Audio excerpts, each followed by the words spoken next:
Biafrans demand for justice for Mazi Simon Ekpa, a prisoner of conscience in Finland, who is standing to save the life of his people.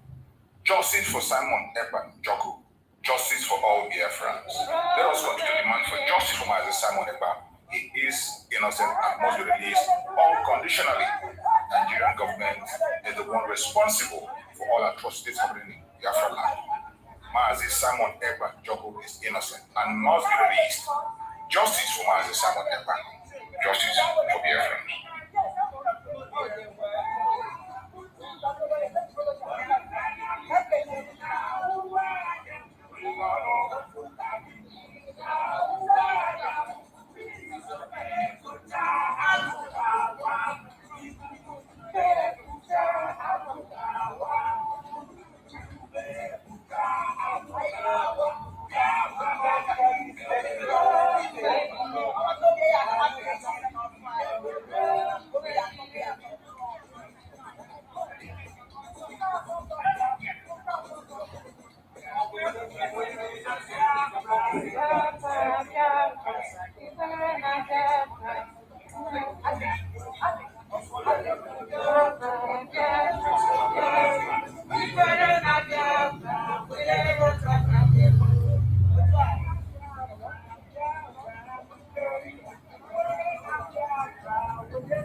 Prime Minister. We came here, we are not allowed to talk, but they just surprised us. And we appreciate.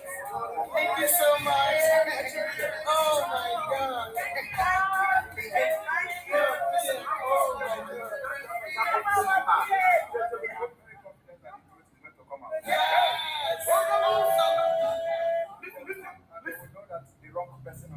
Yes. Are the one responsible for the killing of our people. Yes, we all know that. I am here because of the life of my people. Yes. And we're not giving up. Yes. No, never. Oh, yeah. Thank you. Thank you so much. Thank you so much. We really appreciate, honestly.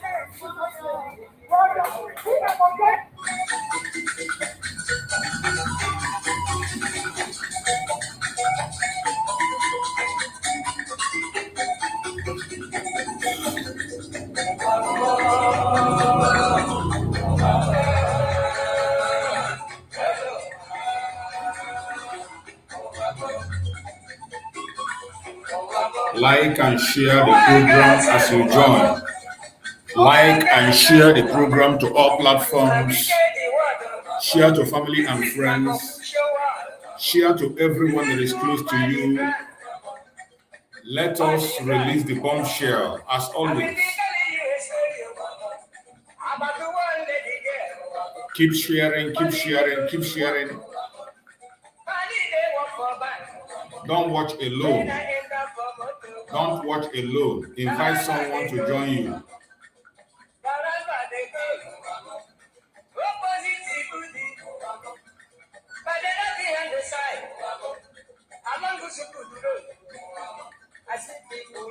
You cannot watch alone. Invite someone to join us.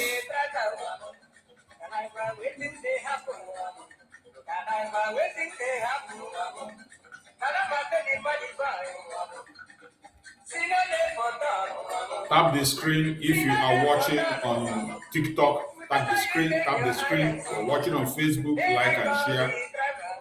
If you're watching on YouTube, like the program and share to all platforms. If you're watching on X, like and share. Don't watch alone. Invite someone to join you.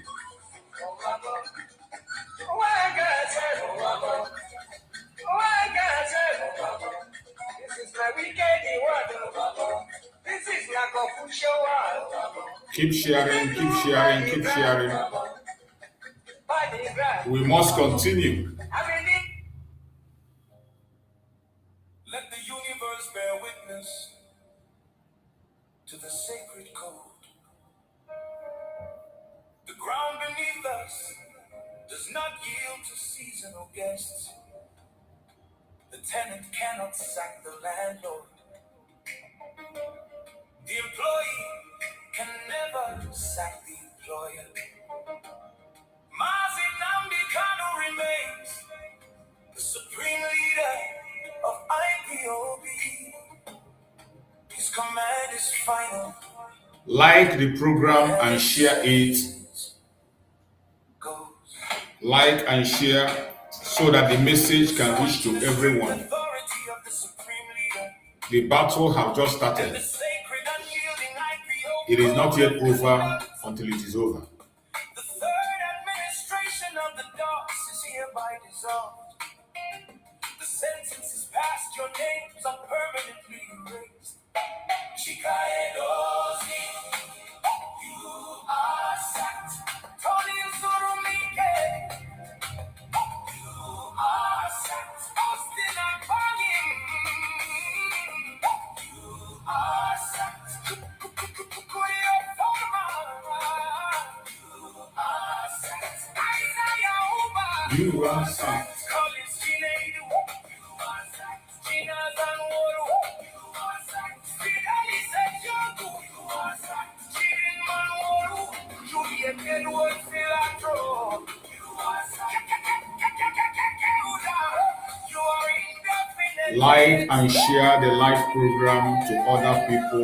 You are Nigerian agents. If If you're watching on TikTok, tap the screen, help us to tap the screen so that others can be invited. You're watching on Facebook, like the program and share it.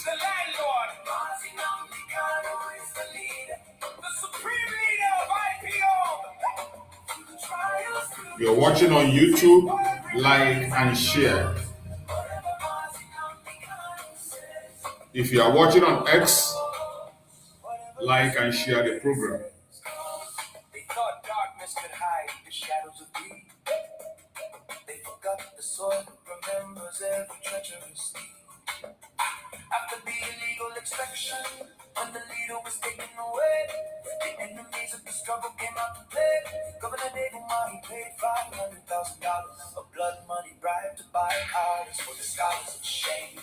Cash sabotaged the leaders and traded the crown, private media houses just to tear the leaders' legacy down. But the truth is a rock, it crushes the hand that betrays. But in the darkest hour, the true guardian stood high, refusing to let the message of restoration die. We lift our voices to honor the ones who defended the light, the shield of the truth. In the dead of the night, thank you, Biafra, thank God, media for standing so bold, for ensuring the untold the truth was always told. Salute the dedicated souls of heaven, standing the test. Salute to the rising sun, healing and blessed, and the ambassador for self-determination marching ahead, keeping the fire burning for the living and the dead. Defended the leader, you shielded the name from the stain. Oh, whatever Mazi Nnamdi Kanu say goes.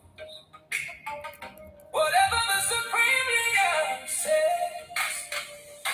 Oh. The fourth Dawes is here, working with global power to heal the land. The genocide must stop, the boss has spoken.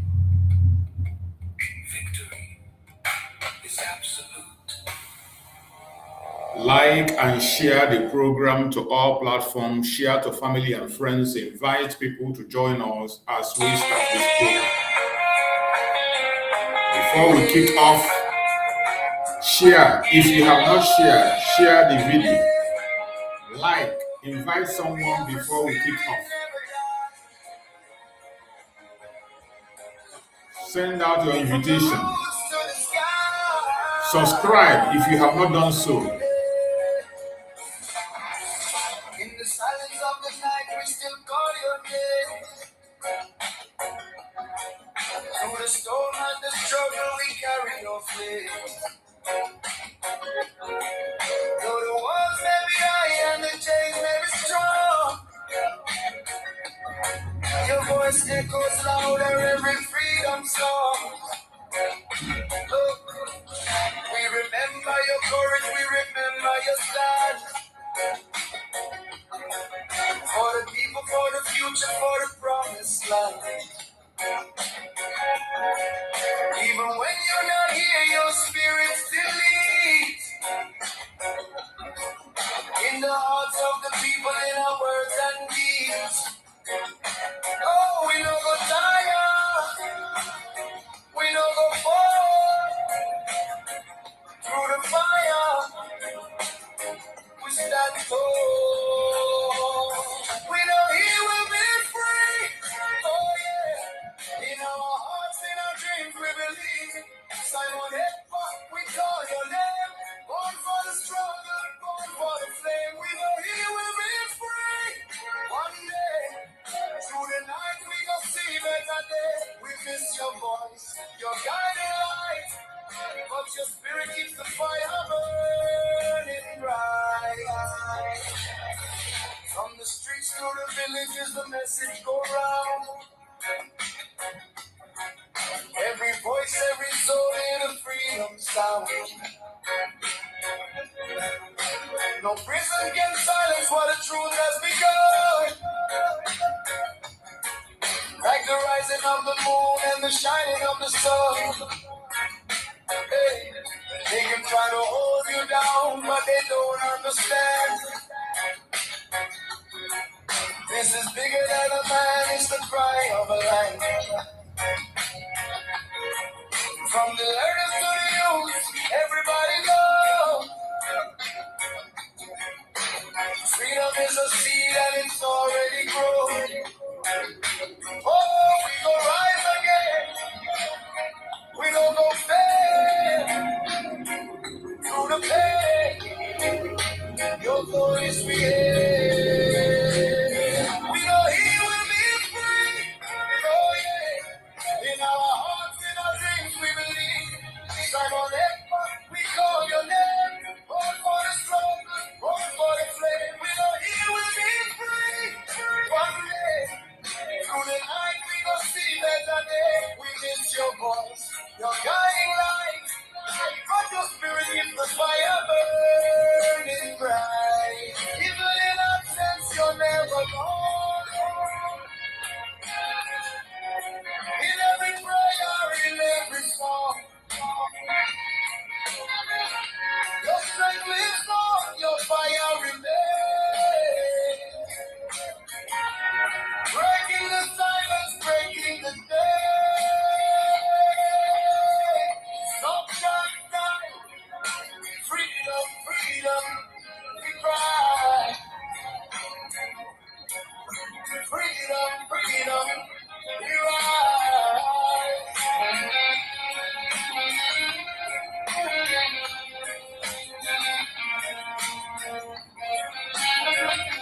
We know He will be free. Oh yeah. In our hearts, in our dreams, we believe. Simon Ekpa, we call your name. Born for the struggle, born for the flame. We know He will be free. One day, through the night, we gonna see better days. We need your presence. Chineke nna nke pụrụ ihe niile, onye ebere ya na ngọzi ya na-adịgide mara oge ebighị ebi. Onye ọ bụ naanị ya mazụrụ ihe niile, onye dị ngọzi site n'ebighị ebi na ruo n'ebighị ebi, nke mere ndị bụ o ji wee na-eti ya na ọ bụ naanị ya dị ebighị ebi. Nna ndị nsọ, onye anyị dabere, anyị na-akpọkọ aha nsọ gị n'uhuruchi ụtụtụ ehihie abalị, n'ihi na ụmụ gị gbasasịrị ka ụkpaka ụwa niile wee na-agwa gị na mma gị na ebere gị, amara gị na ọmịiko gị ebe ndị gị nọ. Ka iru gị weta n'ebe anyị nọ ka iwe mee n'anya anyị niile akụsiri ike sị ka ha arabụ ndị niile ka ha wetagide anyị na nke kwere dị ngozi n'aka nsị dị etu aka maka ọnwụ, na ka ha arabụ imirikiti bụ ndị gụrụ wee sị na Biafra agaghị abịa, ndị dị etu agaghị adị, n'ihi na ọ bụ gị onwe gị bụ onye kpebiri na Biafra ga-abịarịrị. Ọ bụghị mmadụ, ọ bụ naanị okwu Chineke, ọ bụ naanị ka anyị na-efe wee na-aja mma. Na o nweghị ihe ọzọ ga-eme ka igwe nye anyị Biafra wee n'ihi na anyị anaghị efe arụsị, anyị anaghị efe akpụkpọ ahụ na nke bụ, anyị anaghị efe arụsị ọbụla apịrị apị. O nweghị ihe ọbụla bụ nke aka mmadụ mere na nke igwe nke anyị na isi ala. Ọ bụ ihe ka anyị ji wee na-asị ọ bụ naanị gị bụ Chineke na nke bụ, ọ bụ naanị gị bụ ezi. Ọ gbalịrị ka anyị na-arị otu ka anyị na-etobe nsọpụrụ ka anyị na-asọpụrụ. Anyị wee na-asị gị nna ndị nsọ, biko elekọta ụmụ gị bụ ndị ha ibi obi n'ụwa niile, ezinụlọ Biafra ebe ọbụla ha nọ na nke ebe, ka ngọzi gị wee chọta ha, ka i wee were anya ngọzi nke gị wee lekwasị ndị gị etu a, n'ihi na ndị iro karịrị akarị. Lekọ ebe niile na igwe ka ndị iro wetiri ụmụ gị webe ahụ, kama na anyị gbara mmeri bụ nke anyị, n'ihi na Biafra bụ ihe kwụrụ anyị na ọ gakarịrị na mgbe nke anyị nọ. Ọ bụ n'elu mkpa nke ikwere anyị ka anyị bụkwasịrị okwu wee na-akụkọ ha nsọ wee n'abalị ha, wee na-asị na ọ bụ naanị gị bụ Chineke na nke pụrụ ihe mmiri. Ka mara gị na ebere gị ịma mma gị na ọmịiko igwe ezu n'ime ndụ anyị, ka i weleta ezinụlọ ka anyị bi bụ ndị gị onwe gị rụpụtara sị na ha ga-agara gị ozi, ha ga-agbasa ozi ọma nke gị na nke igwe, nke ga-eme ka alaeze gị wee site n'igwe lọta n'elu ụwa nta, ka ụwa niile wee mee ka ọgwụ wee si n'ezie n'ezie na ọ Biafra bụ Chineke. Anyị wee na-edebe obodo na-aja gị na ngozi ha nsọrọ na asụsụ na asọpụrụ gị eji amara iwe mbuli elu niile ga-abụ nke na-adịghị ụgwọ mara obodo gị nke a na-agụ ise ise ise, the very language of heaven itself.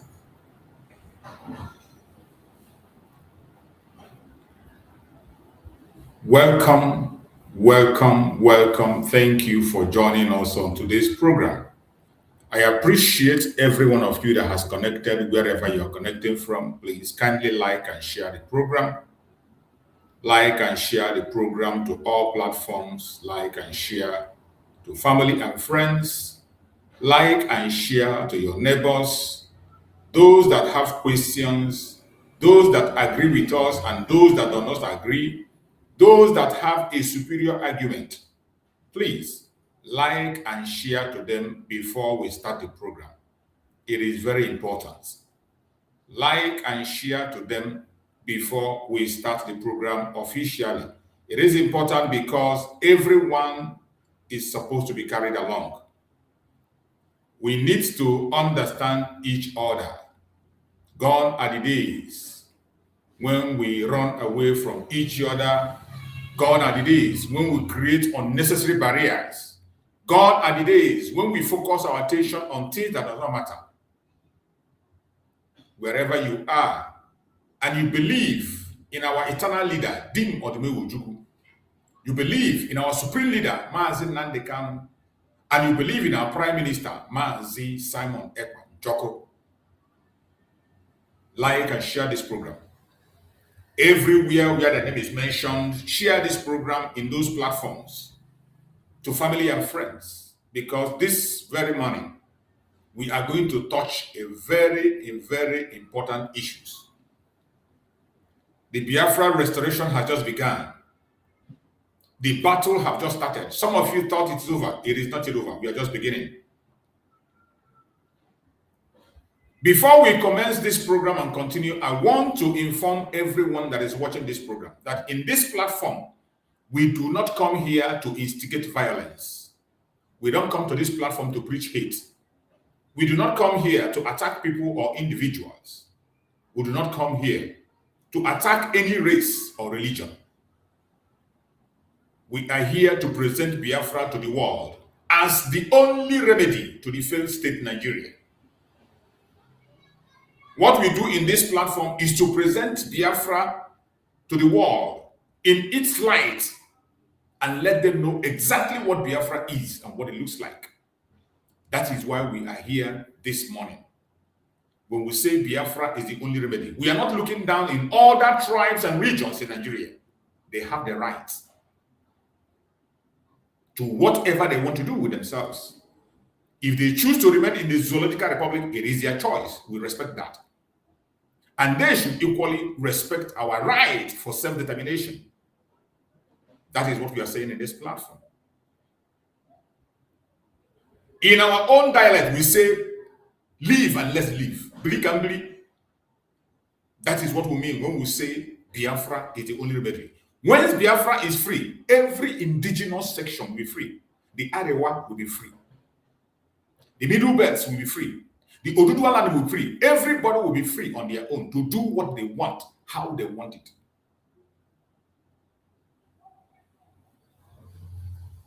We have just concluded the case of our Prime Minister, Mazi Simon Ekpa in Finland. So many of us, Biafrans, we are there live in Finland. I can bet you we have more attendance inside the court than we even have in the case of Mazi Nnamdi in Nigeria. You know, Nigeria, a very corrupt country, an illegal country. They restrict the number of people that entered into the court to witness the case of Mazi Simon Ekpa is higher than the number of Biafrans that entered to see the case of Mazi Nnamdi.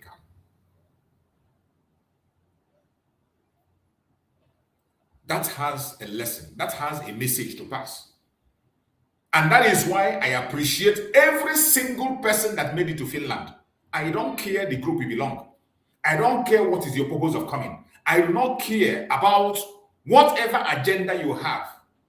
I appreciate everybody that added to the number, because 1 + 1 is 2, 2 + 1 is 3, 3 + 1 is 4. If you remove 1 from 4, it becomes 3. So every single person that went to Finland counts. I appreciate every one of you, regardless what your opinion might be, regardless your agenda, your idea, or what you have done there. I know some of us are emotional, and some of us went out of line, out of emotion. They said what they're not supposed to say, they did what they're not supposed to do, they display what they're not supposed to do. In all of that, I appreciate everybody. Now that the case is over, And many of us have returned home safely. We say, may the name of Chukwu Okike Abiama be blessed. We thank Chukwu Okike Abiama because we did not hear any bad news of anybody who did not get home. Everyone that attended that test have arrived to their destination safe and sound and returned to their job. It is a thing of thanks. And that is what you see. That is why you can never compare Nigeria or Europe with Africa. They are light and day. When it comes to humanity, when it comes to the rule of law, if this were to be in Nigeria, you know, in Nigeria, when the case of Nnamdi Kanu is called up, Biafrans find it difficult to go back to their states after the case. After the case, you will be hearing of arrest, kidnap, attack, police extortion. That is what you hear in Nigeria. But look at the case of Simon Ekpa, that people flew from all parts of the world, the United States, Australia, New Zealand, Asia, many places. They flew into Finland to attend that case, and they will all have the opportunity to be in the court and witness the case with their own eyes and hear with their own ears. And after the case, everybody returned to their base, safe and sound. There was no encounter. We did not hear that police arrested anybody. We didn't hear that anybody was extorted. Even when there were arguments among our people, we did not hear that anybody was arrested. Somebody called police for somebody informed for somebody. We didn't hear such a thing. It didn't happen. There was law and order. This is the kind of thing we want to see in Biafra land. This is the level of sanity we want to see in Biafra land. That people can be safe, sound, able to express themselves at any given opportunity, at any given time, whenever they want it. This is the typical example of what Nigeria looks like. You know, the battle have just begun. This is the typical. Look at the case of Simon Ekpa. People flee in for the part of the world. Today, everybody have returned back to their base, safe and sound. There was no record of anybody missing, no record of any arrest, no record of any injury, no record of any extortion. But if you are to be in Nigeria, every single time Nnamdi Kanu appears in the court, there will be an attack against the Biafrans by the government of Nigeria, the security. There will be extortion. In fact, some people will find it difficult to go back to their bases. Some will just go to the hotel and calm down until the situation is a little bit calm before they can now travel to their bases. Some are even kidnapped on their way home. And this is why we will never, nothing on the planet Earth will make us to remain in the zoological republic of Nigeria. It is impossible. No sane people, no sane and sound man or woman will see what is happening, comparison between light and day, and you choose to be in darkness. Except you're not sane. We thank Chukwu Okike Abiama for the safe departure of all Biafrans and arrival to their various destinations. May Chukwu Okike Abiama be blessed. As they have arrived, every one of us, people have arrived home. Now we are waiting for September. September to hear the result of every effort we have put forward. The result of every effort every Biafra have put. This case is not about Simon Ekpa. I have said it countless times. It is not just about Simon Ekpa. This case has everything to do with every single one of us, from A to Z. More especially those of us living in diaspora and you are agitating. If you are living in diaspora in any part of the world, more especially in Europe, this case has everything to do with you. It will determine your faith in agitation. It will determine your freedom of speech. It will determine your right to demand for self-determination. And the entire world is watching. The entire world is paying attention to hear what is going to be the outcome. That is why every one of us should pay attention. We are waiting for September. The date was not given. Whenever the result comes, we are going to embrace it and face it. And before then, we must continue to prepare ourselves. This is not the time to say, oh, the court is over. Let me go back to attacking my brother or my sister, engaging in saga, abusing somebody. No, this is the time for us to do it. Let me tell you, I will continue to say this every time I come online, that public opinion, public perspectives has a lot to do with the case of Simon Ekpa. Unfortunately, was it just yesterday or the day before yesterday? BBC finally wrote about the case of Simon Ekpa. And you see how BBC reported it. BBC reported this, and what they said was that the prosecutor was asking for a higher sentence for Simon Ekpa. They intentionally put that very language to change the narrative and draw the attention of people to something different. Instead of focusing on the real issue, how the case was handled on the lower court and the argument that was made. They highlighted what the prosecutor was pushing. That is what they highlighted, that the prosecutor is pushing for a higher sentence. That was what the BBC broadcasted. I tell you, public opinion has issue. And before they will do anything in the openly, before there will be any pronunciation, before they do all their plan, every government does it. They will first of all create an atmosphere in the public that will determine, and they will watch and see how people will digest the information that they are bringing. This is the time for us to create a narrative that is going to be favorable to the result we want. This is the time we have to create a narrative that's going to create a favorable atmosphere for us as Biafra and for Simon Ekpa and the lawyer, the judge, to be able to deliver his judgment accordingly. Don't go to sleep. This is the time to begin to reveal every single atrocities of Nigeria that is still going on, even as we speak. This is the time to begin to visit every single atrocities of Nigeria and continue to play them out, make them go viral. Those who are responsible for the insecurity in Nigeria, the involvement of Nigerian government in insecurity, this is the time to pump it into the media. Let them see it. Let the world see it and begin the debate. Let the debate start. This is the debate. The world, the people that are managing Nigeria, the people that are manipulating Nigeria don't want that debate to come out. They don't want the debate of the involvement of Nigerian government in the insecurity to come out. That is why they cage the case of Simon Ekpa. They don't speak about it. They don't report it. They don't talk about it. They make it to go silent. But I thank Chuks for social media. Let us utilize our social media handles appropriately. This is the next phase of the job that is in your hand, in my hand. The job that we are supposed to do, whether you like it or you don't like it, except you don't want your freedom. The case is not yet over. This is a very delicate time. When the judge is preparing to deliver the judgment, the judge is not taking decision alone. I bet you there will be pressure from all different directions. He is going to look at so many things. Many people are going to reach out to him. There are so many this is a period of incubation for the judgment to come out. Things can change in the last minute. That is why it is important we keep the tempo. Continue to expose the atrocities of Nigerian government, their involvement in insecurity. Every single information you get, both informations coming from Amnesty International, we must continue to make it go viral. As we speak, there are, just like the videos I played yesterday, all those information that are coming from investigations showing that Nigerian government is fully involved in everything terrorism in Nigeria, actively.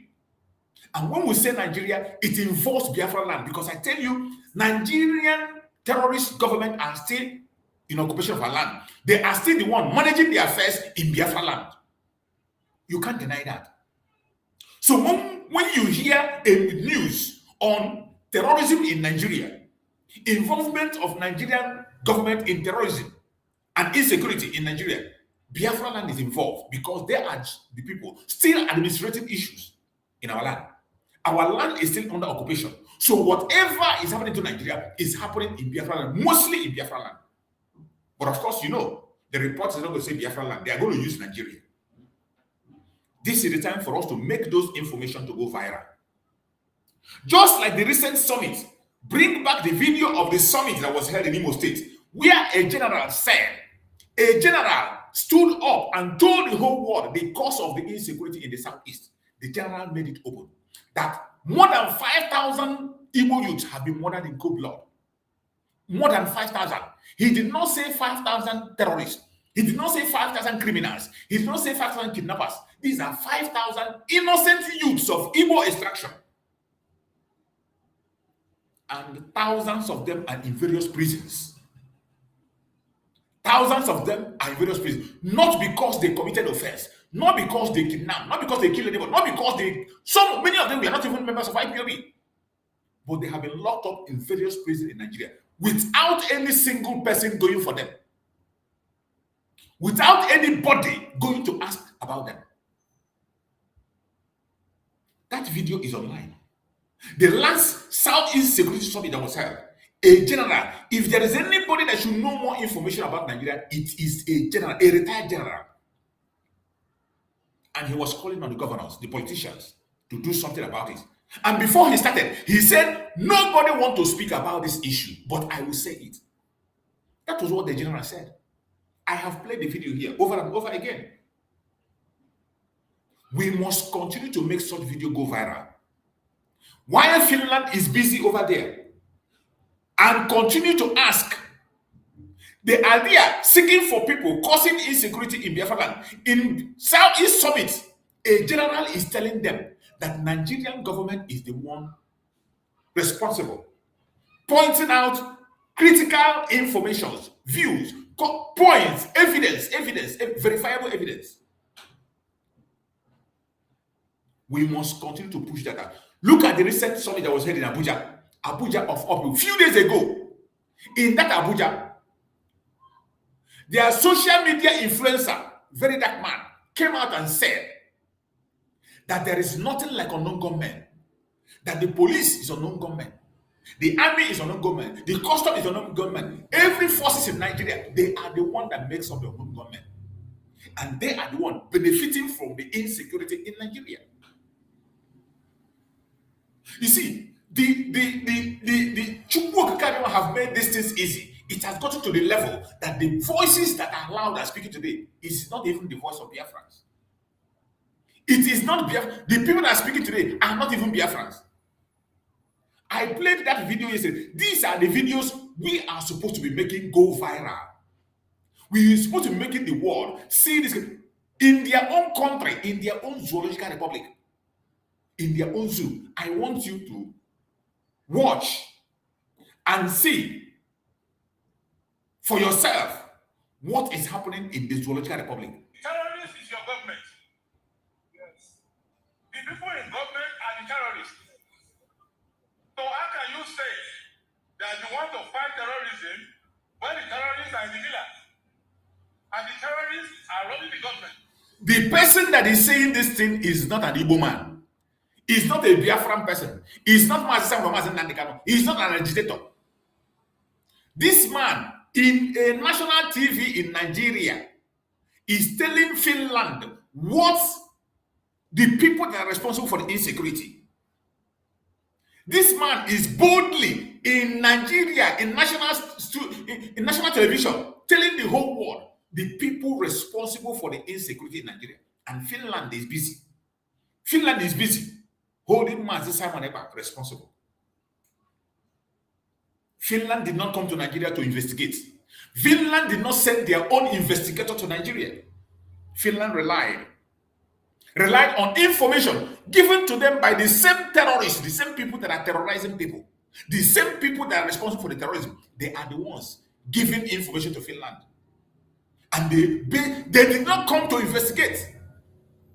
It is a shame, a very big shame. And I want us to hear this. Listen to this in Nigeria. Listen to what he's saying. The terrorist is your government. Yes. The people in government are the terrorists. So how can you say that you want to fight terrorism when the terrorists are in the villa? And the terrorists are running the government. And the terrorists are the one in Savara using terrorism to mine gold and use the gold to fund campaign and become chairman of campaign. Did you hear that? When a court in Canada said that every ruling party in Nigeria is a terrorist organization, some say it's a blackmail, they say it's a propaganda. A legitimate court in Canada. You know, one thing with foreign countries, they are not like African countries where people can just come out and say anything. In developed countries, in first world countries, whatever people say, they can defend it anywhere, any day. They don't just come in and say things about, more especially about another nation. They will go to extra mile to defend it. And they must have seen something before they say it. Canadian government said every ruling party in Nigeria is a terrorist organization. And people thought it was an overstatement. Today, even inside Nigeria, testimony of their terrorism is coming from Nigerians themselves. Look at it. This man is speaking from Nigeria. Even the presenter at the stage become afraid. You are there, you don't want to recognize that. You don't know that it is those who work in security and those who are in government who are the beneficiary of this kidnapping money. Oh. You don't know this. You went attaching all kind of drama here. Let me put that clear. I understand, but no, don't start with time to time. You see, they want to stop him. A country that does not want to see truth, they don't want you to see. If you speak the truth, you are in trouble in Nigeria. Look at a man in their national TV telling them to their face the cost of insecurity. You want to stop insecurity? He is telling you the cost and where to start. The presenter is scared of his life. Of course, NBC will sanction him. They are trying to stop the man from speaking. But the man has already released the bomb. He has already released the bomb. And there is no way Finland is out there. What I'm saying, is it that Finland is not paying attention to what's happening in Nigeria? All they pay attention to is the contract they have with the Nigerian government. By the way, why must you have such a devilish contract with a devilish country, a terrorist country? Because if Finland is paying attention that all these videos have been played since yesterday are things that happened recently in Nigeria, where people in that same Nigeria is testifying that the government is the one responsible for every terrorism in the Zoological Republic. The terrorist is your government. Yes. The people in government are the terrorists. 100%. So how can you say that you want to fight terrorism when the terrorists are the villains? And the terrorists are running the government. And the terrorists are the one in Savara using terrorism to mine gold.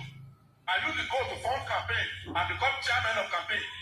Okay. And you are there, you don't want to recognize that. You don't know that it is those who work in security and those who are in government who are the beneficiary of this kidnapping money. All right. You don't know this. You were attaching all kind of drama here. Allow him to speak.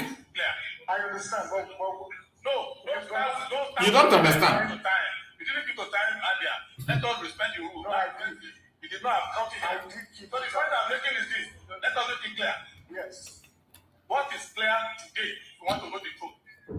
If you remove these politicians who you keep re-electing, they will go away and their terrorist partners will go away. If you keep re-electing them, the terrorists will continue because they and the terrorists are in partnership. Okay. And if you are talking of fiscal, okay, in Buhari's government, let me tell you something clearly. In Buhari's government, and some members of that government are here.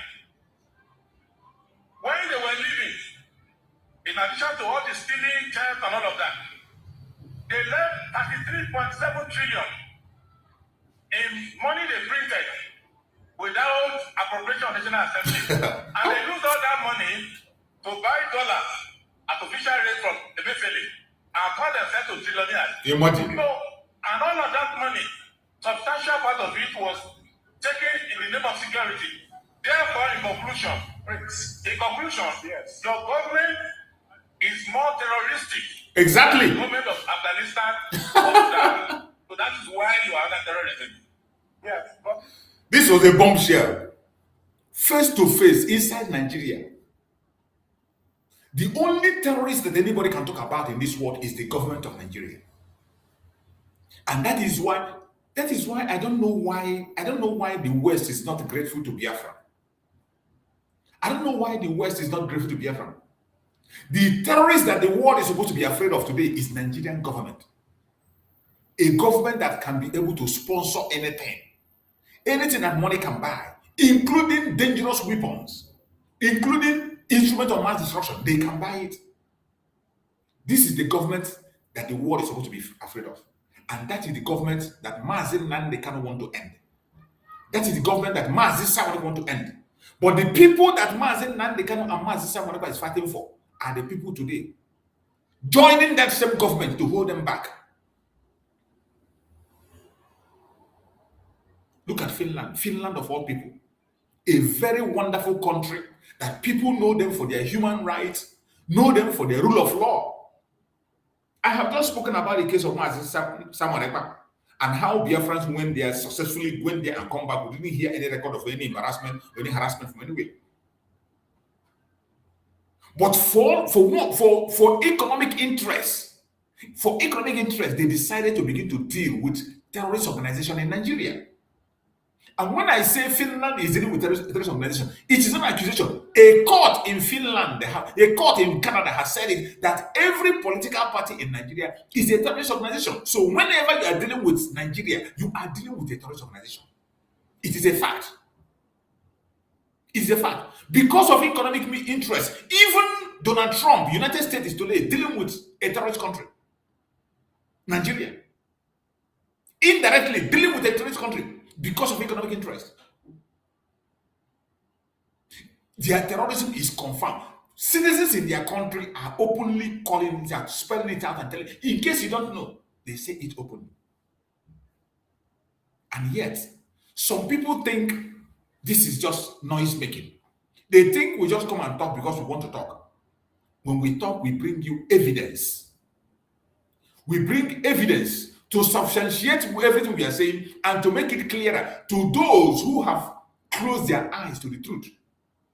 We throw the truth before your own eyes. Whether you like it or you don't like it, you must see that truth staring at you. The terrorism of Nigeria is not hidden.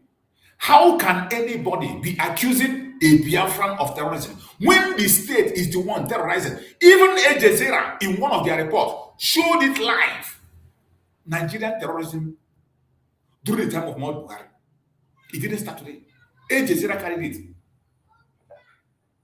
Let's also look at another problem that seems to be emerging under your presidency. You've only been in power 9 months, but this problem in the southeast of the country. We're seeing the Indigenous Peoples Organization of Biafra, IPOB. They are protesting peacefully for the most part on a regular basis. And there has been video, I could show you some video that's been posted of a very... No, thank you. This was the video of the massacre, genocide of the Biafrans that Al Jazeera presented to Buhari. Buhari could not look at it. Where was Finland when Buhari was conducting genocide in Biafra land? Does it mean that Finland only knew about the insecurity in Nigeria from 2021? If Finland knew insecurity in Biafra land from 2021, that means they are not worthy. They are not worthy to look into that case. They don't have jurisdiction to try the case of Simon Ekpa. They don't have the jurisdiction to try anything that has to do with insecurity. If only they knew about insecurity in Nigeria from 2021. This was Al Jazeera showing the genocide in Biafra land conducted by Nigerian government. These are the images the president didn't want to see. They're on the internet and we can't verify exactly what they show, but it appears as though security forces were shooting at unarmed protesters in the southeastern state of Abia. This is footage I can't personally verify, but it looks as though the security forces have gone in very heavy-handedly shooting, and there were reported to be 7 deaths. I'm wondering, how are you planning to deal with this issue of Biafra? You, of course, have first-hand experience. 30 months ago, at least 2 million Nigerians were killed. And for somebody to wake up, maybe he wasn't born when there was a fighting in Biafra and said he wants Biafra again. We have multi-party democracy system now. Let them organize themselves and vote to have a state within a state. Did you hear Buhari? Buhari defended the genocide against us, and what he said was we should go and organize ourselves. And that very statement, go and organize yourself, that is what Mazi Simon Ekpa is doing. Why will Finland now begin to prosecute Simon Ekpa for heeding to the advice of the president of Nigeria to go and organize Biafrans if they want the state? Buhari said it in his own word. If they want their own state, they should go and organize themselves and demand for a state in the state. And that thing that he said here is what Mazi Simon Ekpa put in words, in action. Mazi Simon Ekpa, after the kidnapping of Mazi Nnamdi Kanu was the one that was supposed to carry this mission out. But they saw Mazi Nnamdi Kanu movement. Mazi Nnamdi Kanu, remember, he told us to engage in 150 days prayer. So many of us have forgotten. So many of you out there have forgotten. And so many of you can remember. When Mazi Nnamdi Kanu told us to start 150 days prayer, after that prayer, we will march. After that prayer, we will march. Then there was a preparation. The liberation, the ESN already there. The march into our promised land will start after the 150 days prayer. But before we could finish that prayer, Mazi Nnamdi Kanu was kidnapped. They truncated that move to organize ourselves and demand for a state, as Buhari said. And Mazi Simon Ekpa took up the mission. Mazi Simon Ekpa passed through the whole processes. Mazi Simon Ekpa passed through all the processes. Created the Liberation Army, created the Navy, created the Air Force, created the government in the homeland. He went ahead to conduct self-referendum to get the mandate from the people. Mazi Simon Ekpa conducted self-referendum. We had convention in Finland. Finland authority knew that we were having convention. In that convention, Mazi Simon Ekpa sent invitation to all the politicians in Nigeria. Open invitation. He even promised to pay their tickets if they want to attend the convention in Finland. Remember, Buhari said, go and organize yourself. Mazi Simon Ekpa organized the Biafran people, conducted self-referendum with evidence, online and offline. People in the homeland and abroad participated. And in that self-referendum, more than 60 million Biafrans voted to get out of Nigeria. That was the mandate Mazi Nnamdi Kanu spoke about, that he will not declare Biafra except mandate is given to him by Biafrans. Biafrans were up to 80 million and more than 60 million voted yes. What are you waiting for? Mazi Simon Ekpa did excellently well, that even if Nigerian governments wanted peace or they wanted to do something legitimate the way it's supposed to be, when they see that Mazi Simon had done self-referendum, they should have conducted theirs. If they did not want to approve his, conduct theirs and compare. They did not. Mazi Simon Ekpa started the process of declaration. He followed every single step that had to be followed according to international law. According to Montevideo Convention laws, Mazi Simon Ekpa followed every procedure that needed to be followed to create a nation. Before the declaration, he informed Finland government officially. He informed their police officially. I played the video here. What he said, they told him when he wanted to go, when he was preparing for the declaration. I played a video of what Mazi Simon Ekpa said that the police told him when he told them that Biafrans are coming to Finland to declare Biafra. They told him, you know, this is going to bring international attention. He said, yes, I know. They said, you know, that this thing is going to attract the attention of the president of Finland. He said, yes, I know. That's what I want. If he doesn't, that means I'm not doing the right thing. He did not do anything in secret. He followed every legal process according to international law. And what did Nigeria do?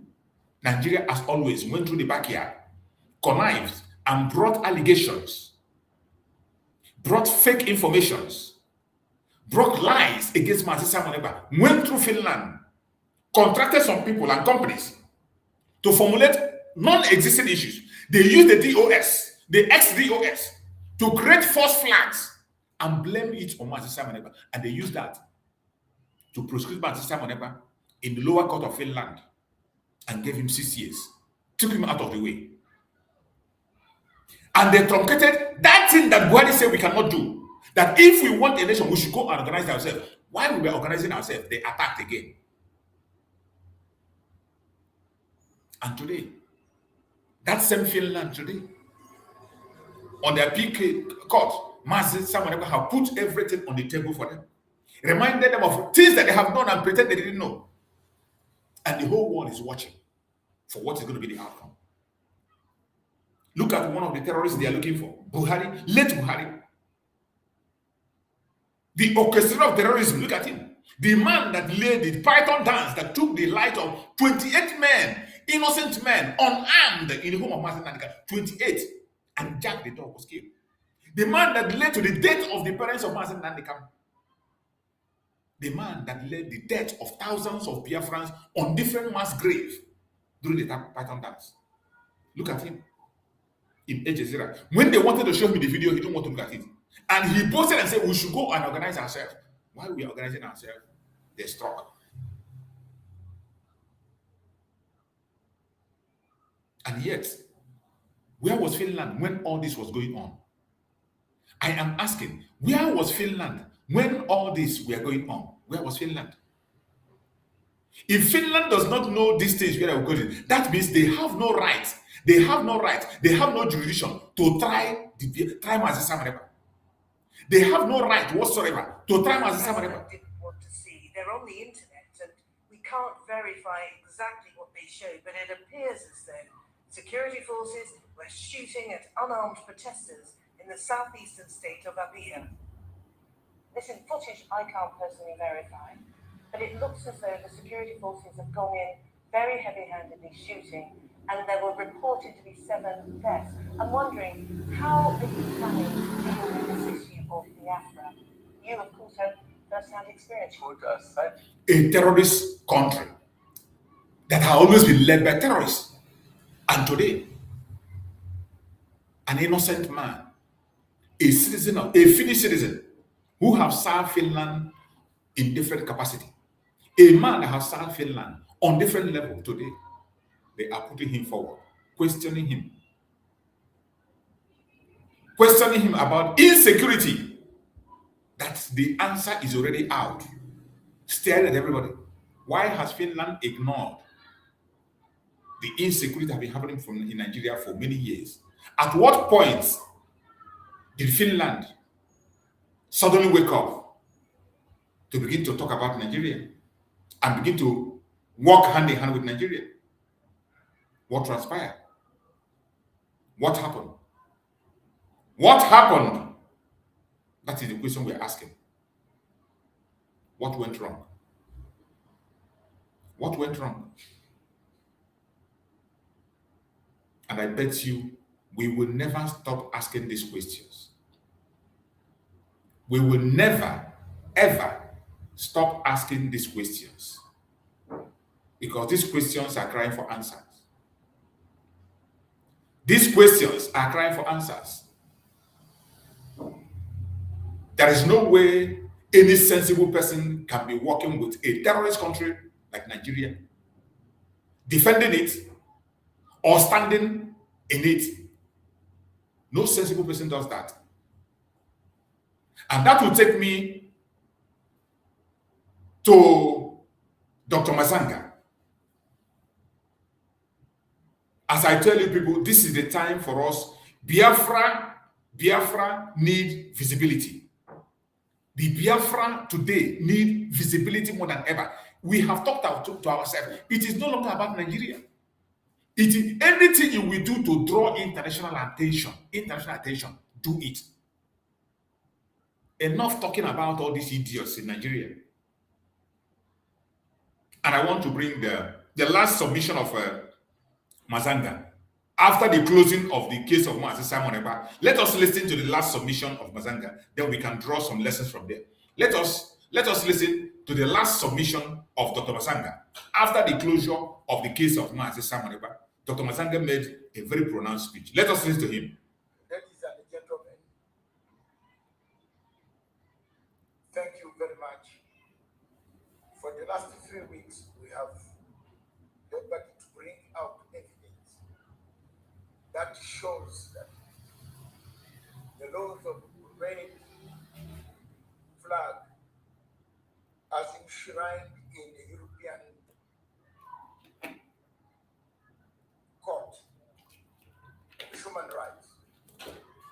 provision were violated. I have done my best to research, to bring technical evidence to show that these laws were violated by the Finnish government in terms of collection of intelligence, in terms of corroboration of intelligence, in terms of giving the proper picture, the version, what happened. It is for this matter that today, as I speak to you, our concluding remarks seek for acquittal. We are placed in evidence for acquittal. Whatever happens out of this court, some of us have already moved on our own as interested parties to the court in Strasbourg. We shall move. If any judge does not listen to the principles of red flag laws that govern Europe, then I will walk out with Mr. Simon, find a way out to go back to Finland. We shall win the case. We have hope that justice will be done in this court. We have hope that justice will come. We have done our best as a volunteer of the voiceless across the world. I have no regrets for what I've done for these people, for the people of Biafra, the people southeast of Nigeria, over 100 million people marginalized, slaughtered day in, day out by terrorists, jihadists, ISIS, slaughtering Christians, while people drink, relax, enjoy, and share wealth of oil that comes from the same Christian homes. It is sad. Very sad. And I don't know why elders like Obasanjo cannot stand up in Africa and speak their minds. If they fear to speak, for us we shall speak our minds. This continent needs better people, better country, better generations, so that we leave it as we go towards the Maker. One day, we leave it for the better generation, and the generation will find some peace in it. I want to thank all of you who have supported us in this case, technical, and I want to pass one word that the world, especially Africa, needs people like Oraro Tunu. Oraro Tunu, the Ugandan diplomat, a very great guy, a man who loves human rights. He hates human rights abuses. A man who can bring back Africa. A man who can bring back the world. Multilateralism is dead. Every collection center is dead. Fought for Oraro Tunu. Meanwhile, let me begin on that journey. I will brief you more on the situation of ICC and other things like International Criminal Court that I see people talking about. We have to be very careful and understand now. I know this court better than anyone else who pretends to know it now. I know it and I know how it operates. Americans used it to harass Africans at that time, to police Africa. Railbag and other people used it in Kenya to do so. They used it in Bashir's case. They used it in Libyan case. They used it in South African case. They used it in Babco versus Quatana. They have used it in DRC Congo, Thomas Rwanda, Bemba, Pierre Bemba.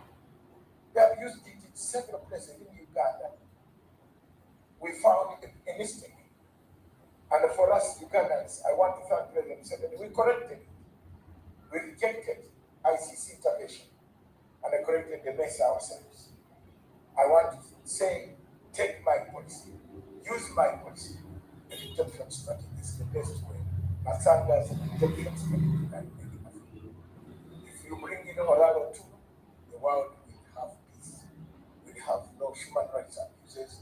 There will be a determination, determined United Nations. It's is the only one who can unite the United Nations today because it is separated. 2 countries versus 3. Says United Nations back by voting. And let's form a court in Finland here now where we free Simon Ekpa. If it doesn't, I have other medicines to go ahead until I free. Thank you. God bless. Thank you so much. That was Dr. Mazanga's message, his last message. And Dr. Mazanga have left Finland. He's no longer in Finland. He is not in Finland as of now. I think he has left Finland. And even before he left Finland, he left some messages. And this was one of the messages he made broadcast before he left. He's not in Finland as of now, but he is making a great difference. Dr. Mazanga played a very major role in information and visibility of the case of Mazi Simon Ekpa. Each time I talk about visibility, some of us underestimate it, but it is important because the narrative out there could either help Mazi Simon Ekpa or deepen the sorrow, or help Biafra or deepen the sorrows of Biafra. So when the world is aware and the world is speaking about an issue, it will be almost impossible for anybody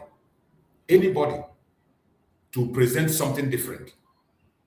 That is why it is important, whenever something is going on, the visibility matters so that people can debate it. The public can begin to talk about it. The public can continue to speak about that issue. Because the more the public discusses, the more the truth is revealed. The more the public discusses, the more difficult it is for people to manipulate. No matter how they try, it will become more difficult for them to manipulate. That is where you see them begin to surrender.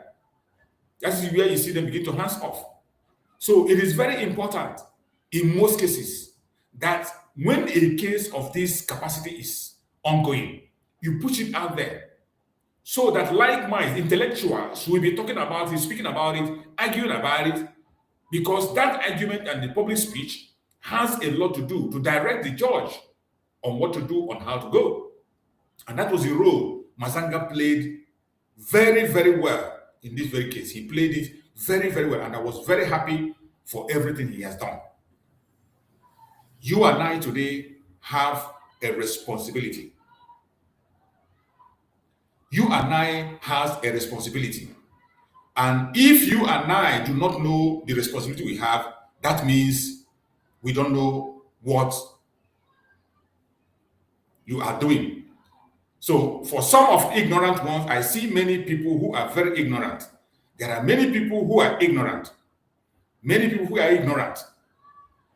The reason Mazi Nnamdi Kanu went to Mazanga for the first place is to bring visibility to the case of Biafra. Mazi Nnamdi Kanu went to Dr. Mazanga's platform for visibility. He did not go there to promote Mazanga. He went there to bring visibility to himself and to Biafra struggle. Mazi Simon Ekpa also, during his time, went to that platform for visibility. And Dr. Mazanga promised them that he is going to support the cause of Biafra and support them as individuals in this cause. And Dr. Mazanga himself, his daughter is married to a Biafran. So Biafra issue has a lot to do with him. When this case come, he did everything he was doing voluntarily. Nobody paid him. Nobody paid paid him. And there is no way you can take away his effort in this very case of Mazi Simon Ekpa and throw it dustbin. Some people out of ignorance, and like somebody I see who is writing on the comment section now, you won't even have the boldness. If you have the boldness, if you have the boldness, ask for link. I will send you a link to come and tell me the accusation or what you can say that Dr. Mazanga have done wrong. The only thing that is making some of you to speak against Dr. Mazanga is because of your little brain, because of your little mind, because of your irresponsible mind and your group mentality. You cage your life, your mentality, your thinking, your thought into a group. And because you saw that somebody was promoting the cause of Masanga, what he was doing, you don't even care whether he's doing right or wrong. Because the person you do not like is promoting Masanga, then you have to condemn Masanga by all means. You are an idiot. You are an idiot. I don't care who you are. I don't care who you are. I don't care who you are. If you are condemning Masanga and what he did, you are an idiot. You know nothing. Masanga built his platform not because of Biafra. His platform had been there before Mazi Simon came into the struggle. His platform had been there before Mazi Nnamdi came in. Mazi Nnamdi went to his platform to seek for visibility for Biafra. Mazi Simon Ekpa went to his platform to seek for visibility for Biafra. And he came in when they had a problem to give visibility to their case. You think visibility is coming to shout and talk? This is we are doing on program. When I come here to talk, you come on comment section, you'll be writing nonsense. You think it's visibility? You think visibility is open YouTube channel? Open YouTube channel, go to Facebook and go to Twitter and begin to write nonsense. There are people that intellectuals listen to. There are people that there are some platforms that intellectuals go to and listen to. There are some platforms that intellectuals go to and they listen. Governors go there. Presidents go to their platform and they listen. They host program and invite intellectuals. So many of you know about Professor Lumumba. Professor Lumumba, a renowned professor in Africa, respected all over the world. Dr. Masanga hold him in his platform, whole program. It was Masanga that brought Lumumba close to Mazi Simon Ekpa. He brought Professor Lumumba to Mazi Simon Ekpa, and they had a program on a platform. He gave Mazi Simon the opportunity to talk to Lumumba face to face and argue Biafra. And in that program, it was mind-blowing how Mazi Simon Ekpa made Lumumba to agree on the destructive diversity in Nigeria. You think it is about going to a platform and talk rubbish. You think it is about staying in one corner. You stay in one corner, you abuse person.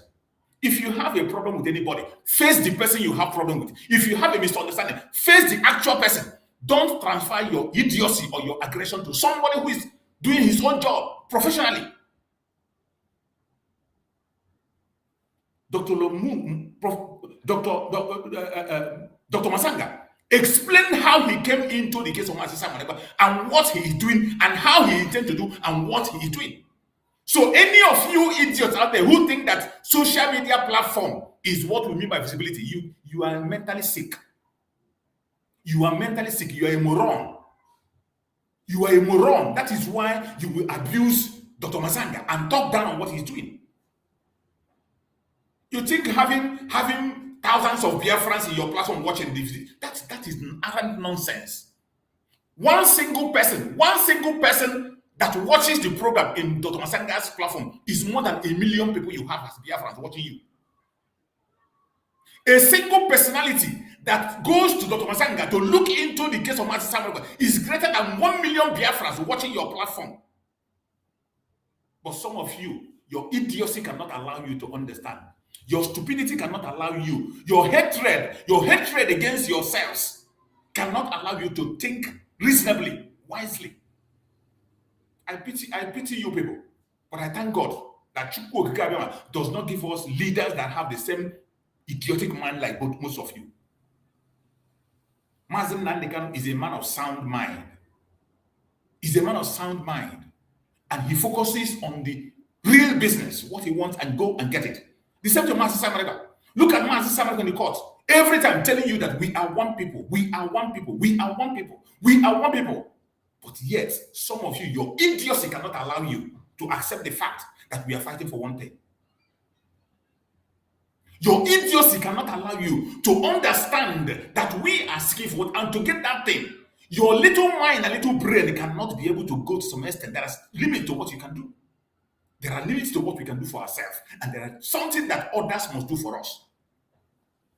There are something, shout for Biafra, oh hey, shout, they are killing me, oh hey Biafra, oh, Mazi Nnamdi, shout it for 1,000 years. There are certain things that you must do, and if you don't do them, you are wasting your time. I have given you example of Christian genocide here. Christian genocide, did you think it started yesterday?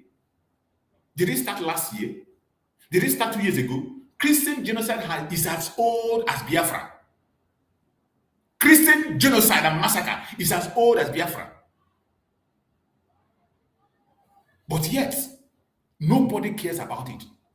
The only thing that made the United States of America to weigh in into Christian genocide was because of a platform. One single platform spoke about it. One single powerful platform talked about it. From there, people that matters begin to speak about it. People that matters begin to speak about it, and that was the end of it. That's the end of the story. It blew out of everywhere, as if it started yesterday. As if, do you think we have not made noise enough?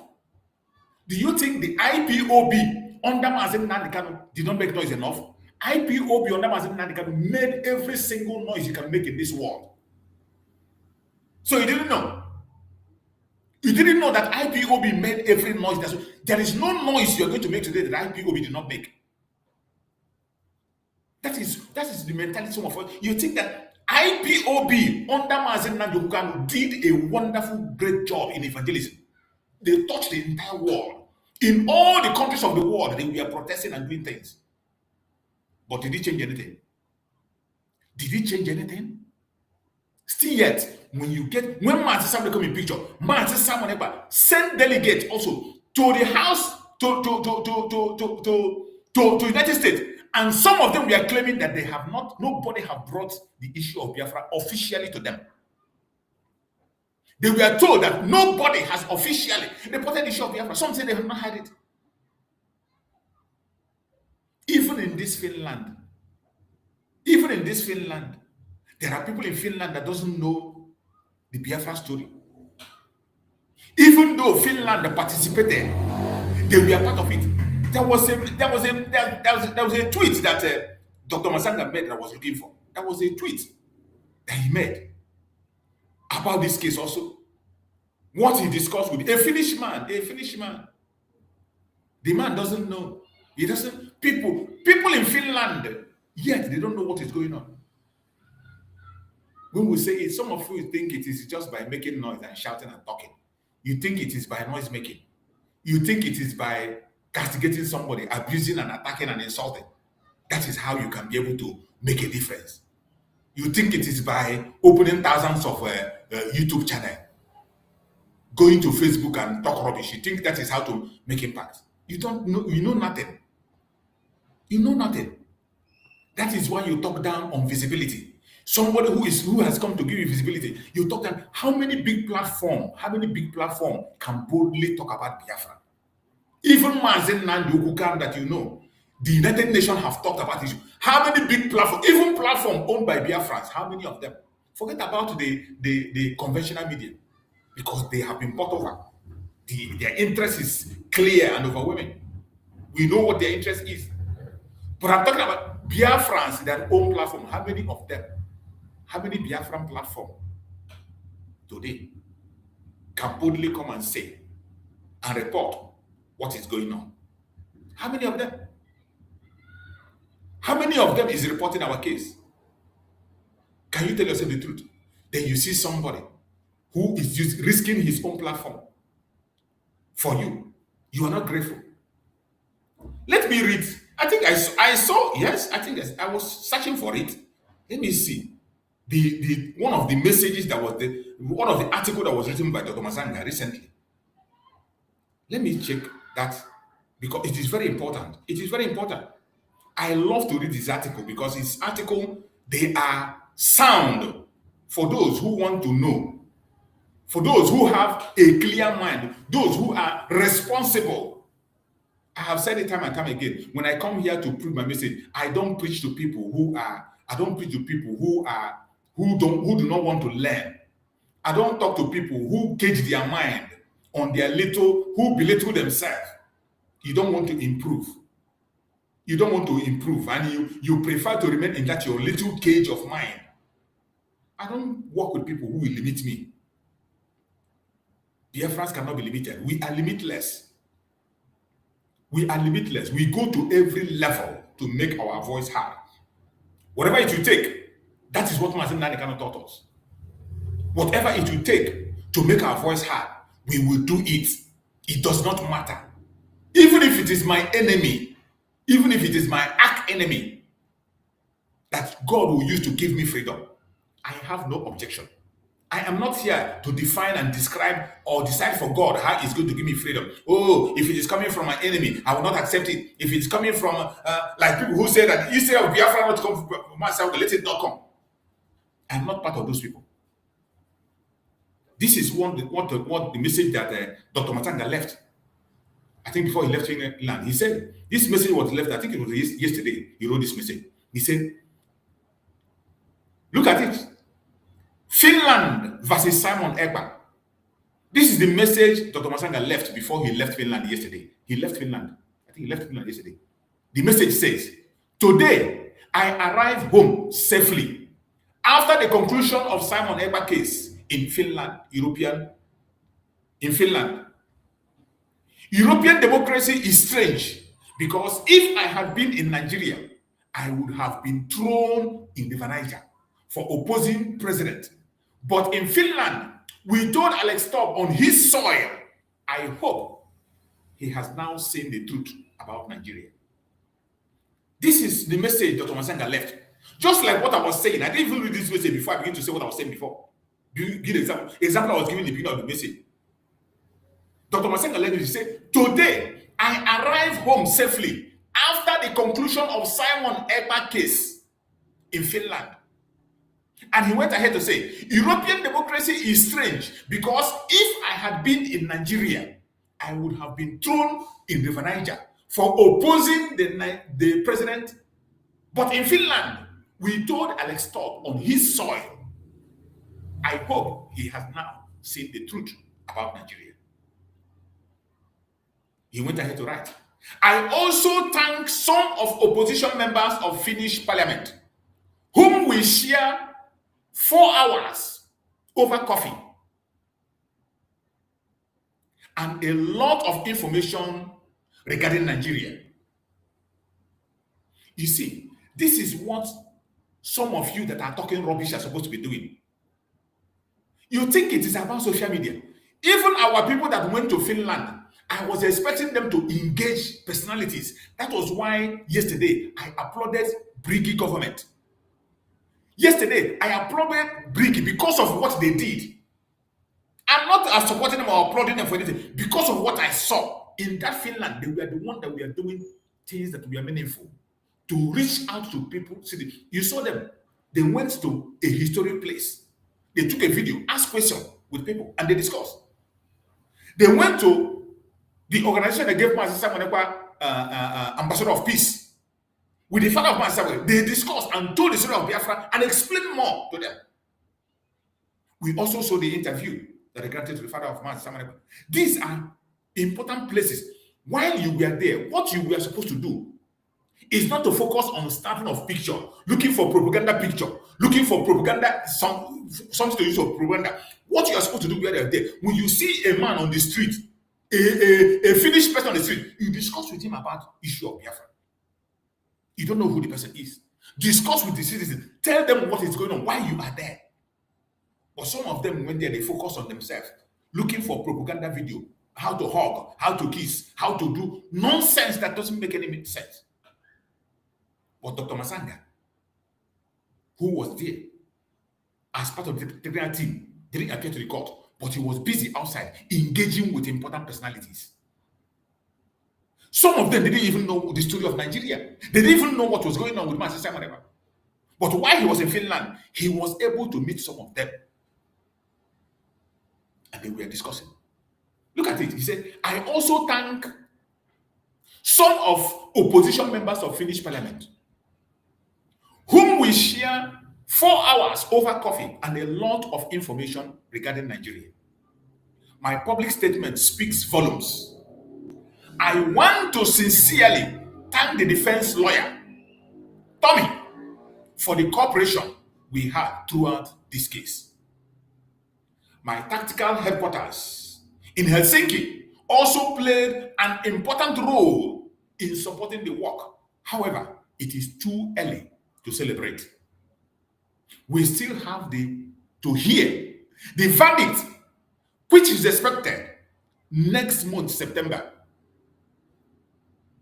whatever verdict comes, I know I now have a huge task ahead of me to move to the European Court of Human Rights as an interest party in the case where possible under the applicable procedure to pursue the issues surrounding Simon Ekpa case and to protect his name and reputation worldwide.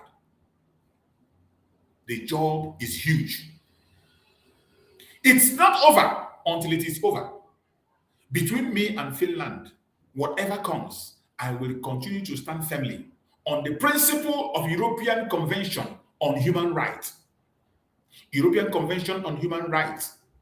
Key article we have violated. Article 5. Right to liberty and security. No arbitrary detention. A person deprived of liberty must have a lawful basis, and detention must be subject to judicial review. Article 6. Rights to a fair trial. Independent and impartial tribunal, fair hearing presumption of innocence, adequate defense right, right to examine evidence and witnesses. Article 7. No punishment without law. No one can be convicted by an act that was not a criminal offense when it was committed. Article 8. Right to private and family life. These were rights that were violated in the case of Master Simon Ekpa.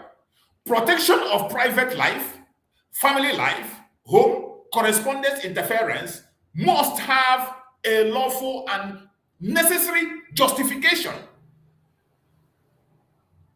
Article 10. Freedom of expression protects the right to hold opinion and to receive and communicate information and ideas. Restriction must be prescribed by law and necessary in a democratic society. Article 11. Freedom of assembly and association. Protect peaceful assembly and association. Restriction must be lawful and necessary in a democratic society. Article 13. Right to an effective remedy. A person whose convention rights have been violated must have an effective remedy before a national authority. Article 14. Prohibition of discrimination. Article 14 prohibits discrimination. Convention rights must be secured without discrimination, including on grounds such as political or other opinions. Article 15. Derogation in time of emergency.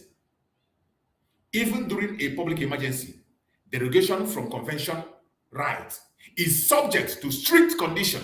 Certain rights cannot be derogated from. Article 17.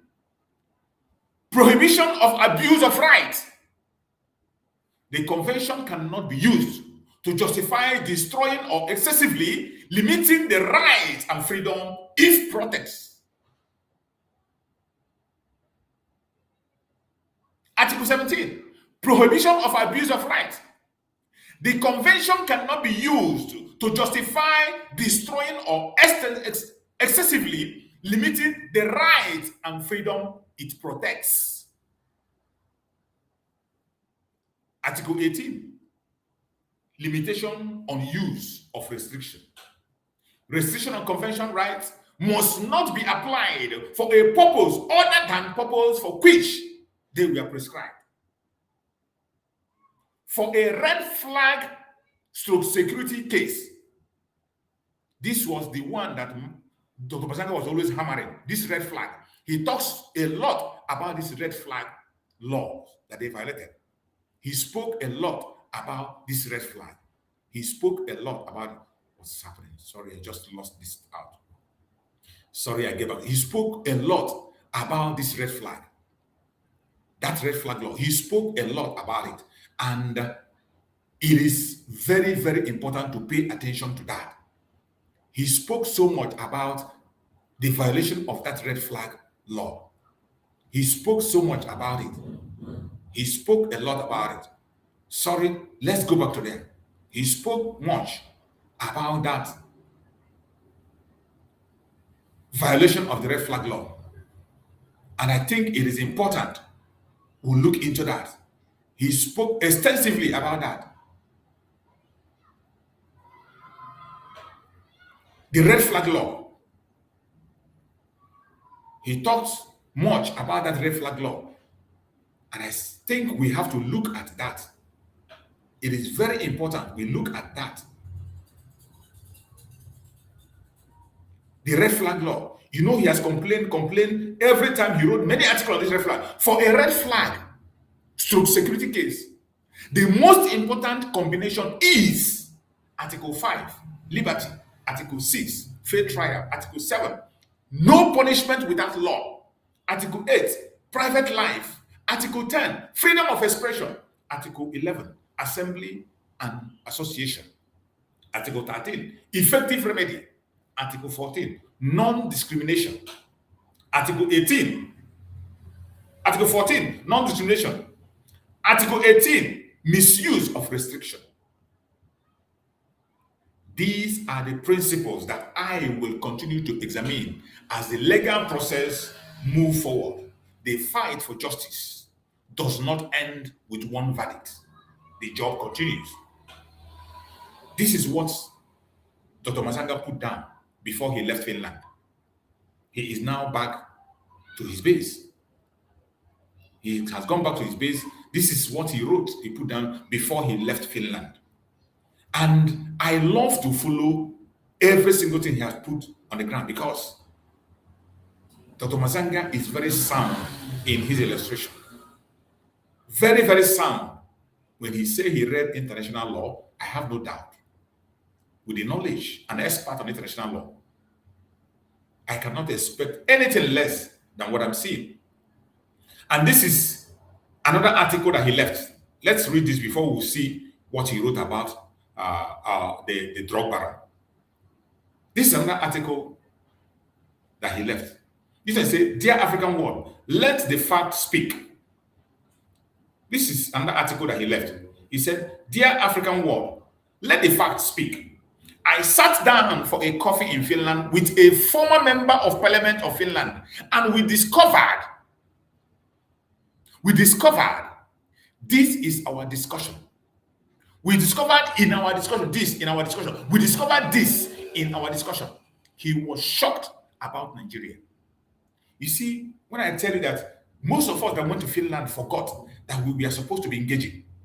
Finland is not like in Africa where before you meet a lawmaker, you must have to go to Abuja. Before you meet a local government chairman, you must be in a popular place.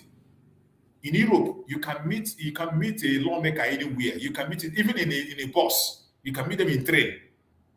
So that is why you communicate with people sitting around you at any given hotel where you lodge. Talk to them about what you're coming for, what your country is going on, what's going on in your country, and what you are feeling. These are how you pass information. But some of us went there only to go and take picture for propaganda and lies. This is the article I wrote. He said, let's face the fact. Let the fact speak. I sat down for a coffee in Finland with a former member of parliament of Finland, and we discovered this in our discussion. He was shocked about Nigeria. Finland versus Nigeria. That's what he wrote. He said, Finland has a population of about 5.6 million and recorded approximately 58,267 deaths in 2024.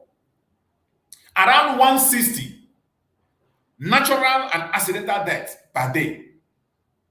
Nigeria, with a population of about 230 million, recorded an estimated 267 million deaths. Nigeria recorded 267 million deaths. Terror instigated by jihadists, natural death, accidents in 2024 approximately 7,300 deaths every day.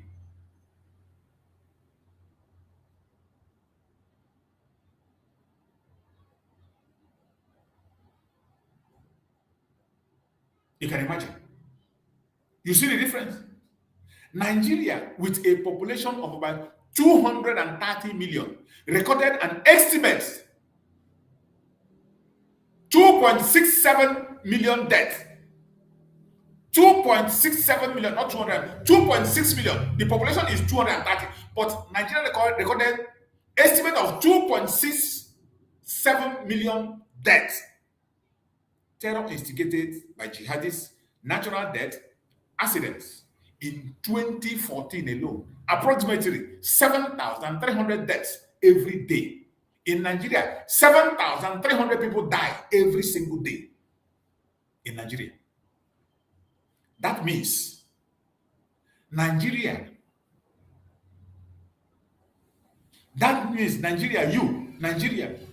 46 times more likely to die death per year than Finland, largely reflecting the enormous difference in population sizes.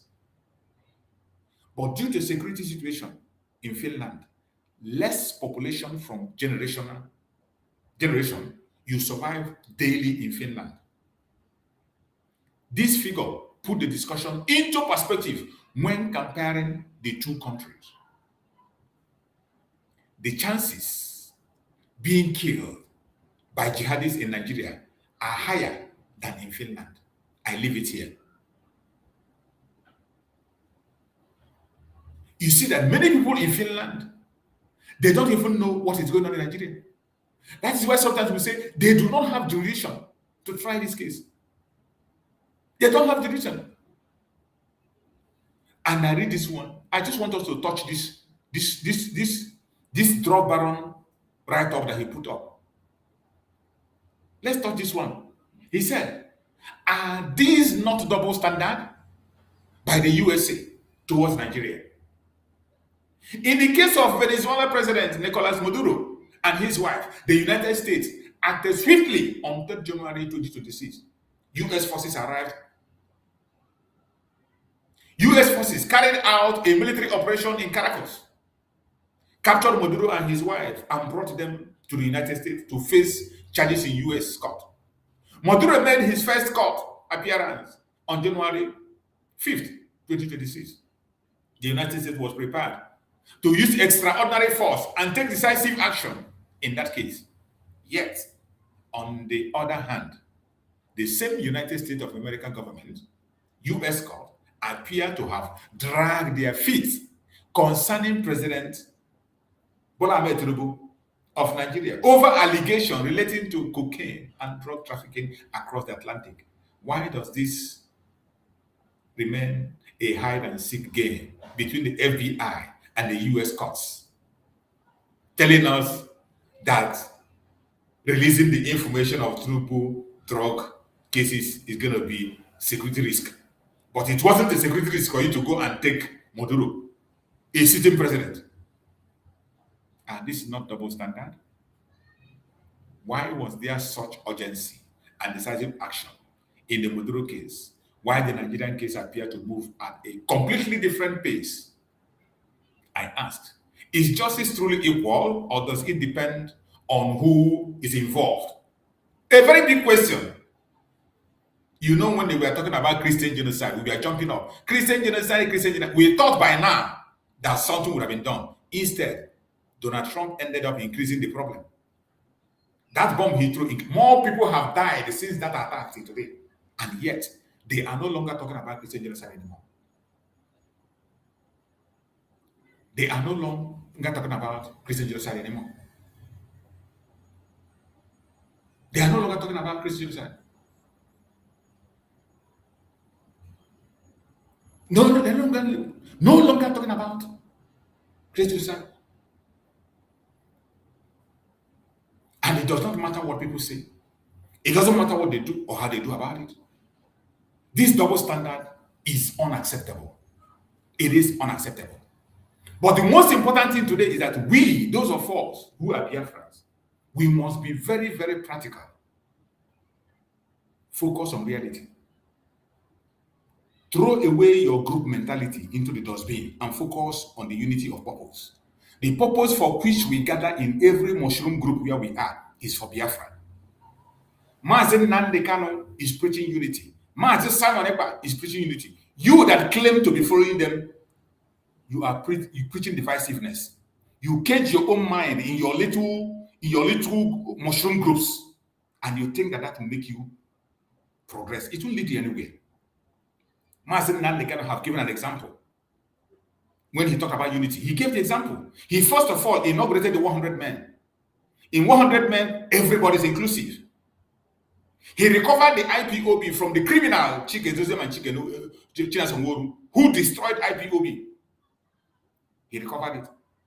And he went ahead to continue to work with Avid, continue to work with the Rising Sun.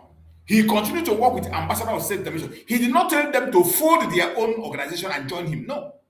Every one of them have their responsibility, pursuing the unity of purpose, which is the freedom and security of our people. Look at the very clear example as they went to Israel. In Israel Parliament, IPOB was there. Avid is inside there. Ambassador of State Dimension was there. Every one of them represented. There was no argument who started it and who ended it or who is the who. Our beloved sister Rachel, who pushed that very force single-handedly on behalf of Biafra. She made it happen on behalf of Biafra and invited everyone to join in unity and present our case. Our case was presented in unity, representing Biafra. The presentation of our case in Israel Parliament was, they didn't go to Israel Parliament to present only IPOB, or to present Ambassador of State Dimension, or to present the Rising Sun, or Avid. They went there to present Biafra. That is what everybody is supposed to be doing. In the court, you have Simon Ekpa telling you we are one people. Many people complaining. When they complain, he will tell them we are one people. Try and work together. If you cannot work together, continue to maintain your lane, and that thing you know you are convinced you can do, continue to do it. When I come out, I will give everybody their seat where they belong. Why wouldn't you have patience and wait? Today, we are waiting for my assembly to join us.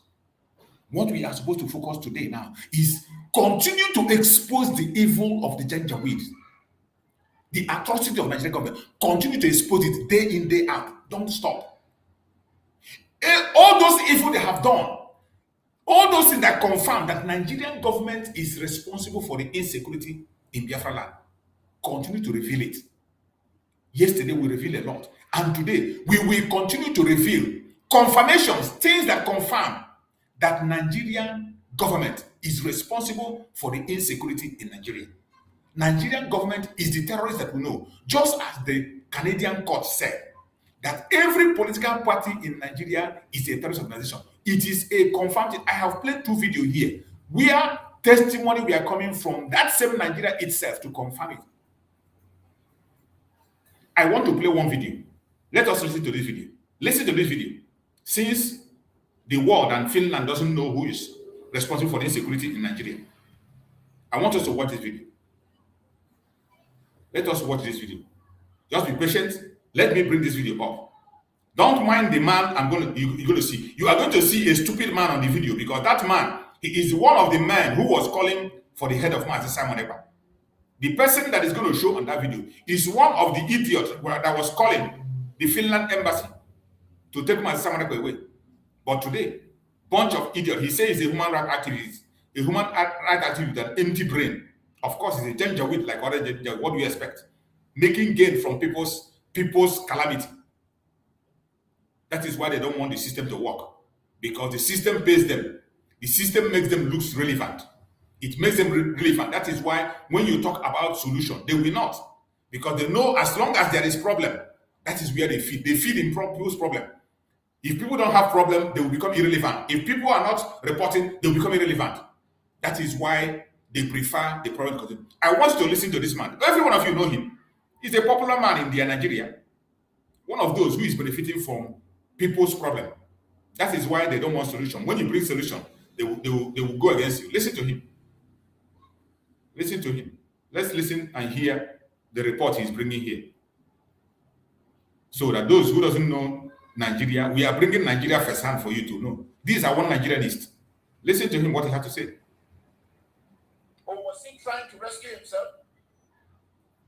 No, the Nigerian government, they encourage people to pay ransom to kidnappers. See case where they do for paper, they pack a whole family. The family go to the police. Police come to me, they bring 250,000 naira. Have you? Then they collect microphone. A family were kidnapped, and people went and report to family that the people went and report to police that a family had been kidnapped. Police were demanding for 250 naira before they will go for the rescue. They were demanding for money. They demand for money before they go. And even after paying the money, they did not rescue.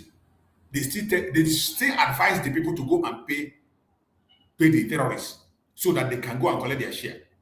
I want you to listen to him. Listen to him. They call money raise how much? As at the last time I discussed with them, they said they raised 7 million. Yes, No, they said not. Between them and police. Okay, 250,000. They don't raise how much out of the 250,000. They didn't tell me how much they They said raised. they raised 100,000 naira, gave to the police, and the police now said, okay, now when we don't give this 100,000, make una go settle with the kidnappers. After they don't release the people, then you can come back. We will track them. You are very correct. You are very correct, sir. You are very sharp. Did you hear that? They first of all paid the police. The police charged 250,000, and they raised 100 and gave police. Then police told them, go and settle the kidnappers to get your brothers and sisters and your people. Go and settle the kidnappers. After you settle the kidnappers and pay the ransom, then we will go and track them. Where do you hear? Where is this one happening? That the people, somebody was kidnapped, the family went and reported. Then you demand money for the family, they paid you money.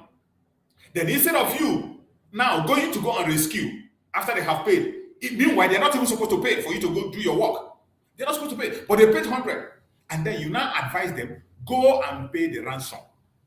Go, pay ransom. After paying ransom, then come back, we will track them. That is the country, this man that is wearing cap, they are talking rubbish, complaining. That is the country he supported. That's the country he promoted. He's one of the people that was attacking Simon Ekpa. He was one of the people who called he called the embassy and he was talking rubbish, insulting the ambassador. This man, on live program, he was insulting the ambassador to arrest Simon Ekpa. This idiot you are seeing here. Now he's complaining. You see him lamenting and complaining. These are the people who make themselves popular through the problem. If Nigeria were to be a sane country, you can't see a human being like this. But in Nigeria, he celebrated. He celebrated, feeding on people's ignorance, feeding on people's stupidity. These are the kind of things Nigeria breed. I'm going to bring another video. I'm going to show you another one. Let me find another one. Nigeria is not a country that anybody should be proud of. No reasonable and sensible country in this world should be working with Nigeria in any level, not in security, not in diplomatic, nothing at all. There is no reason whatsoever anybody can give that you will say because of this, you are working with Nigerian government. There is no reason. A government that is run by terrorists, a government that terrorizes its own people, a government where they are issuing passports to terrorists, a government where passports are issued to terrorists in broad daylight. It is not a secret. It is in the open. I played the video here. Every one of you know English Alhaji. English Alhaji, who has become the most popular investigator in Nigeria. A private man, a private individual today has more information even their media. English Alhaji has more information than Nigerian media. That is what you see in Nigeria. If Nigeria were to be a country where things work, you will not know people like English Alhaji. They will not be there. But because Nigeria is a senseless country, that is why such people take charge. Let's listen to what these idiots have to say. The day any Nigerian government is ready to end insecurity, it will end. Read my lips.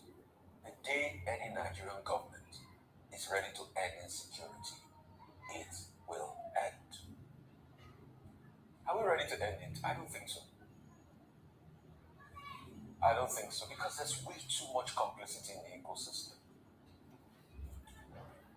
Are the people perpetrating this insecurity far from us in society? No, they are not far from us. There have been many people that are in and around government being linked to this level of insecurity. And they are working free today, and they're part of the elite class. Why are we deceiving ourselves?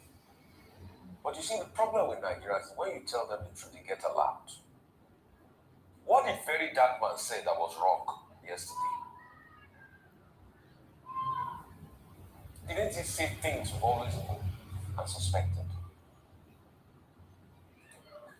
We were talking about the people reporting to security authorities.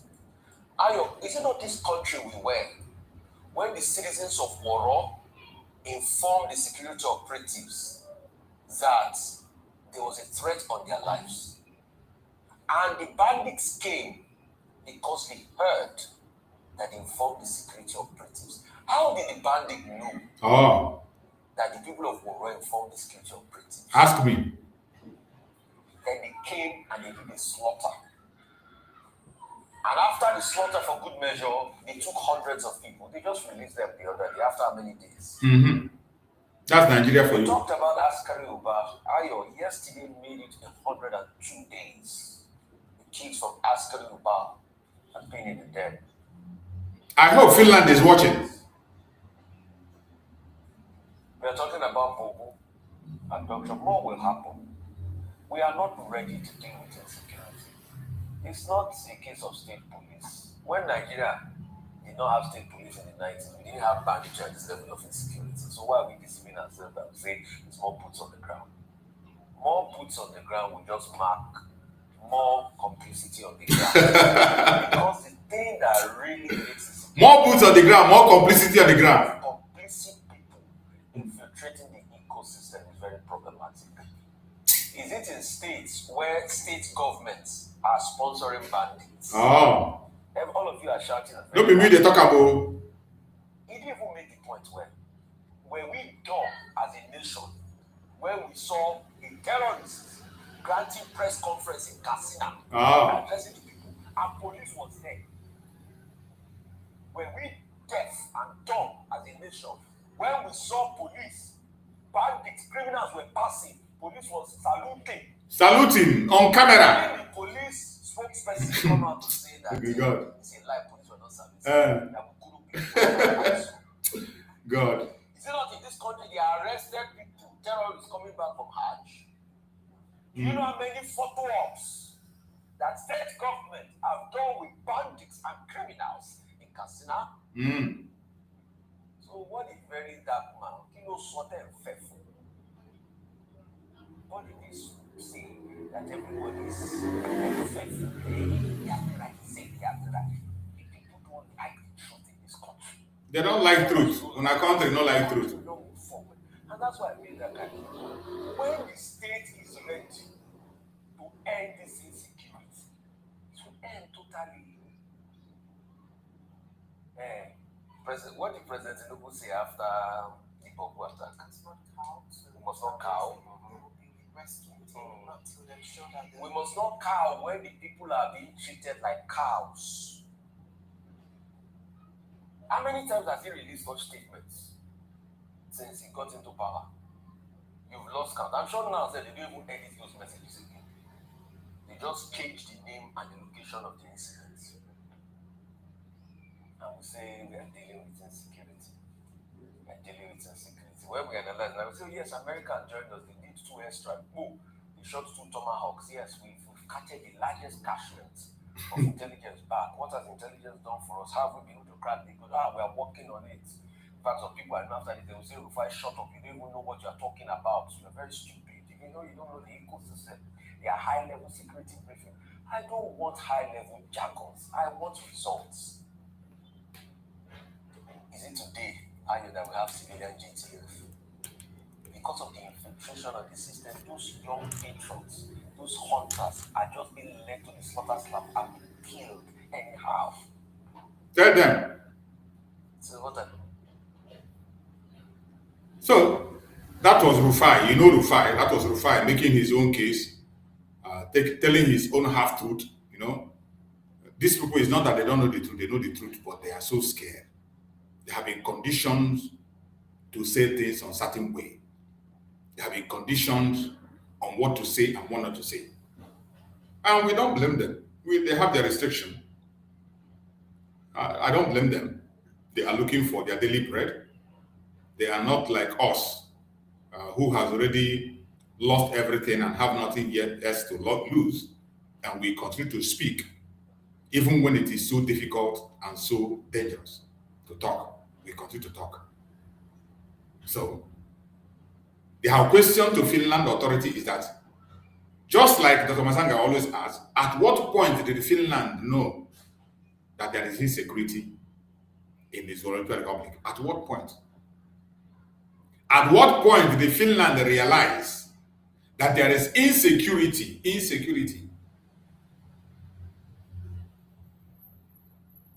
in Nigeria? At what point? And if they don't know all this while, where we are they? Are they not in this planet? And if they have known and keep quiet, why are they now talking now?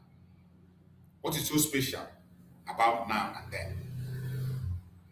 What is so special between now and then? What is that thing they see now that they didn't see before? What is that thing they saw now that they didn't see before? What is the thing they saw now that they didn't see before? That is the question we're asking to Finland. What is that thing you saw now that you didn't see before? And can you sincerely tell us who was responsible for the insecurity in the Southeast? Just like the general said, from 2015 upwards, more than 5,000 innocent youths dead. Mortuaries in the Southeast get filled up. At a stage, mortuary get filled up, and they were announcing that owners of the corpse should come and take corpse, or else they would throw away the corpse. Nigerian government, they murdered innocent children until mortuary get filled up. There was no space. And they made a national broadcast. People should come and take their corpse. Who were the people that killed those people? Those people who killed them, who brought them to the mortuary? Who brought those people to the mortuary? And recently, we begin to hear a different issue. That there was an ambulance the people saw carrying corpses from mortuary and dumping in the forest and burning them.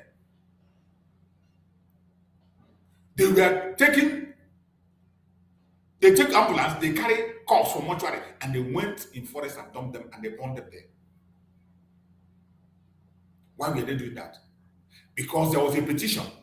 Some people wrote a petition that Amnesty International wrote a petition that they should come and investigate. Let there be an independent investigation. Let the world, international communities, let the United Nations come and investigate who owns those corpses that fill the mortuaries in the Southeast. In the Southeast, who owns those corpses? Who are they? Those people, who are they? How did they die? Who brought them to the mortuary? Because of this petition, they got a clue that such petition is coming. And Amnesty International investigating. The world is going to say the United Nations is trying to investigate. They took those corpses, they went and burned most of them. And people saw them when they were doing it. Many of you have seen the video and the pictures that came out from there. And where is Finland? All these atrocities is happening in Nigeria. Where is Finland? Where is Finland? Because Finland have now claimed to be an interest party in the insecurity in the Southeast. Since Finland is interested in insecurity, where are they in all these reports? Why is it that their own investigators are not on the ground to investigate? Why are they working with an investigation that was given to them by a terrorist? Investigation that was given to them that was given to them by somebody who is indicted for terrorism today. How can you use an evidence given to you by a known terrorist? A company that does not exist in Nigeria, a country that is outside Nigeria is producing information for you. Meanwhile, as a country, you can send your own investigators to find out. Since you are an interest party, is it that when you are pursuing your mineral resources, you turn a blind eye to humanity? You turn a blind eye to rule of law? Is it that for the sake of mineral resources, you kill your conscience completely? Chukwu Okike Abiyama will not forgive you. Go and ask the UK. Go and ask UK their condition today. It was as a result of what they did to Biafra and continue to do. And Mazen Nnamdi made a prayer on their head and told them, if you do not stop what you are doing, if you don't stop, strangers will take over your land. Mazen Nnamdi told them, strangers will take over your land. And today, strangers are taking over their land. Today, strangers are taking over their land. So many, they don't know what visibility means.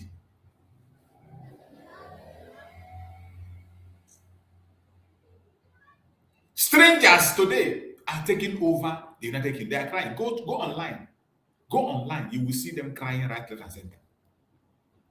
Go online. You will see them complaining, crying everywhere. It is complaint right, left, and center. Go online. You will see them shouting, crying, complaining everywhere. They have always go and check their record. You see how many portion of their land is remaining in their hand. And if they do not remove their hand from the case of Biafra and make restitution for what they have done to Biafra, they will be taken over completely. And it will happen in our lifetime. It will happen. It's not in dream. It will happen in our lifetime. We will all witness it. It will happen in our lifetime. We will witness it. Let them continue their evil. Let them continue their propaganda. Let them continue their blackmail. Let them continue all their evil. They will never succeed. Chukwu Okike Abiyama will not allow them to succeed. He will never allow them. It's a pity that Finland, a country we respect so much, a country that our Prime Minister adores so much, he loved Finland to the extent they said, I will bring Finland to Biafra land. He made bold to say, I will bring Finland to Biafra land. Because of the love he has for them. Because of how far he trusts them. He will sing the national anthem of Finland and sing the national anthem of Biafra alongside. And yet, look at where we are. At what point did they know our problem? Finland wants us to wait until when we finish. They want Mazi Simon to fold his hand until when they kill us, every one of us, before Mazi Simon will react.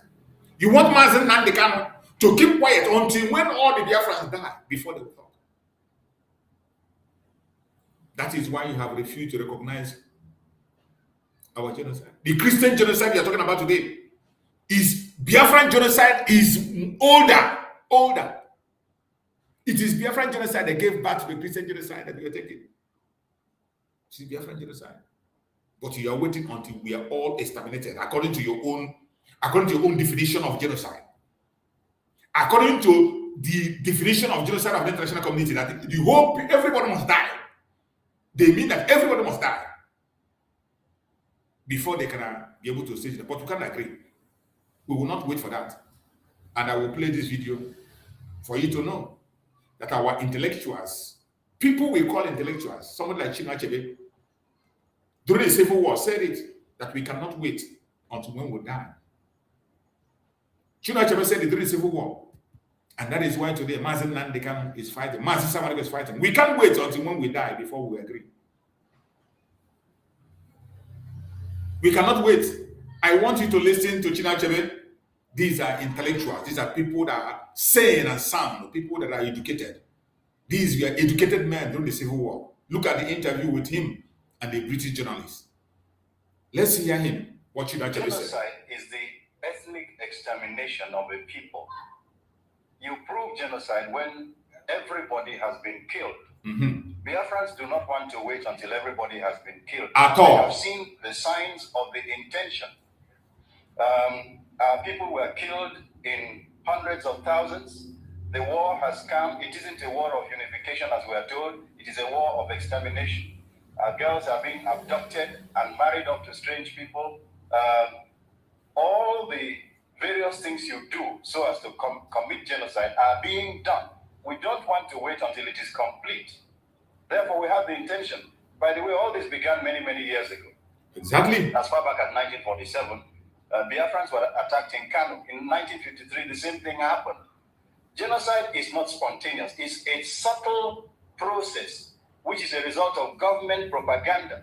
A government now uses the organ which should be used for protecting a people. It turns in that organ against the people and starts killing them using the government means.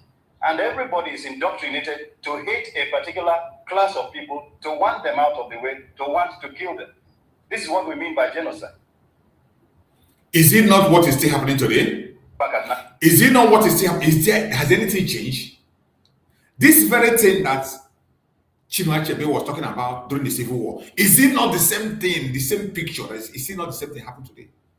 Turning the whole people against the Biafran people, more especially the Igbos. They want us to completely be exterminated before now it will be confirmed as genocide. But we will not wait till then. We are not going to wait. Never.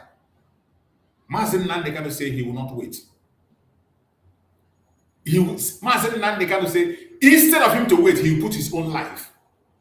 That is why even when they threatened him with life sentence, he said, I will not wait. I'm not going to wait.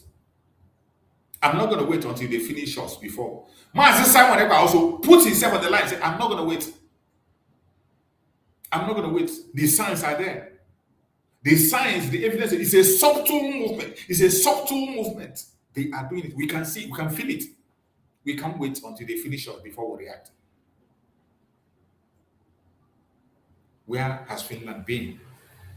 Why did Finland close its eyes on the atrocities of Nigeria, on Biafra land?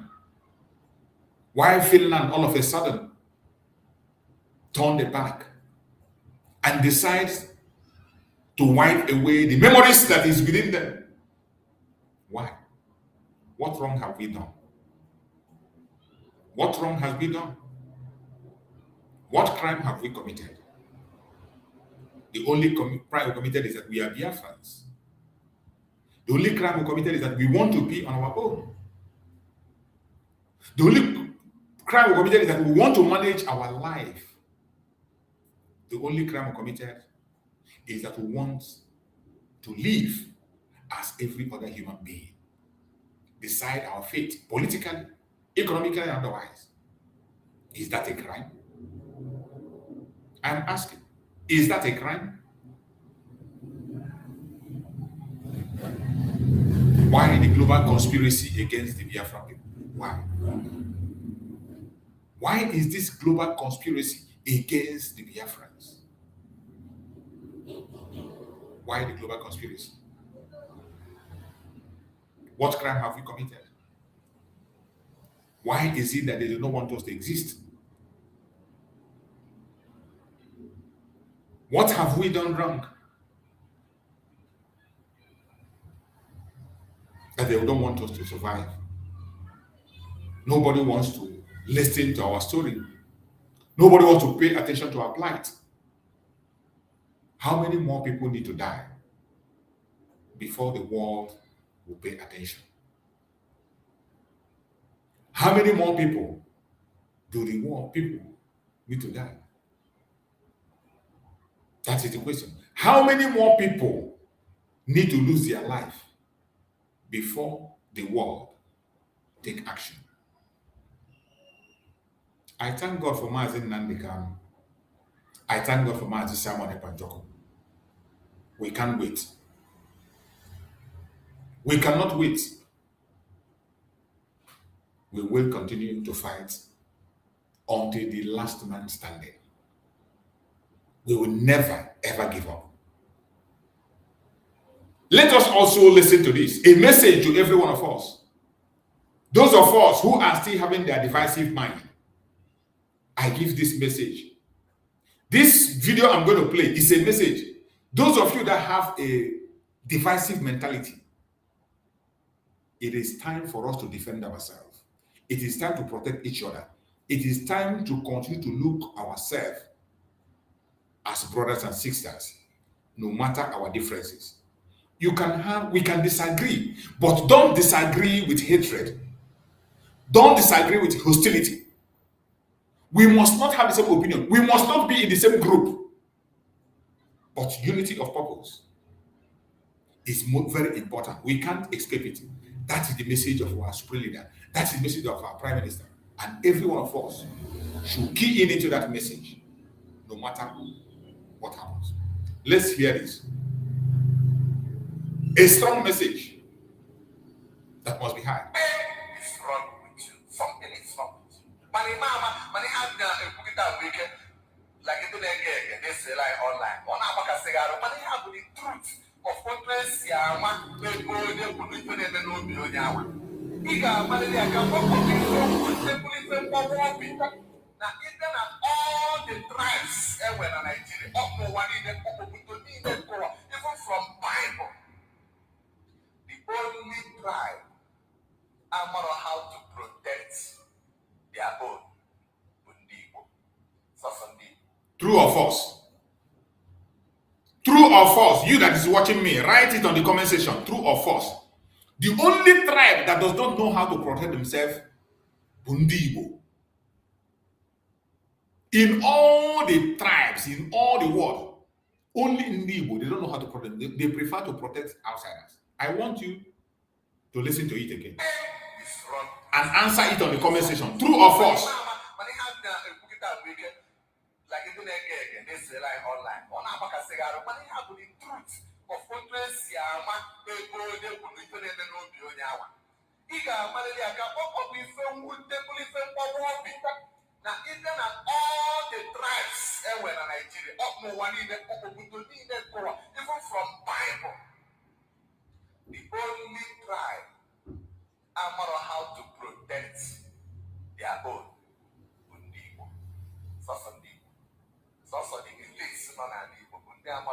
How to fight and protect their own. That people see in the Bible now. But to go me one time I don't want to play that. But I'm never to play that because actually we will go on this. True or false? Write on the comment section or where's your book or say what that Reverend Father is saying. Is it true or false? Now, eventually, and the government in Nigeria, they did the man, we were quiet, we're to the Nanga. Indiausa, the Fulani, even government, where they want to learn about property, Allah, now, when you look at this, how did they want to then give one over now, never family at the same time. You know the family, you are the family, you were a bad problem. He was a very big problem. Other days away, and somebody had one in the member. Also, not going on the election, can there? Who look at Chief of Football, one of the major, most powerful countries ever in the world. And when the election, the man who lose the election was one of the election. The terrorists, the Hamas, the ISIS, the Al-Qaeda, the Boko Haram. Election. You want all about it, people. They will buy only for the demand of election. You may problem. Get if I can deal now only because of an event. You must over now only because of passive event. You have a problem. Pure the other against the name and the man who against the look at the letter. Even in our back, I say, I open and deal. Because of the better Basilo Israel. It's okay, man, the people. They know begin. Obona, Ndilo, if I take that, Ndili, the Jesus, as Ndili, like now, election and the Bukita. Get another election, the man of that. If you're Israel to get that the root. This is the covenant children of God. And then Papa, they do for the apple black and the Faka, where to Mogo, in a Chibutapa, they will put that. This is the root, this is the root to give an one. Something is wrong. Something is wrong with you. Money had a Bukita weekend. Like it didn't get this rely online. On Apaka Segaro, money have the truth of what Yama, people, no Bionawa.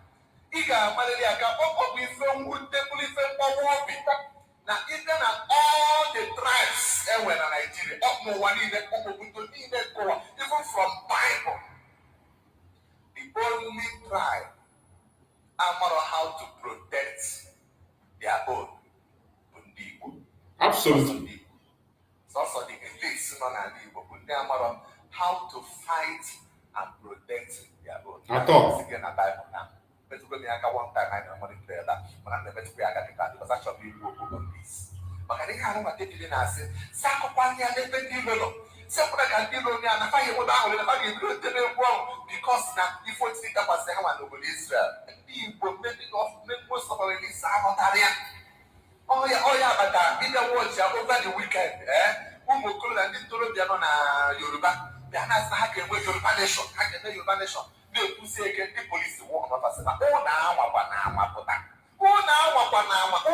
and now, Papa, passing also pay people that are higher Yoruba nation. You had it. But my love was everybody's greatest surprise. And look at that. But the name now Yoruba nation, you can now watch your video. Watch your photos we go see how many. Even the Nigerian police in army if because also so smart that click 40 years ago, you know, and I said those 3 bullets to there. But they did not come out to kill those people. Try Mohammed, try we just who will go to put out when I told you nation. No, they wouldn't know a man I was to do that. Because I want to put that. I am telling you, I got one pieces. One soon, Madame Adeles and all the elegant weather. What can I put the difference? Difference now. The Yoruba Mala, now they are the least people need all to know. Gahanas. And I got on to defend the one and there. They will fight and protect their own. Can you remember that Fulani has done now? Now, SWAT and the mother. Who was sitting what is give it a terrorist organization. Why? Because Nnamdi how to protect their own. Even our misguided brothers that we need to call them to order, not why not our misguided, misdirected brothers. So, you said, cattle root, also the Fagasaga, open a family, rice, attire, and the secondary compensation. Even if the government in the Bible is to defend them, government has never, federal government has never come out to condemn the Fulani Hesper. Why? Because nothing of a need of an house. Then Boko Haram can go away before we declare Boko Haram terrorist organization. Making the lab, making the book in the take the. Is it not true? Is it not true? Are you that what? This is the problem. Our people don't know how to protect ourselves. So, you said, so come on, federal government take a book over there. Say, cattle root, also on the Fagasaga. Open a family, rice, attire, and the secondary compensation. Even the government in the Bible is to defend them. Government has never, federal government has never come out to condemn the Fulani Hesper. Because nothing of a need of an house. Then Boko Haram can go away before we declare Boko Haram terrorist organization. Making the lab, making the book in the take the same local government. Never said before I went up with that. Even when I was and give them the protect because we want to take tomorrow. Still protect their own. Oh, yeah, but they Boko Haram, and the facility. Mm-hmm. Then warfare, repentance, bread and tea. Schools develop 6 months ago, a good tapa, uniform. They have to work around. I need a giver, a high style uniform. Radicalized. Then they put for the said Biafra would do it. Go out. It was so dull. So wait for the Nigerian army. Say I can army. I just plus on had to go. I was in HR. What I guess I handle that. The same Nigerian government. Then the IPOP. And then the IPOP. I want answer. I want an answer. India Babula. India. We are for very happy. I'll point at him happy. And I put on him happy. You humanize them, you mess them up, you do a lot of things to them, and then listen, Nnamdi listen, and I couldn't federal government. I got some on cry. Because the Igbo man does not know how to protect his own. At all. They don't. They don't. Oh, fine, one actually too much. Someone have and get it.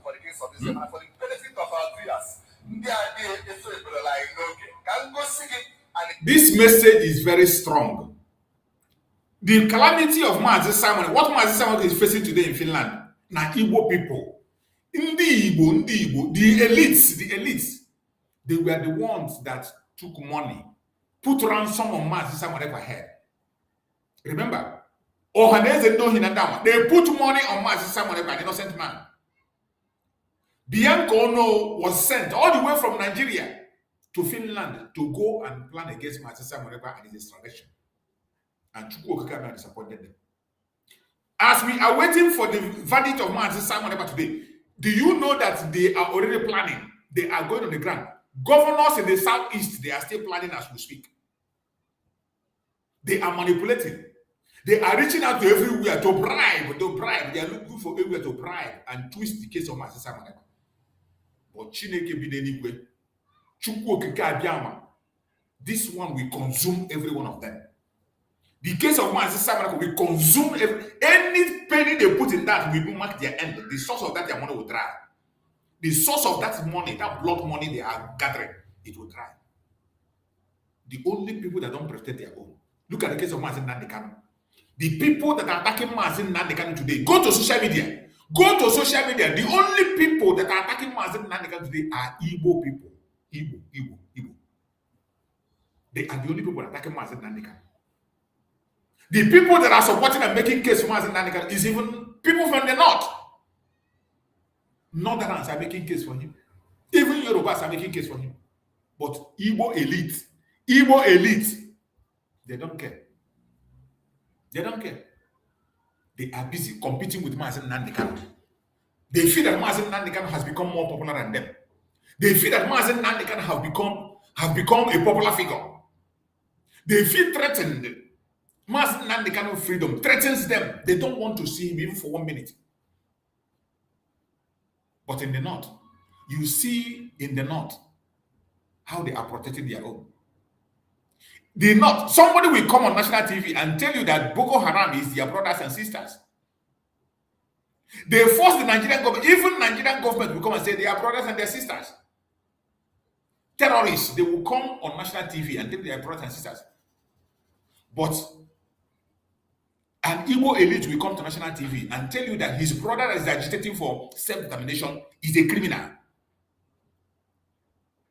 Somebody will come on national TV and tell you that you should go and take the life of his own brother for agitating for freedom. But a northerner will come and tell you that his brothers are misguided, that they are soldiers.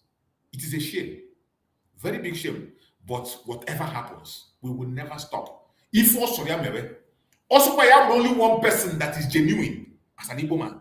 Also, I will phone you for that person must actualize Biafra. We know we still have millions of people who are committed into this cause. We have millions. The elites, how many of them? These bastards, how many of them? They are few. They are not up to 5%.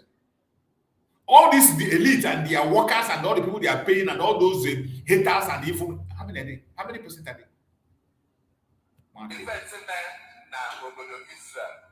Let's listen. Listen to this story.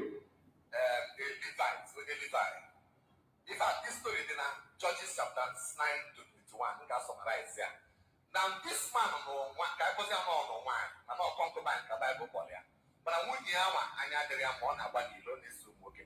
So just why go dear chocolate. So dear Jonah then there. But they said dear like there. So dear after something dear where they go to Panatia. So dear Panatia. Can you days when I met you back? Kahana got Chichi the Fadosa. Then the battle lay along now Market Square. Had I done one man to tell you go down another. Well, for us, I don't know the very dangerous. I didn't buy a drop a superman. That come I can bed. So the man call for our Jenna bed the man. Go and bed the man. How about that? The man in the hand, he will go down and come out of family and so on. We'll go now back. Who will go down? Dikibia, then a Benjamin. Who will go down? What would the man say? Now I follow. Working on one but I'm begging. Who put that the man? Can go see it. Now, Judges chapter 19. Look at verse 20. Okay, verse 24. Verse 22, sorry. Verse 22. Now, verse 22. Give Fabra the man has said. Now, as they were making their house ready, because the men of the city, certain sons of the layer, beset the house round about, Peter the Lord, spoke to the master of the house, the old man, where said, bring forth the man that came into your house, that we may do what? That we may know him. Actually, Tinia, I am working when I like working by. Actually, where I go, the man, I deny. This one man was okay. The man over there. Exactly, so then I came out now. That's all I'm going to. Can't know when the wine is good. I said, I told a wine. When I work, I don't work. I get it in work. I get you from what happened. So, everybody missing, I done missing the argument. The man who don't wear because if I'm with you, now, what I go so is to do work. So the man will package you with your one of your 7 one of my own church. Now, verse 25. I'm a Russia. Verse 25. So, but the men will not hearken to him. So the man the way actually took his concubine and who he was said, oh, then I like him. You go check it by so or package you with your one here. And they brought her forth unto them, and they knew her. However, by this girl he go. And that abused her all the night. But in this girl he go throughout the night. Yeah. He go away to the woman. And for my little say, by the time she did that woman died 1 hour one. So when the man from verse 29, verse 29. And when he was coming to the house, what for the the man, they went down. When to he took a knife, laid hold on his concubine, and divided her into 11 pieces. 11 pieces, together with her both, into 12 pieces, and set her into all the coasts of Israel. Can you get the man on that? Into 12. Oh, well, side that. Well, side that. I want you to pay attention to this story. You are going to learn a lot of things in this story. Pay attention.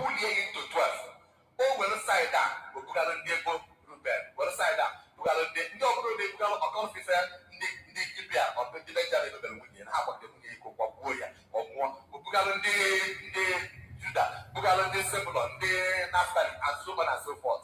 So when this does only have the house in back, now the very far, in short, this okay, funny the way the meeting where Cindy Benjamin, oh no, Mamma, Cameli, oh, my Zapalica, I gave Buhan and Azabulon, no, they have a question of a man over Israel. They might be funny thing. Benjamin, where I said,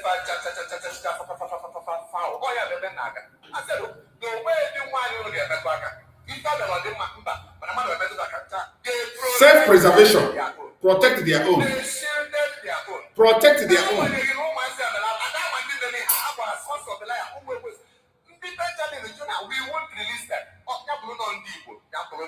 Akoko. So everybody protect this and you are not so long. 11 tribes where they are not so one tribe of Benjamin. Benjamin now. Come I got one to Maka, Luson and Yago, to our greatest surprise, however, even a far ball grammar, open the watch here, now that battle now. verse 21, chapter 20. Can you see here now? The first round of that battle, Bible says, and the children of Benjamin came forth out of Gibeon, and they destroyed down to the ground of the Israelites that day. 22,000 men. Now they want to. Ndị a bụ famịlị ahụ. Ha jụ na ba na-akpọpụta ụmụ fa protect ụmụ ha. Anụbazi 11 tribes wee dị n'ụzọ ọgụ. Ka tinye otu a, Chineke mara si the Benjamin and the right for protecting their own children.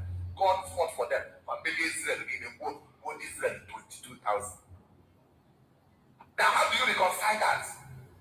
Israel next year, second in Neha, simple. Israel went about to 9 verse 23. Verse 23 was, and the children of Israel went up and wept before the Lord until evening. Now, sorry, Ghana verse 25. 25 was, and Benjamin went forth against them out of Gibeon the second day, was in Ekpa'S, and they destroyed down to the ground of the children of Israel. 18,000 men. All of them were people that were drawing the sword. However, around 2, Benjamin, who was 18,000. You have 18,000 for 22,000, or 40,000 Israel who's part of land. Why? Each one of Benjamin is about to protect their own. Misdirected brethren. Why? Fight for them. How to fight for their own youths. Even the youths, this one was made a mistake. You will first of all, people will not all you know, Chaco dog, but that's any mono. You were not going to go through with everything. Definitely not support her. Oh, God, I see a big against it. But if put up publicly, they go see they are wired or fear to control them. That is exactly the situation right on here. Get out of Igbo land. And even this story, that you will discover wisdom of God about Israel. I will decide that with that. Give your Benjamin again, because they were fighting to protect. They were fighting to protect their own. That is the message I am trying to relate to you people. Our people do not know how to protect our own. Our elites, Igbo elites, don't know how to protect them with their own. ISIS will enter the zoo and charge. They don't care. They don't care. The elites don't know how to protect their own. They do not care at all. They don't care. They don't care. These are people who only what they care about is their own selfish interest. They don't care about you. These same people we are talking about, they are the people. We are not the people that instigated the arrest of Mazi Simon Ekpa. We are not the people that participated in the kidnapping of Mazi Nnamdi. Up to today, they are still the people working against the release of Mazi Nnamdi. Up to today, they are still fingered in the case of Mazi Simon Ekpa. They even made attempts to go and extradite Mazi Simon Ekpa and bring him to Nigeria. And Chuks disappointed them. Which one are you going to count on? Which one are you going to leave?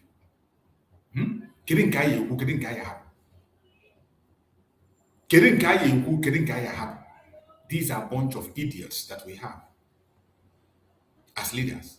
People who don't care about themselves, let alone care. They don't even care about their own life. Let alone care about someone. Because if they care about their own life, they should know that there will be a repercussion for everything you do. A time will come when you will pay. You will pay for everything you do. You will pay every evil you do. You will pay for it. You pay for it. But what do we see? When are they going to begin to learn to protect themselves, protect their people? At what point will the Zoological Republic, with Igbo politicians working with the zoo, we know that it is necessary to talk about self-preservation? They even fight themselves. Look at even in this election. Look at the people that are attacking their own brother, Peter Obi. Is it not the Igbo people at the front line? Look at Seibo. Seibo, his mission, his mission is to destroy everything that has to do with Igbo people. Support Fulani agenda to the last. Look at Hope Uzodinma. Support Fulani agenda. Look at the other one in the Ebonyi State. The same thing. The only person that seemed to be a little bit better is Abia State. Abia State is the only one that is a little bit better. I'm not saying he's perfect. He has his own weaknesses. When he begins to talk rubbish that he doesn't have money to build seaport. Everyone will have their fault, but at least the Abia State governor is better than every one of them. What have Soludo done in Anambra State is there? Creating different kinds of security outfits to destroy the youth. Creating different kinds of security outfits to destroy the youth every day. Every day, new outfit.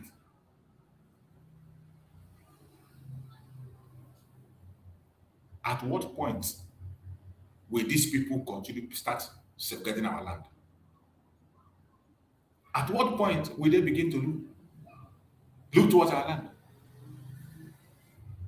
The time has come for every one of us to sit up, more especially those of us in this agitation. If you are in this agitation, please, at this moment of incubation of the case of Simon Ekpa, you have said, this is a critical time, it is not yet over.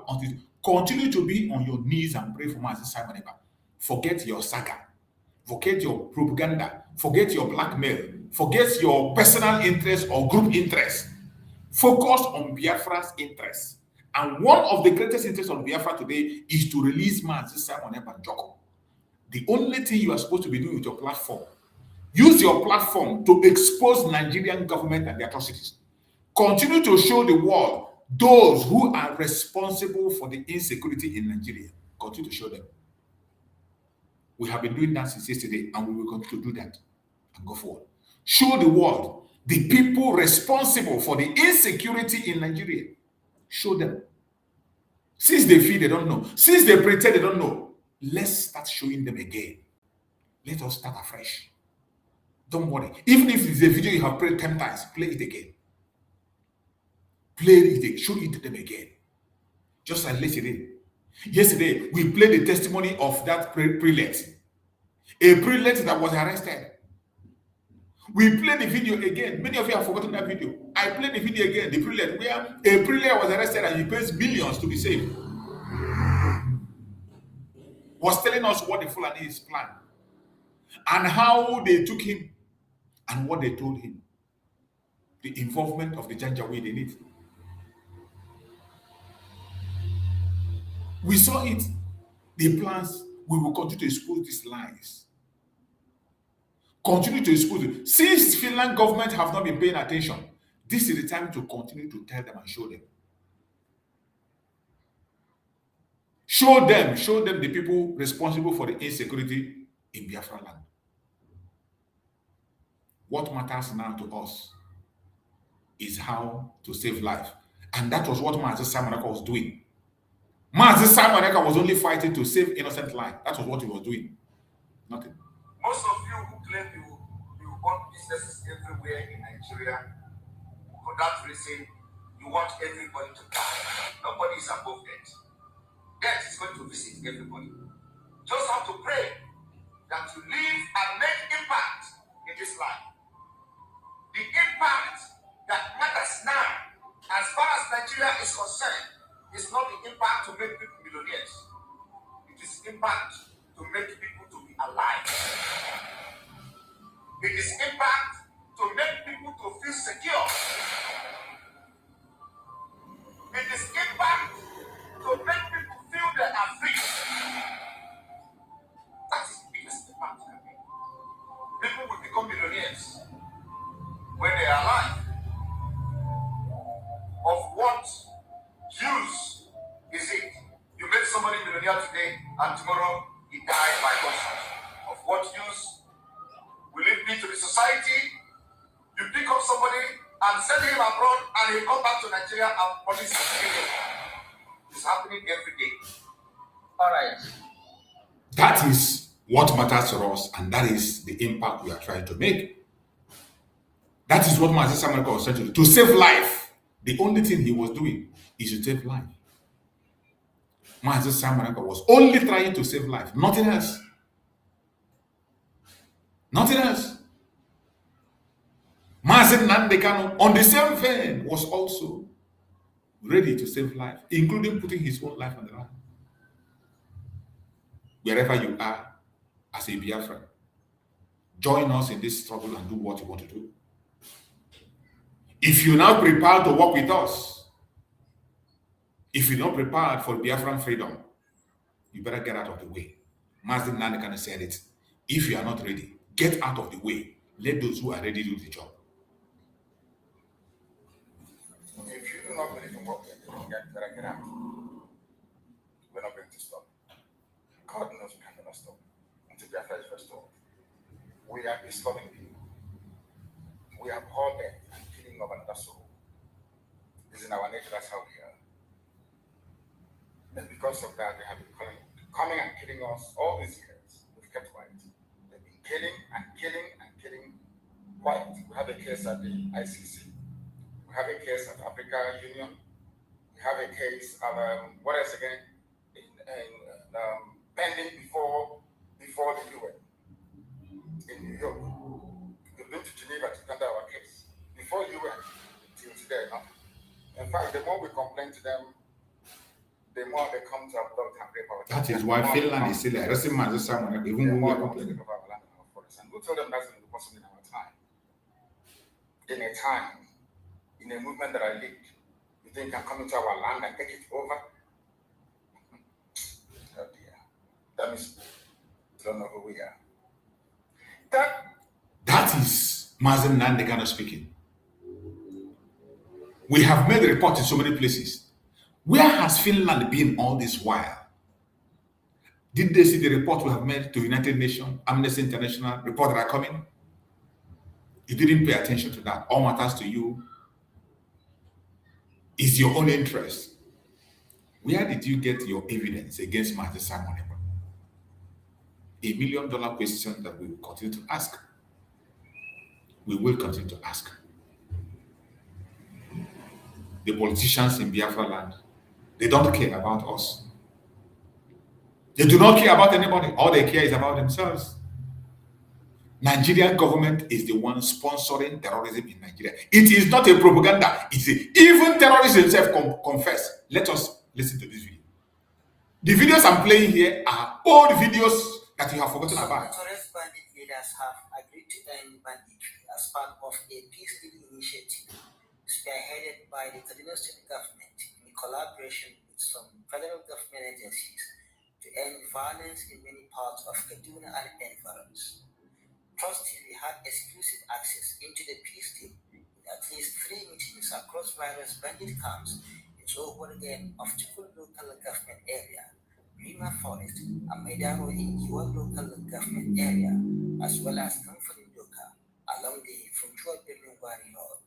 Some of the bandit leaders include Samaila Suleiman, known as Boka, who has been terrorizing areas of KK, Dongholu, and many communities in Millennium City, Chukun, and other communities in Kajuru local government area. He was also the mastermind of abductions in Kwara State and the May 2024 abductions of students of Confluence of Science and Technology, Osara, in Kogi State. People who left their houses and families should come back and continue with their normal life. The person that you are seeing is a chief terrorist that have kidnapped school children, kidnapped people, took innocent life. This man you are seeing is granting a press interview in the name of peace deal. And up to today, this man is still kidnapping. This man is still kidnapping as you see. In that area, he's still kidnapping. Look at national TV. They gave him press interview with his glasses, covered eyes, and commanded. Only in Nigeria. Communities in Kajuru local government area. He was also the mastermind of abductions in Kwara State and the May 2024 abduction of students of Confluence of Science and Technology, Osara. They give him amnesty. People who left their houses and families should come back and and continue with their normal life. Sadiq Yelo is another bandit leader operating around Kateri and Gadamala Mamman on Kaduna Abuja Highway, while Musa is another kingpin operating around. The terrorists are not hiding. They know them. Look at them. They come for peace day with their gun, well armed with their guns. This reconciliation because it will benefit the masses. That is what the Northerns are doing. We are seeking for your forgiveness so that we can understand one another. This is what is happening in the northern part of Nigeria. The notorious bandit leader Salahoro, who operates alongside Boka, as well as Yellow Jumpers, who operates Look at them. along Kaduna, They came with all their arms. could be blessed to impress the peace team. These people are still rising up to today. And Kabiru operating around Saban Birni and Maidaro villages in your local government areas. God knows that we are happy and ready for this. Granting them press. They are granting them press interviews. Trust Chief interviewed many of the bandits who expressed awareness with the criminal activities and expressed their commitment to bring violence to an end. We are now convinced that this government is for the people and we will support the peace deal. We don't want our children to be bandits like us, but to go to school. A government negotiator who wish to remain anonymous assured the bandit of government's commitment to peace in the region. He urged them to stop attacking villages and release all kidnapped individuals in their custody. He promised that those who accept the peace deal will be empowered with skills to help them transition to a more peaceful and productive livelihood. Recent statistics from the National Bureau of Statistics (NBS) reveal that between May 2023 and April 2024, over 614,937 Nigerians were killed and 2,235,000. Imagine. And the people that kill them are the people they are forgiving here. It also revealed They say they are reaching 50. 1.2 trillion naira God. was paid as ransom. The report also indicated that the Northwest had the highest cases of kidnapping with 1,420,307 abducted, followed by the North Central with 317,887 and the Southeast 110,045. However, with the recent peace deal, residents of the affected communities have expressed joy and optimism that the peace deal would restore peace so they can return to their communities. I was born here and my children as well, and I am happy with this reconciliation. I will come back and continue with my family. And may God restore peace in our community. We are happy because I can't remember the last time I came here. We are happy with this peace initiative. In a statement, the Chief Press Secretary to the Kaduna State Governor Ibrahim Musa said, Kaduna State Government, in collaboration with some federal agencies, has established the Peace Dialogue Group that is developing the Kaduna model, which is a comprehensive framework for sustainable peace and security. This model, according to him, will include disarmament, demobilization, and reintegration, alongside investment and rural development and conflict resolution. He said it is a holistic approach that addresses both the symptoms and the root causes of insecurity. He said the model entails engaging stakeholders tirelessly, and this non-kinetic approach led to numerous. I hope the Finland government that is looking for terrorists, these are the terrorists. Nigerian government knows them. They are working with them. And they are shooting them.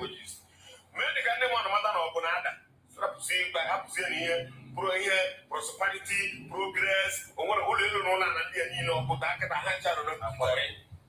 but see, anyone had a Padomo, no, but the people support the ball. When I was permanent to the one, only person, I call a pro, I call a pro, two person, and two are no, na ya ga-arapụ unu n'ụlọ nsọ a waa adị ọrapụkwa unu na akakwuru ebe a na-akụ aka akụrụ na akụ dịde ntị ụnụ akụzi na onwerozi aka unu na-enye nkịta ụnụ akụzi na ebe pastọ na-anọ na cheeti na-agbado elu ndị na-akụrụ ya egwu na na-akụ egwu onye n'elu ebe pastọ ga-anọ obiri ezigbo ụlọ esi ya n'ekwu ya ụmụ ogbenye atụrụ ego jewere agbari ya fue na jeneretọ ma ogbe ihe a chemụ na sọnụ atụrụ eji chụ aja kedu ka esi ewere ụnụ chụ aja na aka ndị ji ụnụ chụ aja mma ejiri chụ aja na-agba moto 7 million 10 million naira ikpere ya eje ebe ịwa na ndị ụka ịfọdụ enwe ebe unu ga-eje ndị si ndị ụka nwere ebe unu na-eje onwekwa ebe unu na-eje obodo ejekwara ede kwuo na ọgaranya ije enugwe ga-adị ka anyị na ịga na-aga n'ikwe andị gị nwebe ọgaranya onwere ebe ị na-eje ma akwa na onwe ebe ị na-eje andị ịkwere ka ịdodo ndị mmadụ ebe a gwana anyị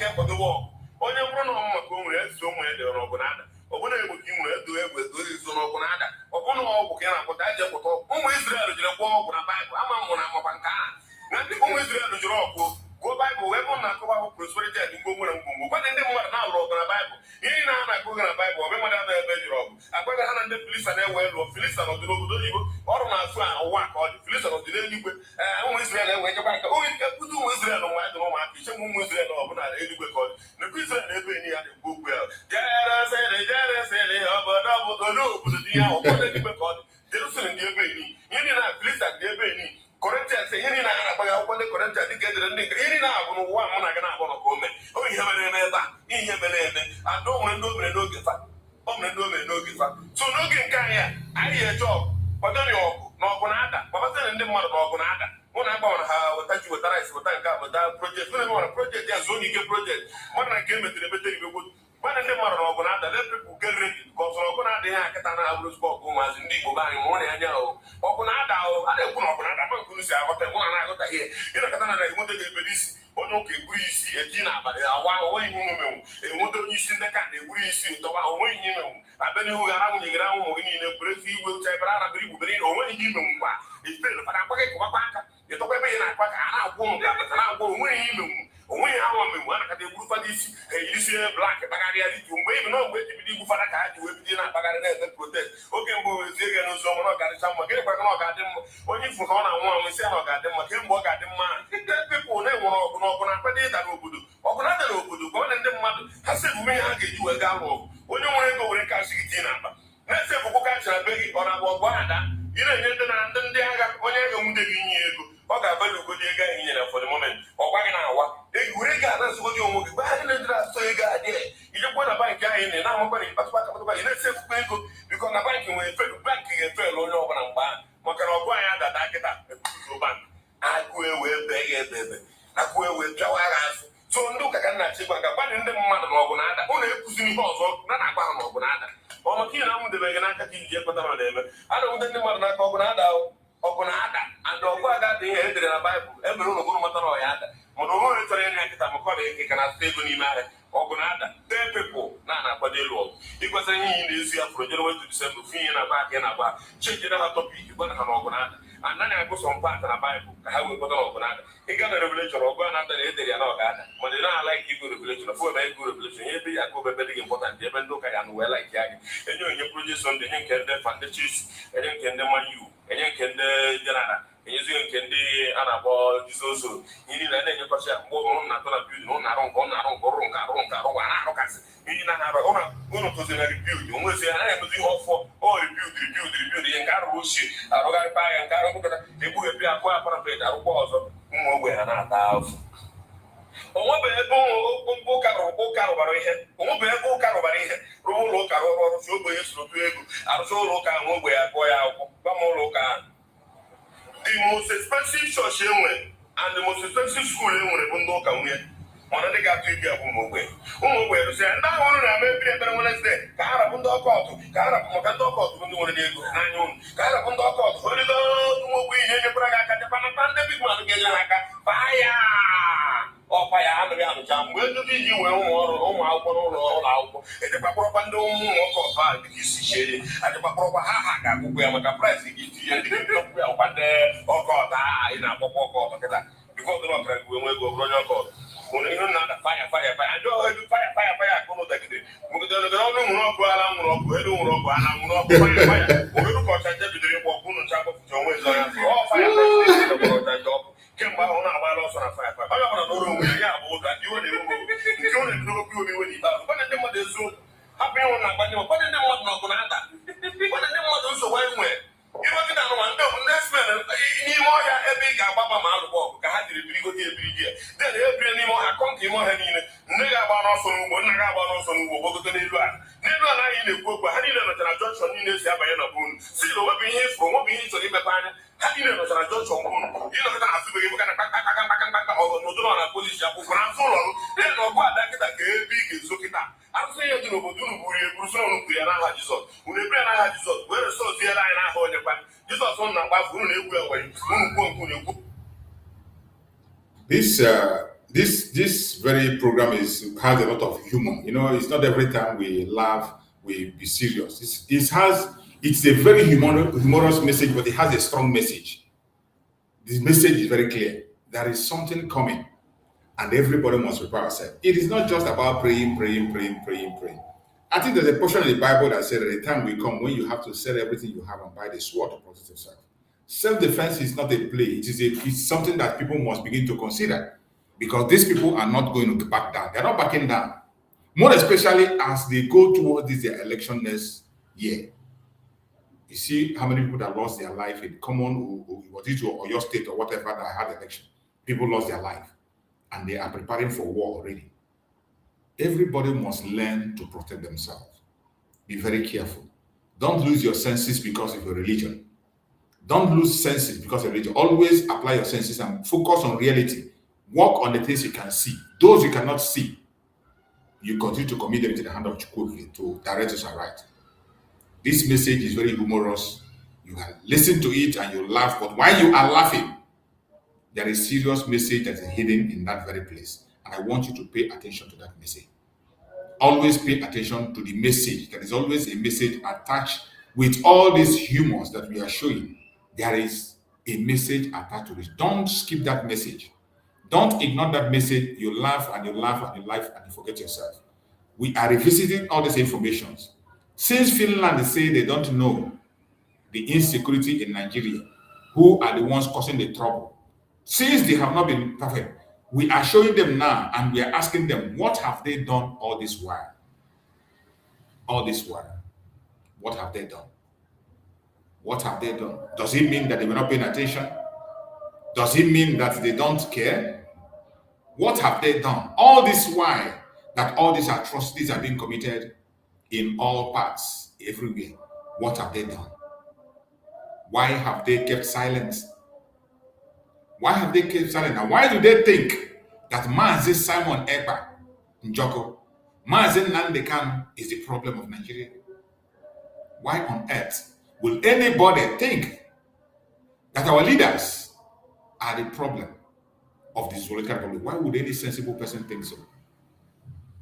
In a country that does not care about its own, a country that does not care about itself, a country that does not care about its own people.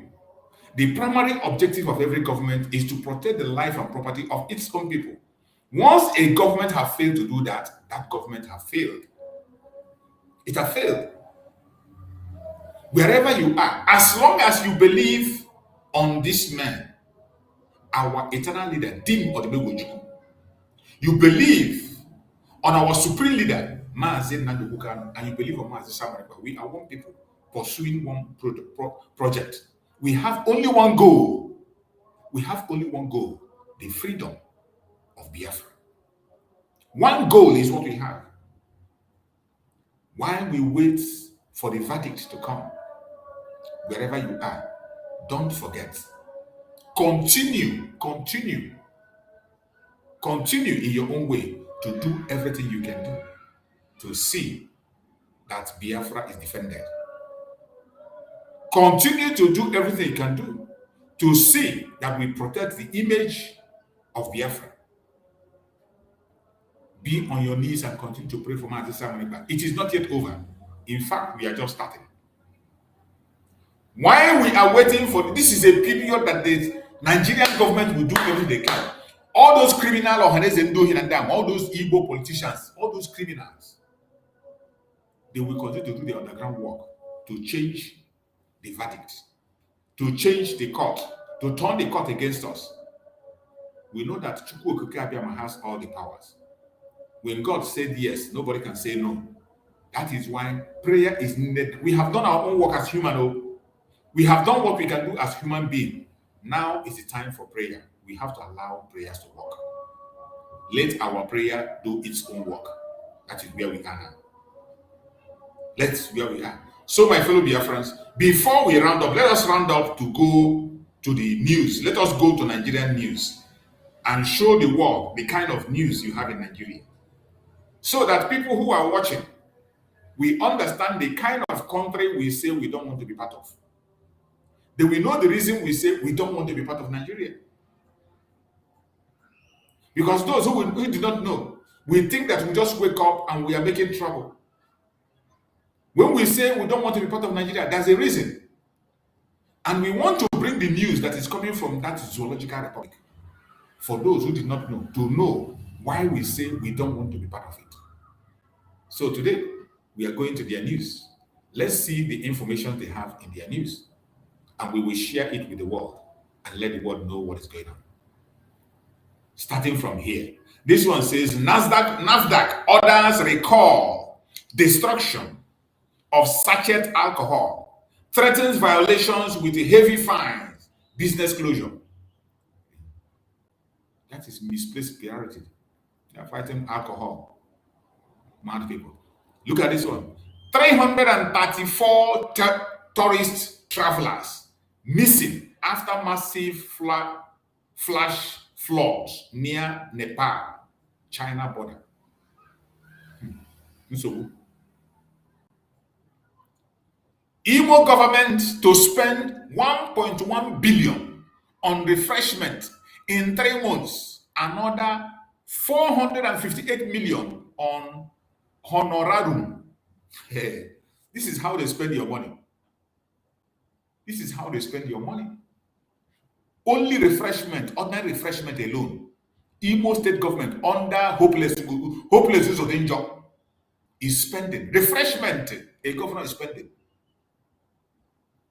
In 3 months, he is spending, they say, another 458 million. In Imo State, they spent 1.1 billion. 1.1 billion on refreshment. 1.1 billion only on church refreshment in 3 months. And another 458 million on honorable. These are the kind of Nigeria we don't want to be part of. Imo State.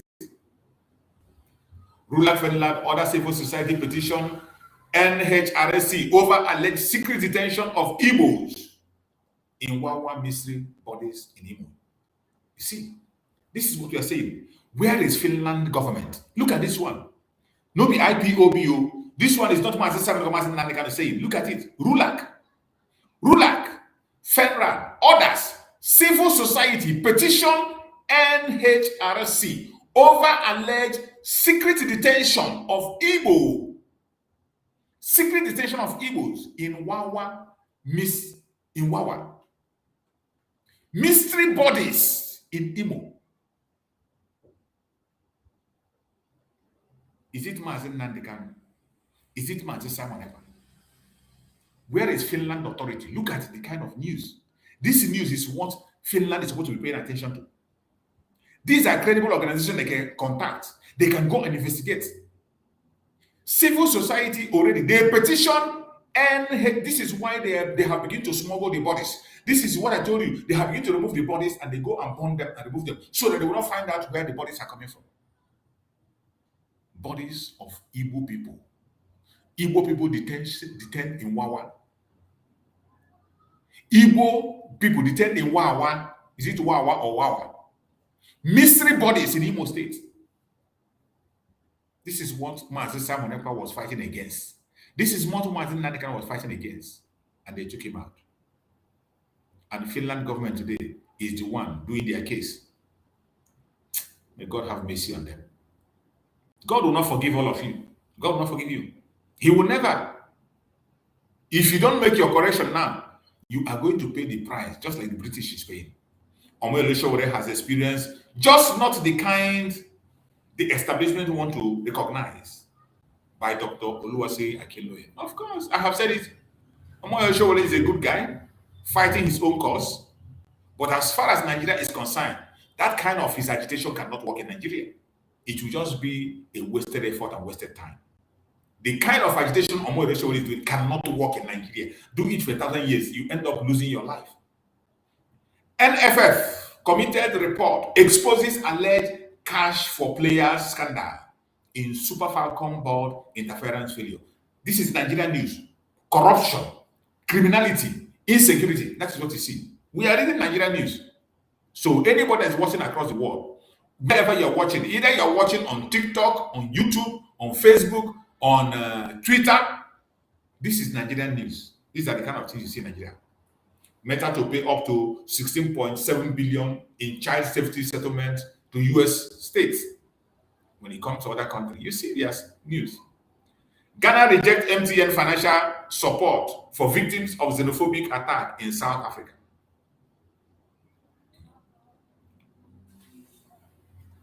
Look at this one. What is this? What is this betrayal? What is it doing? Igboho, don't stop police from arresting me. No, Igboho didn't stop police from arresting me. He rescued them from mob attack. Yoruba traditional religion adherent Tani Olohun. Igboho has lost his value now. He has lost his value. He's no longer Igboho. He's now working for the government. So we all know what he stands for. Delta Dopa officials' personal account leaked to 1 billion transaction amidst disputed relocation of housing plots. Corruption. That is what their news. That's Nigerian news. Corruption. Stealing. Loss of life. That is what you see in their news. Nothing more than that. How 10 Nigerian police officers fell defending KB community from hundreds of bandits on 250 motorcycle report. You can imagine. Tomorrow they will tell you to come and join police. Tomorrow they will tell you to come and join army. Meanwhile, they are wasting their manpower every day. Wasting them. Look at it. How 10 Nigerian police officers fell defending KB community from hundreds of bandits on 250 motorcycles.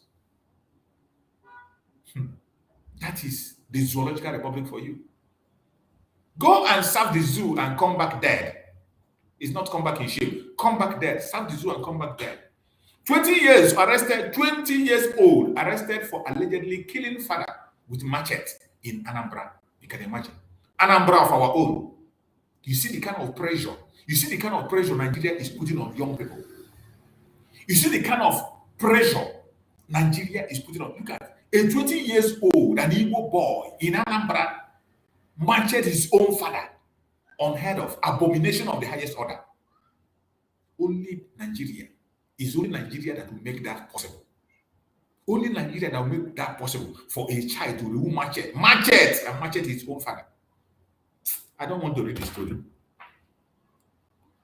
Nigeria won't pay above 605 liters for petrol under accord. Go and sit down, bunch of idiots. You make promises you cannot fulfill. After making bogus promises, make him a president. Tomorrow you see a different thing. Mad people everywhere. What is this one saying? Soon election. 125 special duty allowances witnessed. Nonsense. Criminality. That is what you see in all their news. EFCC recover over $500 million in cash assets for Nigerian government in 3 years. Olukoyode. You recover. Where the money there now? Imagine. You recover 500 million in cash. Cash. You recover. And still, your brother they borrow money every day. Your brother is borrowing millions every day. Where this one where you recover, where you say you recover in cash. Where is the money? Crazy bunch of idiots. Mad people. Detergent and paracetamol in fufu Nigeria reacts to shocking food processing claims. Everything there, Nigeria is a place where everything is possible. Kuje Council chairman make U-turn after public backlash, denies threatening non-APC residents with expulsion. I saw the video now where you were threatening people if they don't join APC, you expel them. You deny them. I saw the video. You deny them. Criminals everywhere. EFCC offer whistleblowers up to 5% for recovering stolen Nigerian assets anywhere in the world. Nonsense. Nonsense. Only idiots will come and blow whistle to you people. Only idiotic people will come and blow whistle for you to go and recover and reloot again. You recover and reloot. That is what they are doing in their EFCC. They recover and they reloot it. But only stupid idiots will come and give you people information. Whistleblower by foot. Police arrest Captain Juna in Kanu. Over 3.5 million, $1,500 romance fraud. Threats to leak woman's intimate videos. You see, police arrest Captain Juna. A captain is doing Yahoo in Nigeria. All the able. This one. Edo residents flee homes, sleep in bushes as Aro baggers, confraternity members go on rampage. Edo State. People are talking about responsible things. Edo State, they do court. They are talking about responsible. They are talking about the insecurity in the land. They do bagger and Aro. You know, we use that your bagger and Aro protect your people. Fulani is in charge of their bushes everywhere. Fulani is kidnapping them. Instead of them going to they do bagger and Aro. Only in Nigeria. That is what Nigeria produces. Mentally derailed people. That's deranged people. That is what you have in Nigeria. Uni Abuja excluded 400 level students from hostel as ERC condemns policy. Nigeria, they will frustrate the life of people every time. EFCC sees aircraft leaked to power project committee member who took 30 million bribe. That is it. That is Nigeria for you. It's only fraud and bribe, terrorism you will see in their news. Photo. Faces of 10 Nigerian police officers who fell fighting hundreds of bandits in Kebbi. Look at the innocent people that lost their life in the name of Nigeria. You are securing Nigeria. Look at them, innocent people. Tomorrow, go and join Nigerian military. Go and join police. They will send you to bandit without any ammunition, without any preparation. The $1 trillion business of hyper-connected content-driven world that creates a generation of lonely people by Daniel Oduko Okonkwo. And these are writers. The subsidy they said we could not afford. Who really paid for Nigerian great fuel reform? A bunch of liars now. But on our own, so ask big question. Solution is already there. Biafrans are putting solution. When I go join the solution and asking big question. FBI arrests Massachusetts lawmaker over alleged 700,000 COVID relief fraud. And so, the COVID. Enugu government tells head fellows. Enugu government tells head fellows, go undercover, expose absentees doctors, poor service at PHCS. US seizes China leaked hacking platform used to target NASA Federal Reserve. Malaria outbreak at Germany airport, kill worker, infects 5 others. Malaria. 25 democratic states sue US Postal Service over Trump rules restricting mail in voting. That one concern now. That one now concern. Trump is a disappointment. Very, very big disappointment to us this time around. That Christian genocide have dented his record. He doesn't know. Article is confused. Tinubu president's mock ex VP over 3 petrol subsidy position in 2 weeks. Nonsense. All of you are the same thing, bunch of idiots and criminals.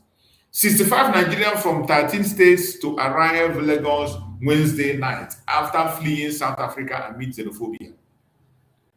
South Africa, that one a country, and I go live and die. Plateau. Mother shields 2 children with her body. Survives terror attack that killed 3 others. That is what you see in Nigeria. A mother has to put her own life on the line to save her children.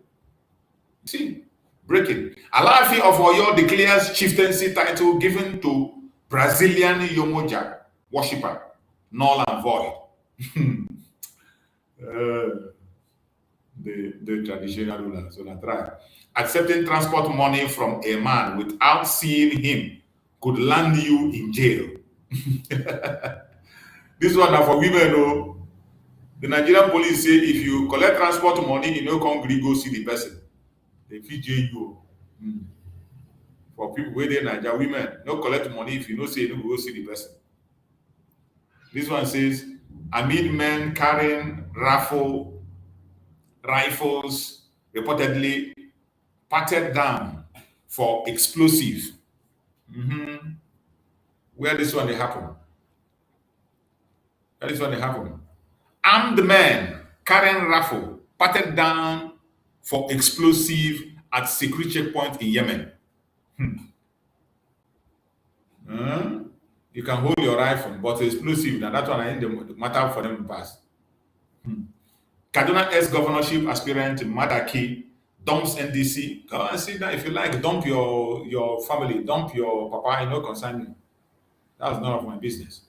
South African police hunt man who allegedly hacked girlfriend, her sister, 1 other to death with spade. Yeah. Imagine. These South African people are mentally sick, or most of them. Nigerian law school also poor facilities, law graduate associate tackles council over Atiba University suspension. The video would have been arrested in Rwanda, Ethiopia, over his politically post during Osun election, says Surubu 8. Niara. Everything is politics for you people. Showore vows to shut down Nigeria, resist any attempt to steal his mandate, even if it costs his life. I trust you for that one. You go do a more, but they don't even allow you near close. Say you won't come protect your mandate. They will not allow you anywhere close. That's what they are known for. As for you, if you win, I know you can go for your mandate. Unlike P2B, that is really hard. If you win, I know you will go for your mandate. But for them to allow you to come close, that one will not happen. It's not happening. It's not happening. Accused 9/11 mastermind Khalid Sheikh Mohammed, 3 co-defendants to stand trial in 2028. So they are still there, cooling down. Kaduna PDP vowed to resist arrest, intimidation of government critics. Mad people.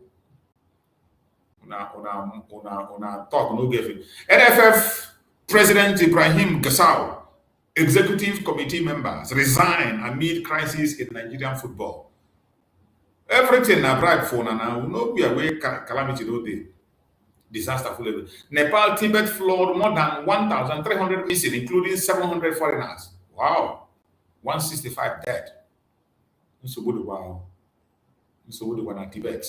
Nigerian High Commission media coordinator in Ghana resigned, alleges pressure to keep silent on 2 billion naira allocation. That's it. Now you keep silent. Is that your resign? If you don't keep silent, they will buy you. So the guy just resigned his own. That is Nigeria for you.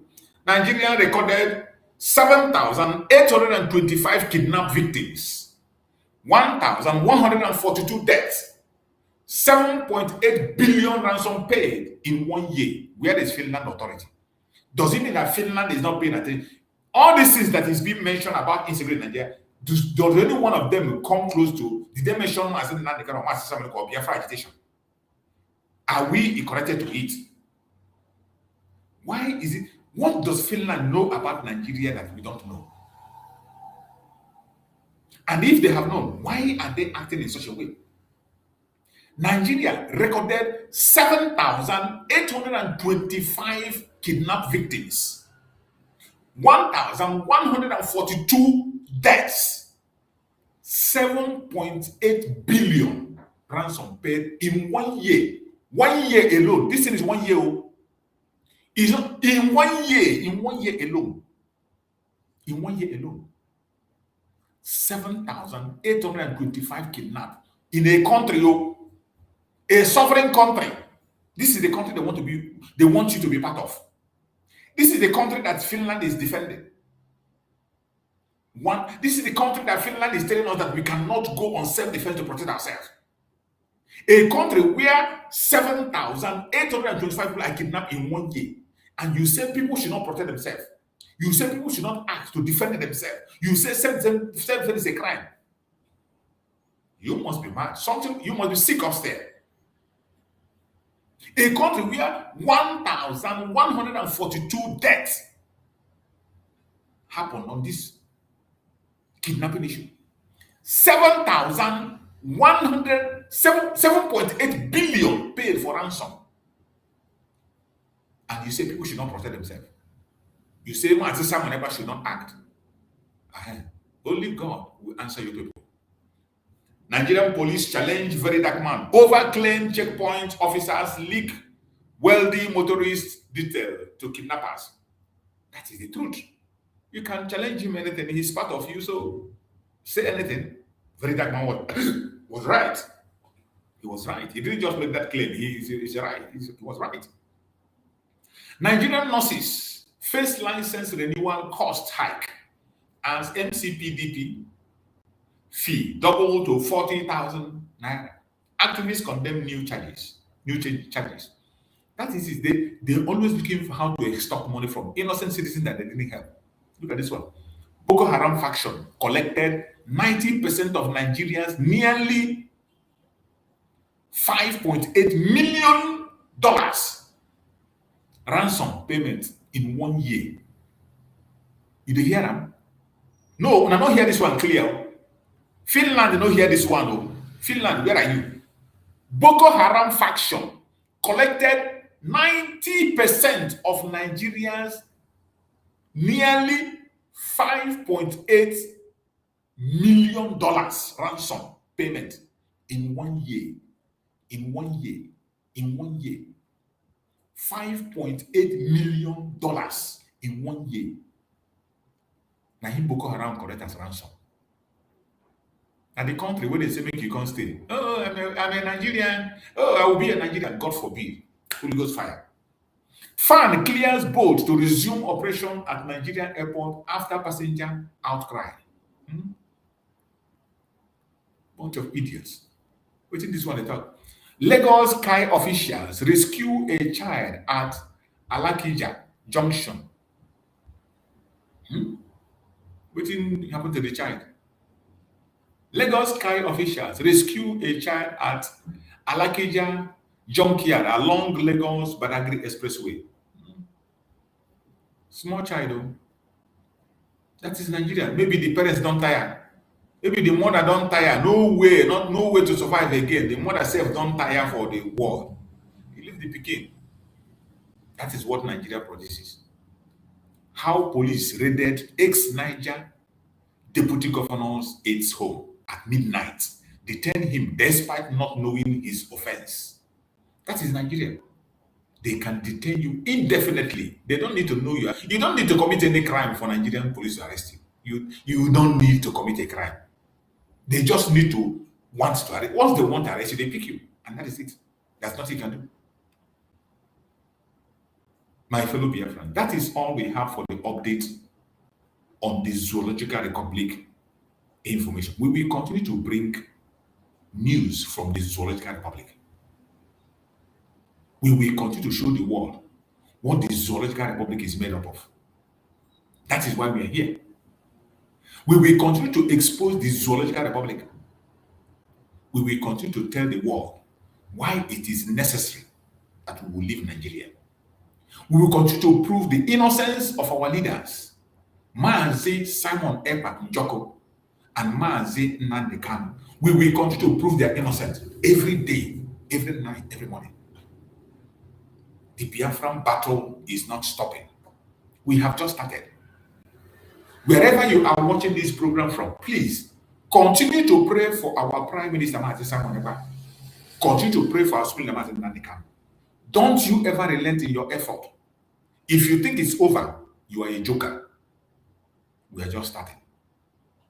We are just starting. If you think the battle is over, you are a joker. I bet you are joking. You are completely joking. Every one of us must wake up. We must wake up before it is too late. We must wake up. Wake up and face the reality of the day. Wake up and face the truth. Wake up and face the order of the day. My fellow Biafrans, this is the time to pray. We have done our work. Supporting Nnamdi Kanu and Simon, more especially on the case of Simon, we have done everything that has to be in court and outside. Today, the board, we have given everything out. People have made their contributions, and it is now on the table of Finland. On the ground, I know many attacks are coming. Many things are going on the ground. But since we have no chance, we have no power to go to that side, we will go to that area spiritually. We need to continue spiritually. If you are a Christian, pray. If you are a Muslim, pray. If you are a Jewish, pray. If you are a traditionalist, pray. Consult your own God. All we want is justice. Let justice be done. Once justice is done, our Prime Minister will be free. Nothing is going to stop him. May Chukwu Okike Abiyama continue to guide and protect every single one of us in this very program. I pray that Chukwu Okike Abiyama will never ever disappoint us. I pray that Chukwu Okike Abiyama will never ever let us down. No matter what the enemies are saying, no matter what they do, Chukwu Okike Abiyama will never leave us. We have come a long way. We have made a lot of sacrifices. And we have continued to make sacrifices. We cannot continue to suffer. It is time for Chukwu Okike Abiyama to intervene. It is time for Chukwu Okike to intervene. Because once he says yes, nobody can say no. We have done our part. And as we have done our part, the remaining is in the hand of Chukwu Okike Abiyama to do. And we believe and trust in him that he will never let us down. He will never let us down.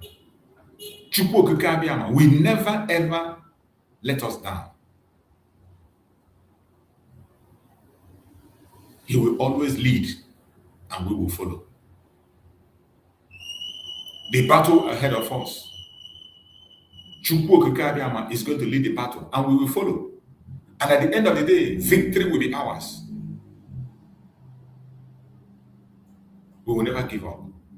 Wherever you are as a Biafran, don't give up. Don't give up. Do not give up. Are we going to win this battle? We will win the battle. There's no need to be afraid. There is no need to be afraid. No matter the battle they bring, no matter the propaganda, no matter the blackmails, we must continue to do what we have to do to make sure that our voice is heard. The battle is not an easy battle.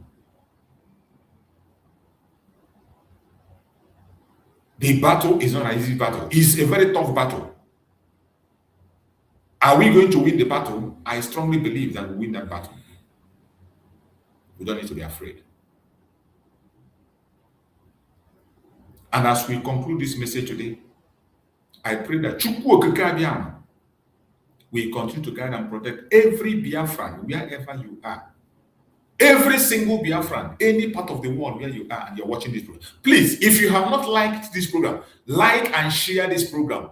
Give a thumbs up. And if you have not subscribed, I don't know what you're waiting for. Subscribe, like, and share. Very important. Subscribe, like, and share. We are in a time of radical evangelism. We are in a time of visibility. You don't know who is going to see what you share. You don't know who is going to see it. We are focusing on people who are not even Biafrans. Share it. You don't know who is going to see it. We want visibility. Very important. The world is not showing us what is happening. We want people to begin to engage in the case of Simon, begin to discuss it. We want people to begin to talk about it. Because public opinion and narrative matters a lot. We want people to begin to look into the matter. May Chukwu guide and protect all of us. May Chukwu guide and protect our supreme leader, Nnamdi. May Chukwu guide and protect our Prime Minister, Simon Ekpa. No weapon formed or fashioned against us as Biafra shall prosper. No weapon formed or fashioned against our supreme leader, Nnamdi, shall prosper. No weapon formed or fashioned against our Prime Minister, Simon, shall prosper. I thank you all for being on this platform and joining me on this program. We are going to come back again this evening for more update. And before I go, I'm going to play an interview between Simon Ekpa and Nnamdi for us to while away time with it while we take our rest. I'm going to come back again later in the day. Thank you so much for being part of this program, and I will see you again by the grace of Chukwu. Stay blessed and see you when we meet again on the next program. Thank you so much for being part of the program, and stay blessed. Have a wonderful day. May Chukwu guide and protect all of you. Stay blessed. Thank you.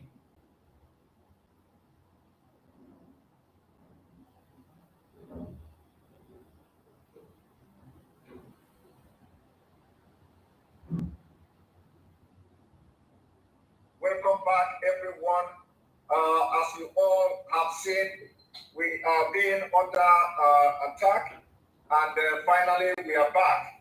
As we are going to wait for our viewers to join back, everybody. See you we are going to go on commercial, which is very, very important. This commercial will take just 2 minutes before we start. We apologize because, when it comes to tech, anything can happen. When the enemies are angry and they are not happy with the progress that is being made on Biafra restoration, you see what is going on now will be going on. But we are very resolute. Giving up is never in our dictionary, and we are going to continue. On this note, we are going to start this program based on three principles. Yes, so we are starting based on three principles. The first principle is the freedom of speech. We are going to visit, what the freedom of speech said, especially most of the international laws about the freedom of speech.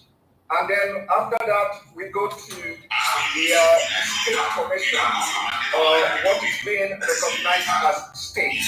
What is state when people, group of indigenous people, or people of same ethnic group are agitating or wanting the freedom or independent or sovereignty state. We are going to go very briefly on that, and then the third one will be on the international standard. The international standard of freedom of first international standard of freedom of expression. Two is what the IPOB has filed in 2016 to the International Criminal Court. This communication was done in 2016 by Professor Goran Slota and Andrew Nnamdi. Of course, you are very, very conversant with that. And then after that, we start the program. Why are we doing this? Why do we have to make references to these three issues I've mentioned here? Is because a lot of people will say that okay, what you have to do it this way, you have to do it that way, wait for international community to intervene and all that. But we want to tell them this evening that all these things they are saying, IPOB under your leadership has done even more than expected, and there is nothing to show for it anywhere today. You have written to International Criminal Court, you have hired some of the best lobbyists all over the world, you have done all this, and today we are going to show it to the public for the very first time, the application filed to the ICC in 2016. I know you'll be very surprised that I'm talking. Are you hearing me? Loud and clear. Simon, Yeah. So I'm going to put the application IPOB under your leadership filed to the International Criminal Court in 2016. Yes. We are only going to read because it is about 93 pages. So when people are talking, they are saying something they know nothing about. They don't know how far you have gone with the IPOB, especially to get justice for what the Nigerian government has done to our people. So today I am going to release only one tip of the iceberg, and I'm doing it for the very first time on this program. It's going to be on the screen very shortly, because this program is going to be completely different than what normal what we have been doing all this while. It's going to be completely different. And then also, if the attack is too much that they couldn't allow us to do something or do it the way I wanted to do it, then what we have to do is that we will have to reschedule, and I will set up a Zoom, because I'll be getting a lot of messages from different media as I'm talking to you right now. I've been getting a lot of messages from different media houses, and they are telling me what to do. They are telling me to do this and do that. So if this doesn't work out, we have to now reschedule. Yes. Exactly. But I don't thank viewers and listeners for their patience. Patiently waiting that the numbers are back up again where it was before we were rudely interrupted. But we must proceed. So before we go forward, could you tell our viewers a little bit about this application I've just mentioned to you, filed in 2016? In 2016, our lawyers, our attorneys in Europe, approached the ICC to make or to present a very compelling case about the human rights abuses being perpetrated by the Nigerian government against Biafra. As well, we know, currently a very wonderful work. That was in 2016. Also in 2017, additional work was done by our lawyers here in the United States of America. In 2018, additional work was done by our lawyers back home. In 2019, we hired one of the top human rights lawyers in the world to litigate this very matter before the ICC against the Nigerian government. In that same 2019, and as you said, for the very first time, providing clarity on this very matter, I went to the ICC myself. I was deposed. I told them exactly what was happening. They said we shouldn't discuss it when we got our side, and we've been waiting since 2019 and 2021. And instead of doing something about the, should I say, the very relentless pursuit of the people, the Nigerian government has been involved into killing our people, not just killing us. We have now arrived at a situation where our women are being abducted and raped in the north because ISIS failed to with some way for how many years now? 2016, 2017, 2018, 2019. We have people in the day on a monthly basis paying the tons of money to be collecting all this evidence against the Nigerian government for the sole purpose of bringing this matter before the ICC and this for them to investigate. But due to the overwhelming political pressure on them, they have not been able to do anything about it. The only reason why they issued some kind of statement a few weeks ago, or should I say a couple of months ago, was because of the NSAS protest. If not, I would have mentioned it. I am in the United States of America, where we had a very top lobbying firm at Washington, D.C. at huge expense among them. You also know about the submission we made to the United Nations. And General Kalama's report, everybody has read it. We went there, IPOB, he mentioned IPOB and Biafra. You can see that report on human rights abuses. I have been to Geneva. I sat down with the United Nations officials in Geneva. I have been to the EU. Most of them have been to the House of Law with the presentation before Brandon Fox. I have been to Capitol Hill here in the United States of America in Washington to present our case. So we are able to want us to take our cases too because of what we've done about it. These are the things that people don't understand. Most of the contracts, most of the work we are doing, you cannot see. You cannot write about them, talk about them. It's not for this very program, I'm going to be discussing this. But it's about time our people realize that we are doing all we can to present all this catalog of abuse and degradation before the conscience of the international community. But unfortunately, Britain is working for Nigeria. There is what's called the money of single presidents in Nigeria, and they still see Nigeria as a contraction to creating. They still see Nigeria as a place they can come to Biafra and take our oil and gas without paying for it. Therefore, anything that can sustain the false unity of Nigeria is what they are going to encourage. They see Biafra as and this is that target plan they have, which is to keep this contraction together for them to have unfettered and unrestricted access to our resources. And that is what has been happening. But unfortunately, our people are not intelligent enough to understand this.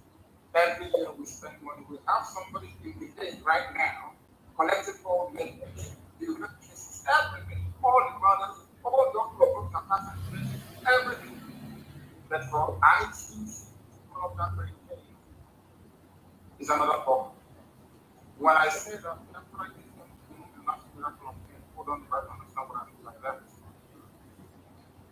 Biafra is not the number of people and forces. They don't understand. Those of us at the cold face of this struggle, inside, we know who our enemies are. And they are numerous.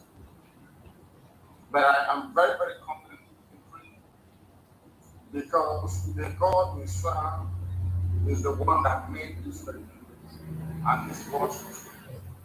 And on that very promise, we anchor our hope with the rest. All that we are doing to restore that. And we know that we have a lot of enemies. We've not done anything to them. This is that kind of we feel it's very confusing. Biafrans built the United States of America. The majority of all the hard-working free men and women they took from the western coast of Africa, they shipped them to the USA. They are the ones that made this country. So they see something that we cannot see. They know we are very productive, they know we are hard-working, but above all, Britain knows that we are blessed. It is not blessed from God that Britain also wants to see rise up happen. And that is why that is a very primitive for the people to suppress us. You saw yesterday that Britain BBC was advertising army positions, actually it was telling what happened to them. And And I know that BBC functions on task force, that's a license. They don't accept any other. So how come BBC in Nigeria is advertising for people to join the army of Nigeria for free? Because they are, of course, agents of the country that are working for president. They want Nigerian army ranks to swell up so they can suppress any measure of uprising against the very decaying, crumbling government of so that's what's going on. What our people need to realize is this. What we go through on a daily basis to ensure that our cases are heard all over the world is tremendous. Everywhere, especially today. But if the world continues to turn a blind eye and they continue to kill, to rape, to murder, to slaughter people, to take our land, yes, we have to put our hands up in nothing. That's a thing. That's enough our backs now. And that's what we're doing. Thank you very much. Thank you very much, Nnamdi, one of Biafra. Another thing I want to, this is just an introduction to what we are going to discuss this evening. Another thing I want to ask you is that, there is a man called Peter Smithers. Peter Smithers in 1998. In 1998, wrote a Nigeria lesson from Sir Smithers. Sir Smithers said the negotiation that the Nigeria as a state was a grave mistake. After 40 years, it is clear that this was a grave mistake which has cost many lives and will probably continue to do so. It would have been better to establish several smaller states in a free trade area. The exculpation, it must be said that we did not then have the examples of the collapse of Yugoslavia and of the Soviet Union before our eyes. This was a man who was the parliamentary private secretary to the Minister of State and the Secretary of State in the colonial office 1952 to 1959. Can you tell us more about what you feel he is trying to do here? What he's trying to do is to draw our attention to the incompatibility of the various ethnic nationalities you have that make up Nigeria, but more importantly, to draw our attention to the irreducibility of value systems in determining who's wrong with who. It's quite interesting that you use Yugoslavia as an example. The funniest thing that people don't understand about Yugoslavia is that they are all one Slavic people. They are all Slavic people, and you have with Russia and Bulgaria and all the rest of it. They are all Slavic people. They are one people, one race. They are predominantly Muslims. Of course, you have in Bosnia and Herzegovina during the March of Islam into Europe that a few of them became Muslims as family. Some parts of the world are saying already.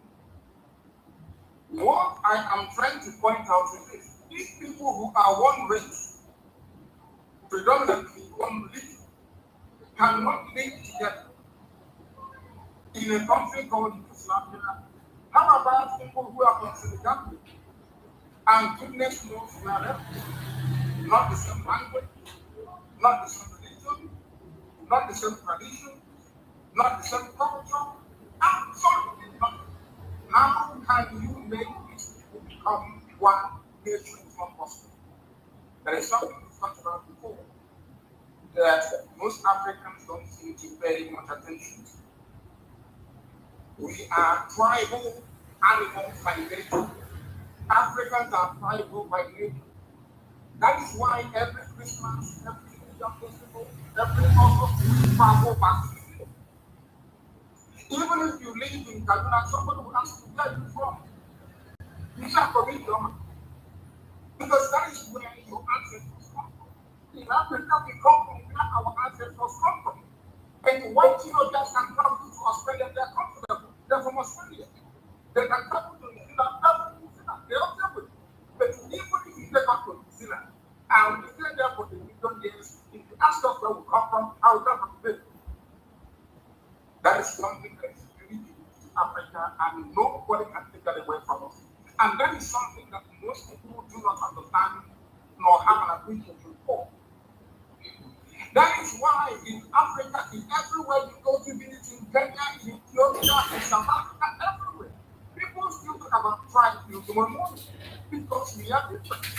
So rather than trying to experiment with us, this sort of very colonial artificial construct, because mind you, all states in Africa, sub-Saharan Africa, are all racist constructs. Those that developed or created Nigeria, that created Togo, that created Ghana, they have racism in mind, not your business. And this is what we've been trying to explain to African people. If not, why would we come to Lagos during a revolution, like a big revolution, a protest? And people of Lagos, the people are saying, oh, the people came here to destroy their units.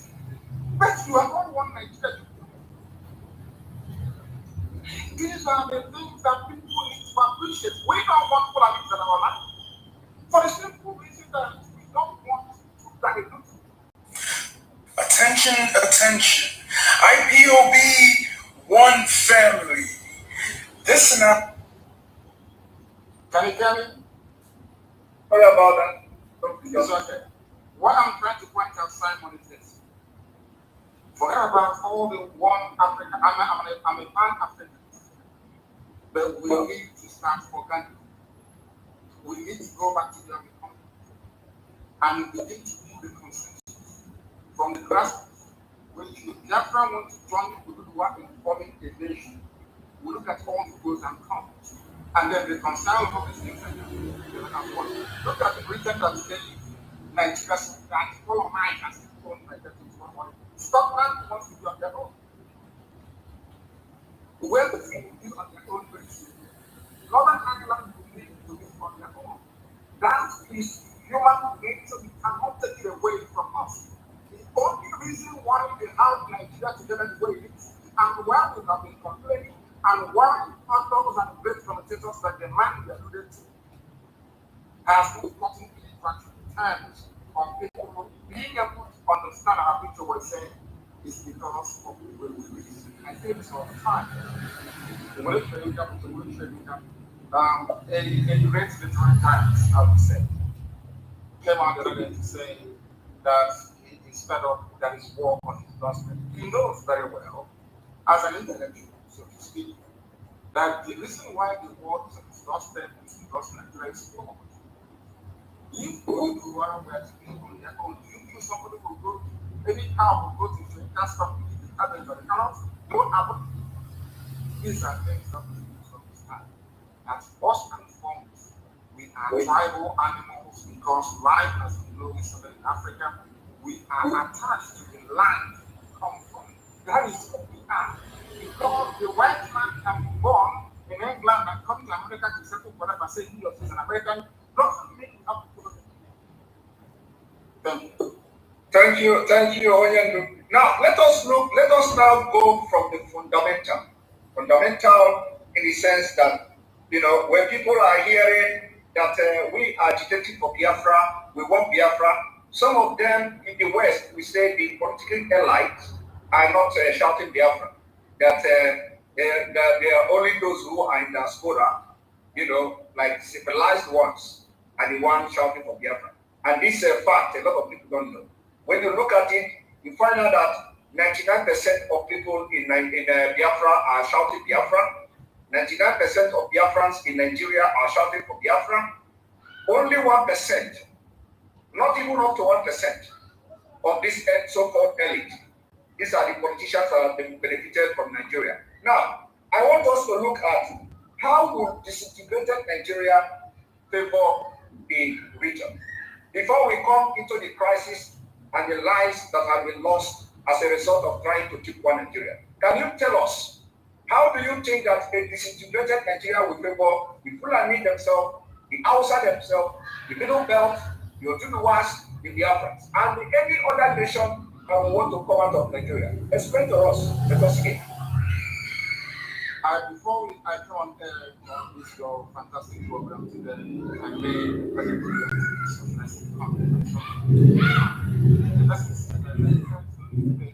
we are just ask yourself, at which point in Nigeria's history they record the highest level of human development? It was when they were on their own, when they were saving. So there is a already made example there for people to reference. It was when this mindset existed that things started to fall apart. So if when you were on your own, the North was doing very well, or the West was doing very well, Papala had the fastest growing economy in the world, and nearly 48% of them. I wonder what this is like in the West. Now, something you have a simple example. When people were, should I say, studying economics, or should I say economics, they are doing very well. Now you are studying one Nigeria. Everything is falling apart to the extent that people are coming from Mali, from Senegal, from China, into Pakistan, and everything. It's a not very common sense. As I said before, that is who we are. Because once allow an element of just an infusion of politician to get the best out of it. Right now, we do not have that. Right now, there is no competition. Right now, this thing about one Nigeria, unity, is starting and creating potential in us, all of us. Yoruba is not doing well. Biafra is not doing well. Middle Belt is not doing well. The North is not doing well. Nobody is doing well. Then ask yourself, all these glorious reference to our past, what period was it? The only period was between 1960 to 1985, and then you have victims. Who can argue with that? So the more you separate, the more you look inward, the more you look at yourself, the more you become self-reliant, the more you know that those days, all the regions that they had embassies abroad. Do you know that? Do you know that Eastern region had their own embassies abroad with their flag? I know one of that. Most people don't know this. And that was the time that Nigeria witnessed a semblance of growth in terms of human development. Now they have a very, should I say, graceful contraption called one Nigeria. And everybody is struggling. Cows are making the lives. If you don't know that going back to economics is the best way forward, then there is something wrong with that person. Oya, thank you very much.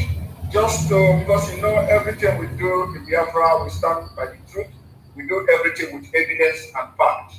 Just to back up what you have just said, I told you about 93 pages of application filed to the ICC. Barely 3 years of formation of IPOB, because this was in 2016. Barely 2 years. The foundation of Nigeria were shaken by the formation of IPOB and the activity of the IPOB in Nigeria. So on that ground, this application was filed in 2016 January. So I am bringing it to the screen now for people to see. For those who are asking, this is number one. The application has been filed 2016, 2017, 2018, 2019, and this is 2021. And there is nothing to show for it. And there is a place I'm going. I'm going somewhere with this statement I'm making now, which we are going to discuss, later on in this program. Now, when you read the introduction here, it says one. This communication is hereby filed to the office of the prosecutor, the OTP of the International Criminal Court, the ICC, pursuant to Article 15 of the Rome Statute. The statement by Professor Goran Skotan and Andrew on behalf of the indigenous people of Biafra, a movement dedicated to self-determination of a former republic of Biafra in southeastern Nigeria, as well as on behalf of 17 individual citizens of Nigeria, victims collectively with the IPOB in petition. 2. The petitioners submit that, based on the information set out herein, there is reason to believe that crimes against humanity within the jurisdiction of the ICC, in particular, murder, unlawful imprisonment, torture, enforcement, disappearance, other inhuman acts, and persecution have been committed in the context of politically and ethnically motivated state violence against primarily IPOB members and the Igbo people of southeastern Nigeria. Due to the absence of domestic criminal proceedings, with respect to those potentially bearing the greatest responsibility for these crimes, in particular, but not limited to Nigeria current President Muhammad Buhari, and that was then, and in the light of the gravity of the act committed. Now, this is 93 pages, 93 good pages. The list can go on and go on. Factual evidences, citations, references, up to 93 good pages. And of course, like we said in the beginning, that you do not want to discuss this thing because a lot have been done and the people are not aware of it. So just to let the public understand, what the IPOB have done all this while, when people go on social media to say IPOB under leadership of Kanu is doing this and they are not doing that, so this is just one evidence of it, that as far back as 2016, you have started taking actions which are necessary, lawful and legal actions against the Nigeria terrorist state. But up to now, nothing is happening. But I'm still going to come back to why I'm showing this thing, because the actions of today is as a result of the failure of the international community to heed to the call of the Biafra people, of which you have done honorably well in that aspect. So this is just a side comment on what you have said before. Now, going to what you just said about how Nigeria, how it will benefit the other region and the components that makes up Nigeria, how it will benefit them when Nigeria is integrated. And you made mention of in what you read that Nigeria of yesterday, that yesterday is better than today. That is very awkward fact. Very, very awkward fact that every president that comes to Nigeria, the last one will always be better than the new one.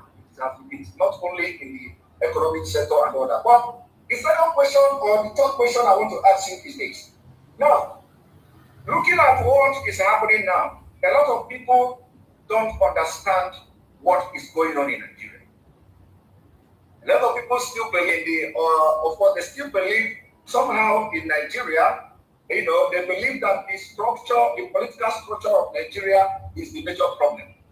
And we, people following you, have a different view and a different opinion to this. And I think this is where the interest is clashing. Anybody that is shouting for Nigeria today believe that the problem is in the political structure. We are believing that the problem is not about political structure, but rather there is a motivated or there is a premeditated act to take our land and turn it into Islamic State or colonize us. So we are not looking at the aspect of the political structure anymore. It is a struggle for survival of our people. I want you to shed more light on this because, those supporting what Nigeria must have reason. And the reason what we have seen is that they are thinking that the political structure of Nigeria is the problem of Nigeria. So can you tell us more about, that it is not the political structure, rather something they should know about? Thank you so much. Something they know about that pretend not to know about. Everybody knows about the hegemonic tendencies of the Islamic countries. we are well versed in the, should I call it shenanigans, of those people who are always expanding. There was a lecture that I gave that the Fulanis are the only people that continues to expand. Not expand in terms of population, but in terms of territorial units and supplanting being called as tradition around. When we say this, people say, oh, you're mongering, you're profiling, and it is hate and all the rest of it. And I say it is pure nonsense. Look at the history of the House of King.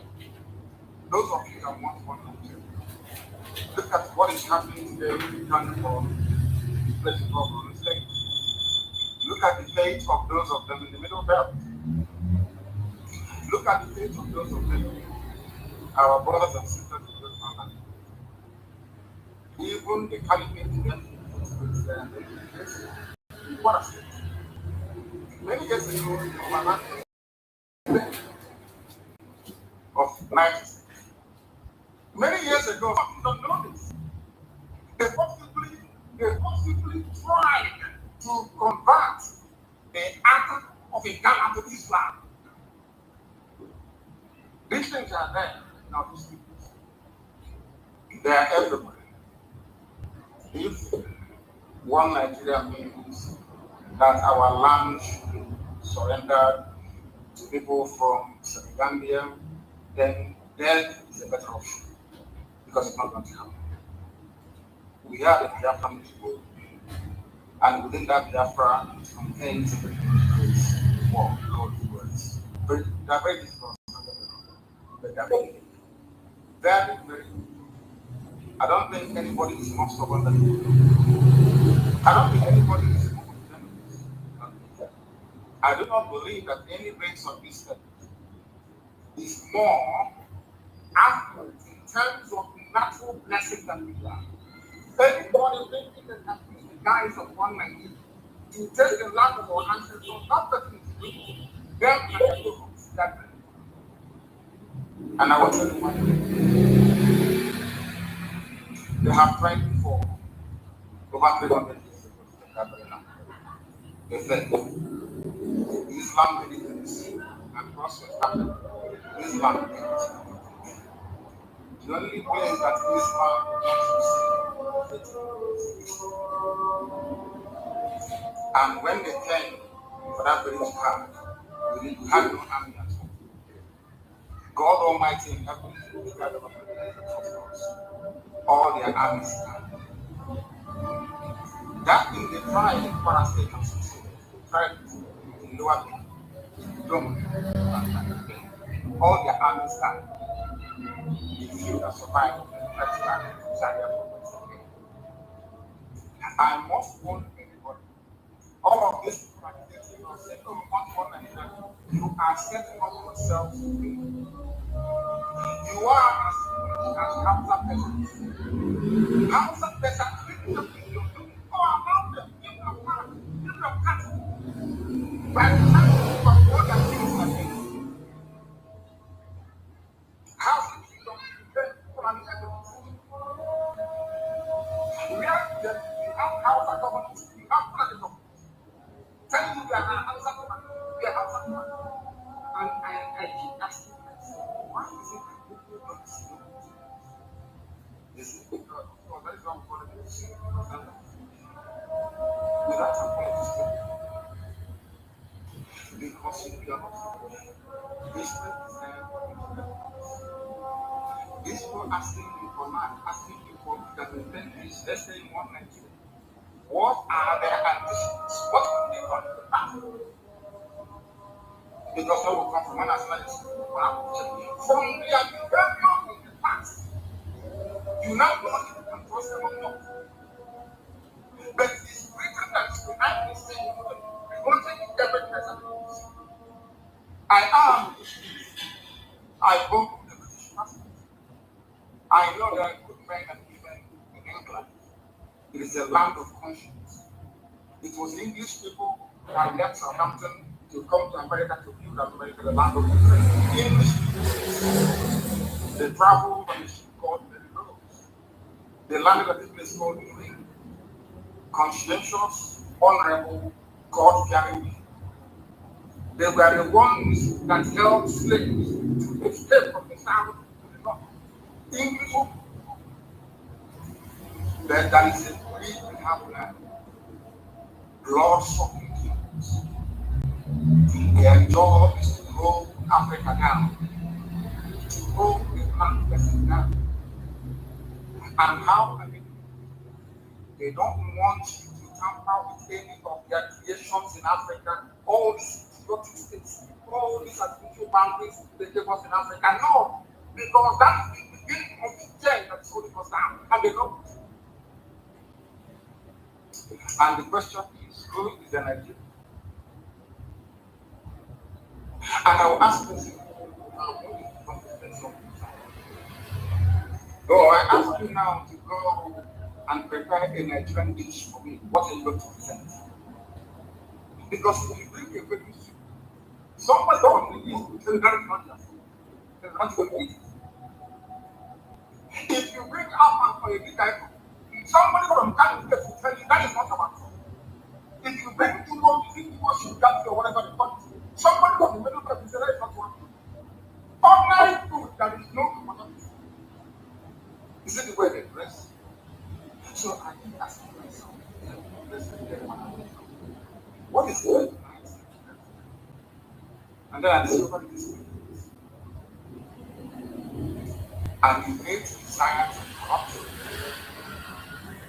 and see those things are the things.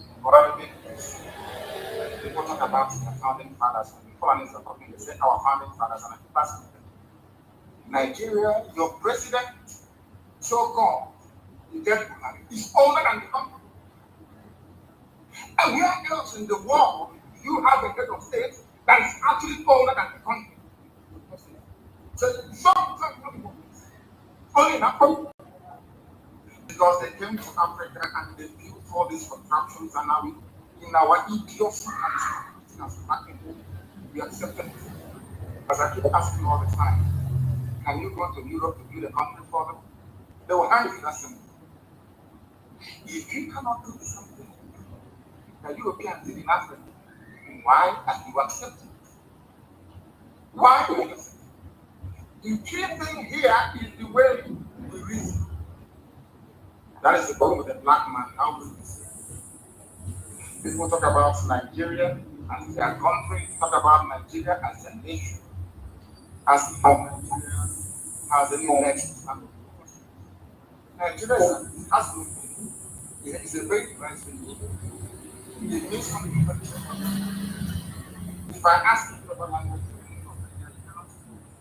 if I go to the language, tell me the meaning of Nigeria, you cannot tell me. But I know the meaning of England. It's the land of the English. I know the meaning of France, or it's the land of the French people. It's only in Africa. And we are after our university, after our so-called leaders, SST, those are the things we are fighting. And those are the things that our dictators are very, very uncomfortable. And that is why today you must pat yourself on the back and every activist for that matter. For the question, at last, all kinds of people. So don't mind them. When they go back into the previous year, they consider what they're saying is right. But outward, due to economic, political, or whatever it can be, they wish to draw the line of this. We are not fighting with anybody. All we are asking them to do is to want to use this line to do. They say something. Why would you believe any job content something? I'm asking, go to the white man's land and tell them to want to make a country in Europe. That way, they will not do a lie. They will find a good money. They say you are not going to be great. They came to our land, whether you remind me, some Yoruba is in Togo, some Yoruba is in Benin Republic. So you're telling me that the Yoruba man who is in Nigeria is more related to a Kennedy man who is in Corona, more than some brother, the other side of Malaki, but to know in Benin Republic. This doesn't matter, do some food, everything. But white woman. Now we have French Yoruba, those who are in the Republic, and we now have English Yoruba who are in Christian. What type of God is this? And let me give you an example before I conclude on this very point. Simon is this. Do you know that Togo used to belong to Germany before? Togo, they were Germans. After the Second World War, they used Togo to compensate France because Germany lost the war. And these are human beings in Africa for Christ's sake. I can't understand this type of nonsense. I can't understand this. And that is why I say that one of the greatest, that has to form into life in common Africa. We are going to help. How can you have the same people? One part, wait, other part is it? The simple that there is Yoruba at the fact and you're telling me that is Yoruba man inside Nigeria to relate with someone in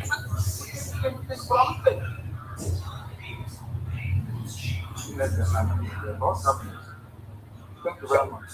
Thank you very much, Onyendu. You have explained these things very broadly. The point you have made very clear is that they knew that the problem of Nigeria is not political based on political structure. They know it very well. The problem of Nigeria is that people are conquering our land and they are trying to take our land and convert us into Fulani nation and caliphate. And that will be resisted with everything we have. Now, the next thing I want to talk about or ask you about is, of course, like I said, we are going to get up, this evening. We are going to say things that will provoke up. And on that note, I'm going to bring to the screen the international acceptable, or should I say, declaration of human rights on freedom of expression and freedom of speech. Now, when you look at what is going on in the zoo, they circulated some kind of threat letter to the media in Nigeria, threatening them that you must not mention Fulani. When the Fulani have attacked people, you must not mention them. So I'm going to read just very briefly a couple of these international laws. Like here, you see the Universal Declaration of Human Rights, Article 19. Everyone has the right to freedom of opinion and expression. This right includes freedom to hold opinions without interference and to seek, receive, and impart information and ideas through any media and regardless of frontiers. Now, the same another international covenant on human political rights, Article 19. Everyone shall have right to hold opinion without interference. Everyone shall have the right to freedom of expression. The right shall include freedom to seek, receive, and impart information and ideas of all kinds, regardless of frontiers, either orally or written, or in print and in form of art, or through any other media of its choice. The exercise of the right provide for a paragraph 3 of this article carries with its special duties and responsibilities. It may therefore be subject to certain restrictions, but this shall only be such as are provided by law and are necessary for respect of rights or reputations of others, of national security or of public order or of public health or morals. Now, in this particular bill, when the state becomes the sponsor of terrorism, of course, there is always exceptional clauses. Now, the African Charter on Human Rights and People's Rights, Article 9, every individual shall have the right to receive information. Every individual shall have the right to express and disseminate his opinion within the law.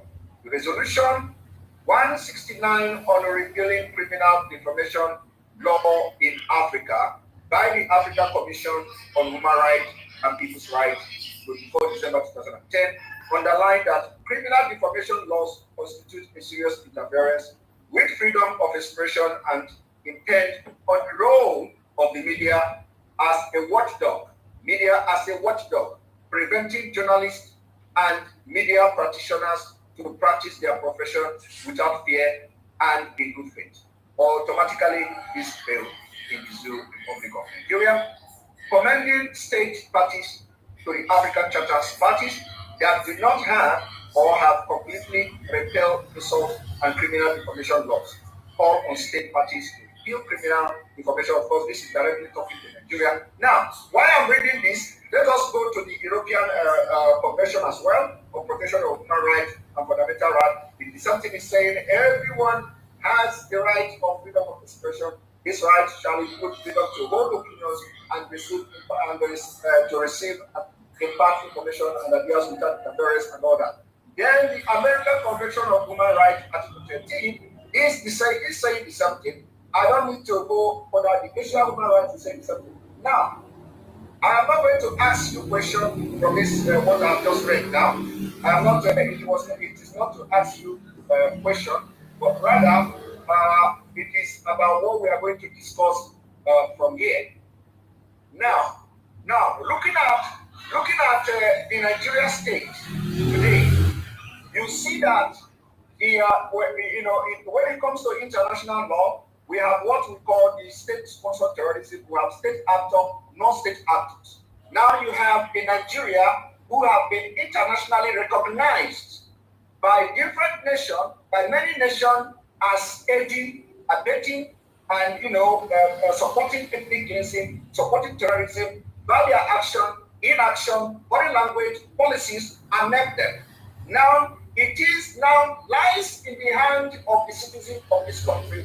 When you have a state sponsoring terrorists against the citizen, it lies in the hand of the citizen to rise up and protect themselves. On this note, you set up the Eastern Security Network against the non-state actors. And we know that the state actors are also there, aiding and supporting the non-state actors. When we are talking about non-state actors, we are talking about the Fulani herdsmen terrorists, we are talking about the bandits, we are talking about whatever name you can name them, they are all the same thing. Now, how do we combat the state actors in the presence of what is going on in Nigeria now, that everybody knew that the state actors are very visible in the field? The Army General called T.Y. Danjuma said, Nigeria Army colludes with bandits. You have to rise up, otherwise you will all be killed one by one. You want me to play the video so you can, recall your memory on it? I'm aware of what T.Y. Danjuma said. All right. Exactly. And not only him, almost everybody is advocating for everybody to buy gun. But that's not the point. What I'm trying to say is that when you have in a country where you have a state-sponsored terrorist, how do you now, make sure that your people are safe against the state-sponsored terrorism, like you see in Nigeria? Thank you very much. In fact, I answered that question before we started. You read out some laws by the US, by the EU, by Africa, all these very fanciful, beautiful words. They are meant for human beings in Europe and in America, in Australia. That is where these things work. It was not designed for animals in Africa, where people do not breathe very well. Where people do not breathe very well.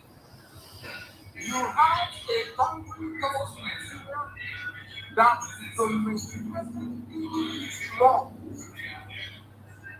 the rights of people, agriculture of human rights, that gives you, Simon, the rights to educate for your political. It is in the law that you go to the court in Nigeria. A judge will be looking at this convention that is actually a law, domesticated its laws, and he will charge you with terrorism. People don't understand the meaning of that. In a That's why I'm asking the question. But until you realize that what is correct, their lives. Before you go further addressing that, you just made a point now about the self-determination. So let me also bring in the self-determination and read it a little bit for people who don't understand. Not for you, of course, but for people who don't understand. So the most of when you do the surgery, you are doing Christian, but it's in their law. Nigerian law says you can advocate for anything you like. It's very in their law. Please go ahead.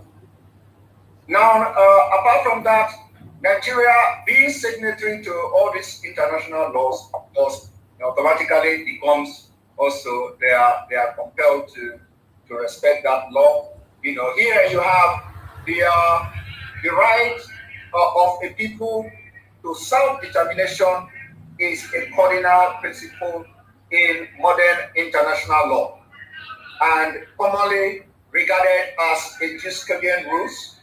Now, these Jacobin rules we are going to go into now to tell you what actually, as you can see it, inventory norms is a fundamental principle of international law that is accepted by the international community of states as a norm from which no derogation is permitted. And when you look at this particular law or treaty, I would say it is binding as such. But the United Nations as authoritative interpretation of the Charter's norm, it states that people, based on respect for the principle of equal rights and fair equity of opportunity, have the right to freely choose their sovereignty and international political status with no interference. Now, everybody knows why United Nations was formed in the first place in 1945. It is to maintain peace. Peace, amongst nation and the states. Now, before going into commenting on this, how do United Nations comes in? It is us that have to now educate them about their own laws. That the reason United Nations was formed is to maintain peace. Now, how do you maintain this peace in Nigeria?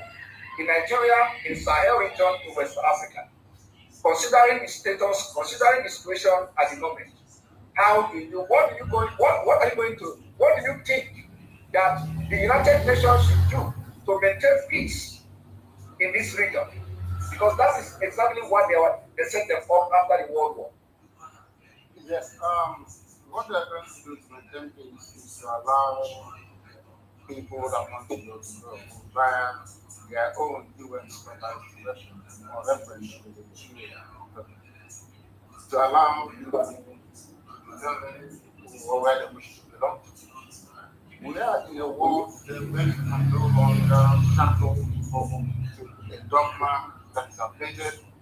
We live in a world where they can no longer compel people to do something against their will. That is called slavery.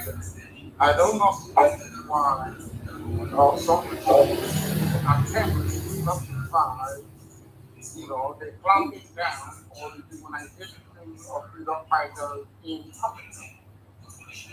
One thing you must bear in mind is there is a grand the issue of France.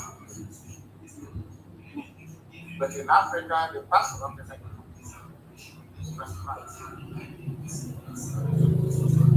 the money that the currency is ever conditioned down, the main service and some and they bring it up. France is a country that is not very much supported Biafra. I care about it. The problem in Africa, unfortunately, we have notice that I remember I heard the very interesting information. I want to talk, and I was remember my kids and how that getting off and everything, that was peaceful and everything. And the man said, you understand? How can somebody come to your family and rape your mother and kill your sister? You're going to do and start complaining. You and the church of you don't know what to do. It's only people repairing the one that the world cannot come and say what happened. If there is no war in Nigeria, UN will not come. If there is no war, CIA will not come. If there is no war, there is no emergency at the House of Commons. Never. At the time in your life, not to say enough. What we are asking for is defined in the law. And the law protects nobody can get for this. Nobody can. It is a fundamental right to advocate for your freedom. It's your fundamental right to do what I do. Nobody can derogate from it. That is international law, which is signed up. Yes, we are here every day in our country. Let's not talk. What they are trying to do. And having done an ongoing. We are in Africa. Let's talk for because of one consideration on the other. And I think it's why sometimes they say I am promoting white people. No, I'm not. I am just looking for the country. That is one thing that white people have and we Africans do. That is why that statue of woman all the time that you like. You don't see a man on the left hand is the body bag, I don't know, going to have. And the car that is covered behind, go and get every law. See, you know what it means that the law is black. So if you as a judge of black people, you have to be wrong. You don't look at the issue of what is wrong. You don't consider if there is no law. You don't interpret the law the way you think it. The law says that what I will be doing is correct. But somebody will go to the police station like that and say, no, they are still on it. Therefore, what is right for white people, not for anybody else. After all, the way that Britain is making it called Nigeria is because we allow it. They allow it because it's not the people last week. And I must remind you that white people came to Africa. The Portuguese, the Spanish, the French, the British, the Germans, the Belgians, they came to Africa. The conquering army, the European conquering army that took over the whole of Africa, we are not looking for Africa. They come into Africa and they use Africans to conquer Africa. It hasn't been. And these are the things that we are fighting. That is why I keep saying that the best thing that I feel we can do for black people is to change the way they see. Once you change the way they see, you will see all the things. Remember what we used to tell our Yoruba Finland. Nobody believes us. The mob house, the medical house, they said, even today, if you want an old, you must give to the body of they are making a just simple thing that allows the Fulani to come back. They never wrote something for them. They never interrogated this kind of this man of the Fulani. And as we are saying this, something about you. Do you know that they are the general of the Federation of Nigeria? It's now advocating that the families must have a ministry for arms, the commission for arms. It's a fantastic place. And we are all in the moment. 21st century and the discussing of arms. There is no justification whatsoever. We are in the mess we are in today because we are allowed to happen. Any day we rise up and say, no, the world will take that's what we are doing. So you asked about this. Why would you get them come? The first rule in nature is law. It is so common, it is all God's law. People are written God's law. Which means that people in my person knows about it. You don't have to go to court to justify yourself. If you come to my land, you kill my mother, you rape my sister, you go there to me, and then you go. When I confront you, you tell me you want to do that. You won't follow me in every step I said. You tell me that. If you're going to do this, it's a very simple. You come together, make a one photo step and still have the country. Why don't you give them money and give them loan? People see this truth, not get out. After all these years, you have this the life of war. After this, nobody now. Right. Then now, so what I did here. Let's think about it. No simple apology today. Whether it's back in the war, I'm in America, I'm coming to Ghana. No apology for anything. We are set up some more. We are going to die here. Let them understand that not doing the they can do that. If their land does not bring things to die here, so they can discuss. I was not going to back from one to another. Nobody apologized for it. The Ghana, the land of Biafra. We will not surrender Biafra ever. No time for already shot. Not shot for it. They can bring over the party, the mind. They cannot settle the Biafra land. They can never elsewhere to the our land. DSM has come back without apology to anything. Don't apologize to anything. For the youth that was covered. They raped her and she got high. This is our mother. So all of us the massacre of the public was to Christ. Please stand here. We want to petition the House of Commons. The people have stand here and understand what happened. Our cases are there. That's how we get to work. If you ask them, say, no, we don't want my church. No, we don't want it. But Americans go from Christian. Canada is the biggest. Under British. Now you're telling me to do something that you did. You make America great for saying that I don't do. Because you're white and black. God put it in your place. God put it in the pastor. What is what you did in America to make America great? What you did in Australia to make Australia great? What is right to do? Because I'm a black man. You're telling me you have to be my partner. So you want to from the family. So here I got to my village. Because I'm a Nigerian. God put it in your place.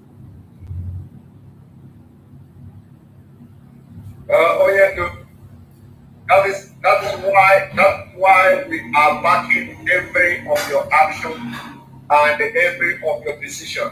You know, we are going to make sure that we take the decisive measures and action, whether it is going to bring the international community or whether they will still write our story like we are writing their own story. It is something that we have to see. And because of what you just said now, there is, if you permit me, I will play just one video that is very, very important of our brother. That also shed more light on what you just said now, making America great again, or making your people great, and you don't allow us to do our own. You know, that is something that we have to talk about often. You know, you cannot come and tell us not to do anything on our own, but in your own country, you want to do everything and make it the way you want. So let us play this video for our viewers to see. Very, very important. Very, very important. One more. Yes, are you hearing the audio? No, I can't hear it. Oh, you can't hear it. Oh my God. Maybe you can paraphrase this phone. Perhaps you can tell me what the audio said or tell me. Listen. Okay. So the audio, of course, the audio is saying that for those who are making commentary on Biafra, it is not, they are not in the position to to tell Biafrans not to talk about Biafra. Yes. That especially the issue of the war and the experience and all that they are not in the position to talk or to tell Biafrans not to talk about Biafra. Rather, it is the responsibility of Biafra people, either if they choose to forgive. That it's not, you are not in position as somebody in America, you are not in position, somebody in Europe, you are not in position, somebody elsewhere in Nigeria, you are not in position to come and say, do not talk about Biafra, because you are not at the receiving end. You did not, you did not participate or feel, the pain of Biafra. You are not a victim. So allow the victim of Biafra to talk. If they decide not to talk again, it is them that should decide not to talk about it. Not somebody who did not feel the pain or who did not fall a victim of the killings by the terrorist government of Nigeria to come to say, okay, let us forget about this Biafra, let us try to heal and move forward. That's what the person is trying to say. I think the video I'm gonna post it later on. I'm gonna post the video later on. And then so now let us go to the next question. You know that Nigeria has been killing people, Biafra people, since 1940 something. Yes. Since 1940 up till 2021. And if we begin, apart from the over 5 million people that died between 1967 to 1970, after that, every killings that happened in northern Nigeria, the Biafra people has always been targeted.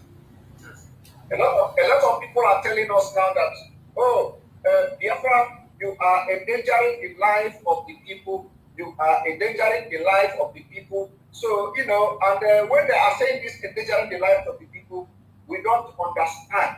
What do they mean by endangering the life of the people when actually the life of every person in Nigeria is already in danger?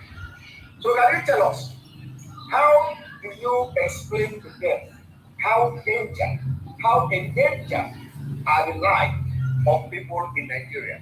Not people talk about Biafra now. One Nigeria is going to be if you say one Nigeria, the rest of the world, when people die, it's not going to one Nigeria. The next thing miraculously the other day, or someone gets and opted for the confederation. Do you think Kanu will come again? Is that not common sense? These people, they know the truth, they keep pretending. Let me tell you one thing, Sam. Those people in Kanu cannot get into my life. In the village. If because of you, the family have the community up to school. That means you in the military, with your 2x2 on them. They want to back and back. Because of that, you want to bring them and get them. You are dangerous. What do you think? Let the other strong. I said, I want to one time. The Fulani take over your land, and that is easy to have this trouble now. Bubble. They always talk about unity of the country. Unity of the country. What is Biafra and every atrocity? The message about the unity of the country. Because they know that the so-called unity of Nigeria will protect the different anything for America. That's not it. For you moments of bullying and agreeing, the confederation came back written second. Because that will not allow them to do Satan's work. What that is the work of this. It's not of darkness. Getting all these coming in a country of we have war.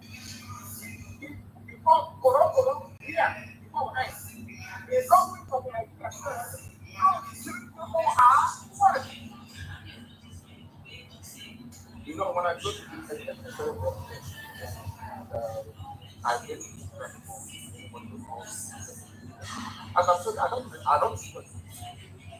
Not to say, I still have something lower than you are not God in the people. I don't have to become before our eyes. They ask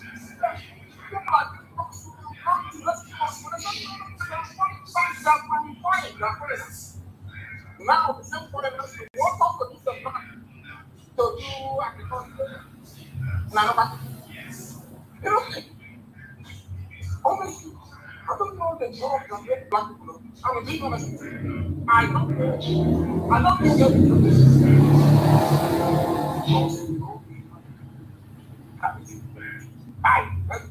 not possible.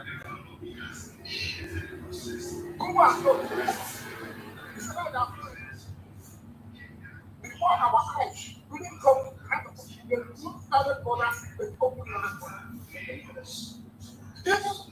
Or they are fighting a new that is the what is that? So that means that is support what the parties are doing. It means you want and you have to set and handle the whole thing. Everybody are passing for one Nigeria to express to this. And to the way of life of our people. There is a reason why when you're going to buy the book of possibility to fall like this on the ground of last. That was simply why when Joseph died, they dug his body from his stones and took him back to the land of his father. That is no plan. Nobody can take our land. Anyone say, mind what you say, not your gender. There's no difference in the Lord's way. I knew that when this problem started, they would say, oh, and you have people saying that nobody carries them away. Why is that? I know they will come to that. That's the answer. Because you're living in Babylon. I should go back to that. But family to go around. They come from the source. They sit in the same from 1945 they have been killed. I remember when George Bush went to 2005 or whatever and bombed Al Qaeda in bombed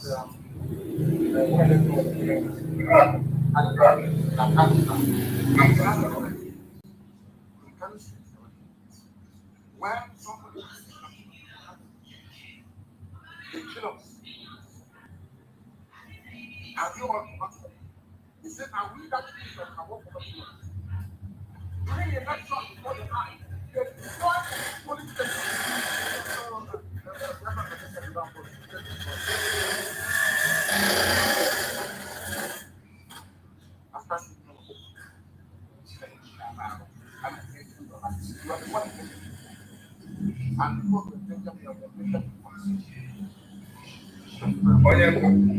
This is a very strong one, and I think every Biafran agitators, including media and those rising national media, should take this up. It's a very strong one. Those who say we are endangering their life or life of peoples, the people in northern Nigeria, the people supporting one Nigeria are endangering our own life. I think this should be the message from now on, so that because a lot of people never understood, from this perspective you are coming from now. Because when you continue to push for one Nigeria, you continue to endanger the life of others, especially those who do not want to be part of Nigeria, and those people who do not want to be part of Nigeria are much in number than those who want to stay in Nigeria, which is just 1% of people, not up to 1%. So this message should be spread. We have to continue. Now, another thing is that when you're listening to the Inspector General of Police, you just mentioned about the EFCC, the Fulani, and nobody is talking about it. When you look at the Inspector General of Police declaring what they call a off, whatever, they have all these five names they give to the operation and all that. He came to declare one operation of off, or what do you call it, that that they are going to, deploy people to northern Nigeria where the trouble zone and all that. And you know that the people going there are our own south. And you know that we have just 3 months left. And in these 3 months, we know that this 3 months is going to be the most deadliest 3 months in Nigeria. Now they are sending our men and women to the northern part of Nigeria where Boko Haram and bandits are rampant. And the idea is to go and slaughter them there. Because the thing that the military could not do is not somebody that went to police training that will go and quench the fire. Now, what do you have, even though we have been advising our people to quit? I don't know whether you have watched that video. One thing the man mentioned in that video that he first me, and I apologize to our viewers because this thing is not allowing me to play even anything. I've tried to play videos, it's not working. So the thing this IG of police mentioned is that he after making a speech, he said something in Arabic or in Hausa language or something like Allah something. So I don't know what he said, but that thing he said interests me. I do not know why he's addressing Nigerians in the English language. He ended up concluding it Hausa and Arabic prayer, mentioning Allah. First of all, a lot of people will not pay attention to that, but it means a lot. As a state person, in a public office, addressing people, agencies who are supposed to be serving in a secular state, it is not just a sacrilege, but something that should worry everybody. That a police IG addressing the police chief, all of a sudden, at the end of the speech, he ended up speaking Arabic and mentioning Allah. Even the president, even though the one parading himself as a president cannot do it, because it is completely against the constitution of Nigeria, if there is anything like that.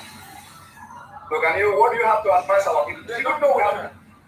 They don't give a damn because Nigeria belongs to the head of the president. Belongs to them. Are you telling me that BBC has to work? Can't BBC or Fulani Philippines bring down all the country? They know what is happening. They know Nigeria. Everybody, you don't know that Nigeria belongs to the Fulani, to Ganja, to Dendo. The only thing that is worrying me is how the House of Representatives, even after all these years, have not grown any common sense to understand that Nigeria belongs to them.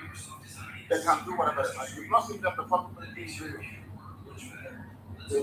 House of in their own native tongue. You have not seen the motto of the Nigerian army races. The same banner that Scotland have put you on into war. You don't know that. You have not seen a rally from Nigerian army.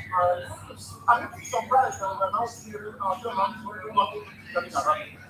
I think the former the program and give some money from Saudi Arabia and Arabic and second language. People don't know the names that people don't know the names that you remember that some of these people that the boy is coming. They said they are warm on gas. We have very beautiful names, and I'm the number one listener. All these names they should not. The same words that you they brought war across the good. They want to believe this to make sure that regardless of how horrible they are of flag, that is why they can do that. What are going to do with this? They decide, after all, everybody in every major position is almost character. It's Muslim, it's Fulani. They close all the 7 points in our land and they get one. They close 6 people. So when you remember someone, you say, oh, remember, if you don't want to move our people from Lagos to morning, that one place. That's the land. When you and don't you think you're intellectualizing this whole they won't understand. In a country, 7 one of these Calabar, Warren, there is one again. And remember that place? I don't know where it is, but it's long. Like the toxic waste when I was in secondary school. So people go to the answer from school and come to them. That's not this place. You cannot see one now. Don't see it as it's congested. You come in there, you see waiting for her turn, but she say, my turn for the other system. The black one. What is it? Who is the head of custom? They are retired in military colonel. They don't want to get custom people. That's the back by law. You don't Fulani have to make everybody off. Everybody state. I don't know. I think it's how you do of this thing that whoever is advising the Fulani because they know us very well. They know we are black. They know nobody is going to come. Let's see what you do.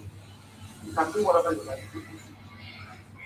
All they care about is make sure that somebody comes to their house. There is the word for competition. Nobody will stop until we rise up and say, enough is enough. It's over.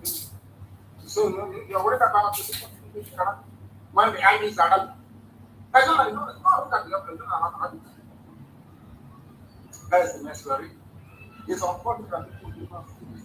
I have to as I mentioned the other day, talking about my wife is from my baby mother is from the single mother is from Kanu. Because of that, that's happened.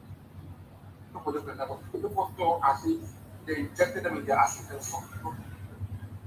Haven't you seen the Nigerian sister, Nnamdi, because if you pardon me, the rest of the inside you from today, we are saying what we are saying is correct.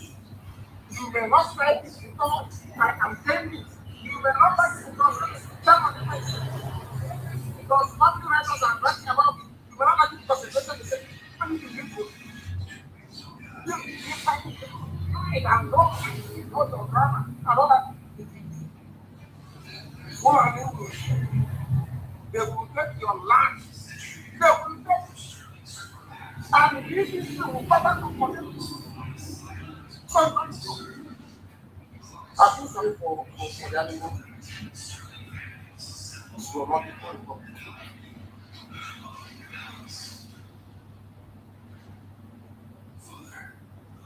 Thank you very much. Are you there? I'm here. I can hear you very well. Right. Very good. Very good. So, these people, the attack is still going on, and it has happening with the devil. That's great. We are over 10,000, 9,000 working out. 1,000. That's what it is. Not the Yes, yeah, very big unbalance, but we have to continue. Now, when you look at some of the international laws on state code, like you mentioned about that UN have all these laws and all that. Of course, they are not paying attention. So I just want to read some of the things that is simply to simplify the actions of the United Nations that must help the international law of state code. And those things that shape the international law for state code. For example, Biafra state, if at a point as this is going down, Biafra declared state is this. There are the resolution passed by the General Assembly, the decision of the International Court of Justice, the law recording codification effort of the International Law Commission, and the decision by the member to enter treaty, recognize or not recognize purported state. Now, there are, in addition to this, there are three traditional criteria that could make indigenous people to be regarded or to have a statehood. Because all these things I'm saying now is something that Biafra overqualified. Like Biafra people overqualified. Now, the three traditional criteria is population, territory, and government.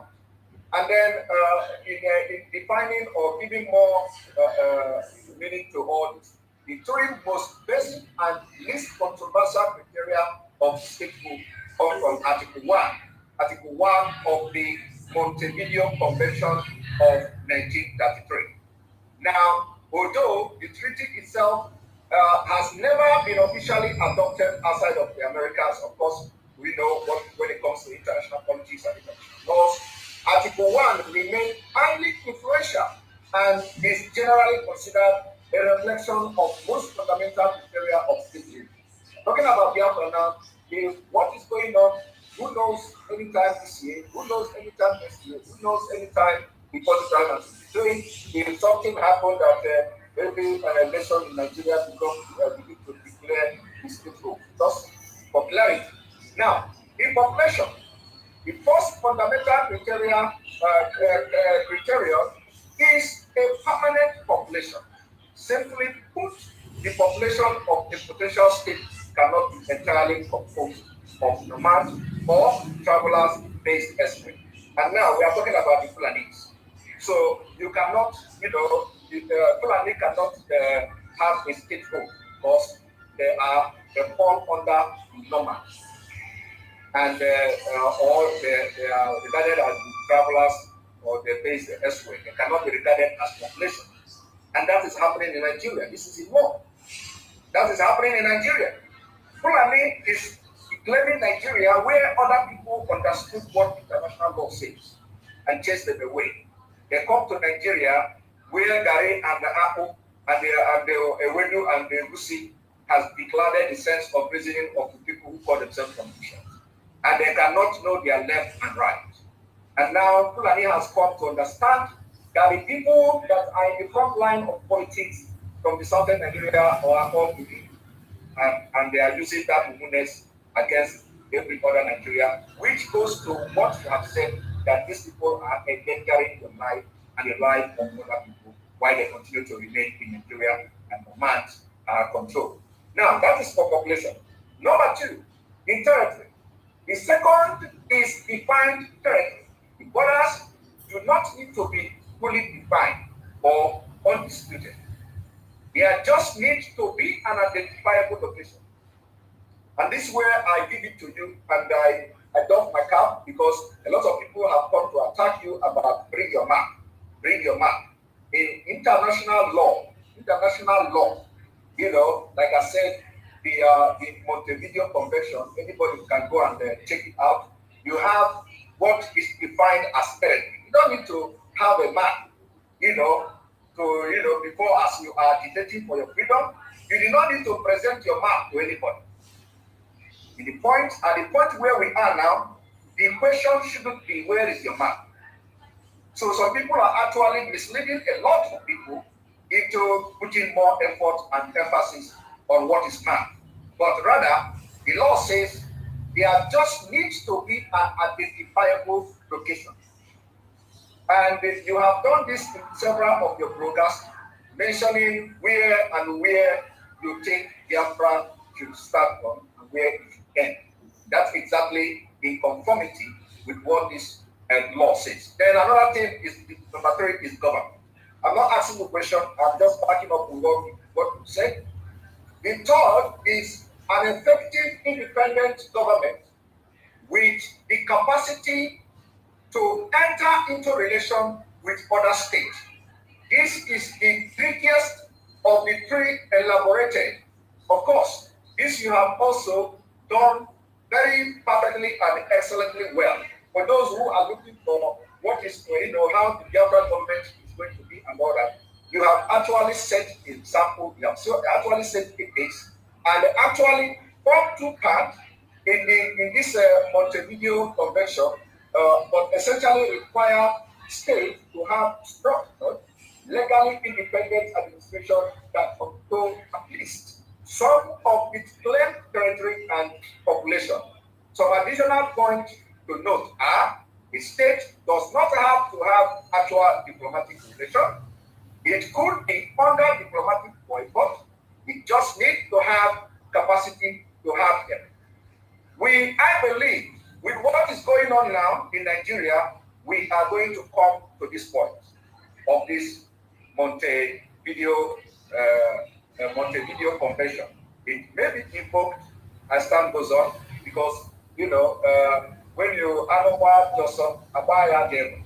So, and I believe that other parts of Nigeria will also, without even knowing it, adopt this Montevideo Convention. Now, having said this, the Nigeria we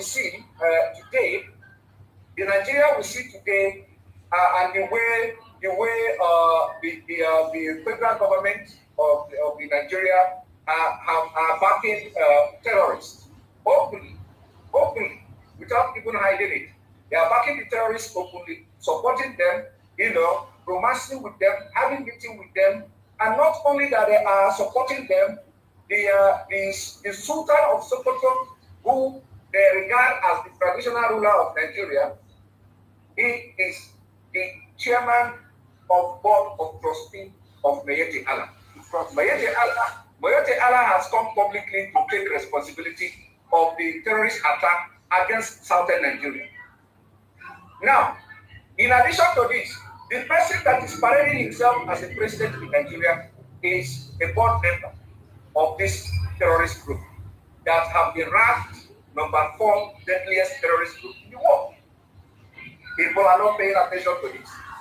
And when they are killing people, the Minister of Information, who happened to fall into the territory that was conquered in Ekpa'S state, now come to say, we are not going to treat terrorists the same way we will treat those who want to get their freedom from Nigeria. That is the most absurd thing I have ever had in my life. I know you have addressed this particular comment coming from the liar Mohammed, from Kwara State.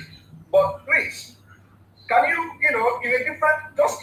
from a different perspective, can you tell us how would somebody who say he's a Nigerian, especially from the eastern part of Nigeria, and you call yourself a politician, you go to Abuja, you call yourself a governor, you go to Abuja, you call yourself a House of Assembly member, you go to your state and all this, and then you hear somebody saying that those who has made you not to travel by road to Abuja, those who made you not to travel by road to Enugu, those who made you not to travel by road to Were, with all your fine vehicles and all your cars, they are not to be proscribed. Rather, the people who say you should have your freedom are being proscribed. In Nigeria, where you actually have state judiciaries, that you can actually go and approach the state judiciary and order them to give prescribed IPO. For the statement coming from that Minister of Information requires opposite reaction. Now, what do you have to tell our people who think this way, that after that statement, nobody has actually come out to say anything? At least I have not read. I have not read anybody. They will not come because they've been conquered. We are all slaves of that country. Not considering the looking of it, but the rest of it. And I want to thank you very much for the examples and for the depth of your research in terms of the 130 days convention on the the reason why I never responded to hard things was the lecturers that keep talking about this now. They don't know it. I am a student of contemporary politics. I actually read politics at university in London. So when I hear some schools who are not talk about all these things that are about their station, I feel sorry for all of the indices. But I think the last one that is important United States of America, where I am today, went ahead not to recognize Kosovo as an independent nation. And today, Kosovo stands as an independent nation. It is your willpower, your determination to fight for what you believe in. Had our war gone on for 6 more months, at the time it ended in January of 1970, we would have been a free people today. Because the world was waiting to see how determined we are. The reason why sometimes our people tend to not to understand the dynamics of international politics because they are not well read, they are not well traveled. When we say it, they say we are Arab, no, we're not being Arab. It's just that we happen to be, and we know what we are doing. We know what we are talking about, we know what we are pursuing, and we know how to get it. We are having taken into consideration all the mitigating factors against the emergence of Biafra. Our approach has therefore to be unorthodox. If you adopt the orthodox approach to state creation, you are bound to do it. They will ask you, why don't you go through your senators and go through that? According to the checkpoint, we have the Janja which is waiting for you to come. Once you come there, it's all you want. That is called Nigeria. There is something that our people will need to understand. How many people are there in which this time? There are about 100,000 or less. And Liechtenstein is a separate nation state. Nobody is complaining. Nobody is saying that they are too small, they cannot participate in what is happening. But our people need to understand this and understand it very well. That our march towards is multifaceted. The approach we adopt is multifaceted. The approach is from different angles and dimensions to deliver one result, which is freedom. And since the world has come and basically they wash their hands of Africa to say, do whatever you can to survive. We are going to do what we can to make sure that we survive. If I understand our situation very, very clearly, is that our people need to remain very, very strong and resilient. Very strong and resilient. The wise man always uses language of mental strength and resilience. When they were trying to go to the rockets blew up, the scientists have massive. Most people died in the process of trying to place their mind in orbit. But they stopped. They were not deterred. They continued. We have to have superstition, practical, and that is what we have done. We understand all the internal dynamics of how it should function. In the case of Nigeria, but one thing our enemy did was which is a very good thing. I love the way they underestimated our resolve, our resilience, our determination, our intellect, our knowledge, our know-how, and not. That is why we are where we are.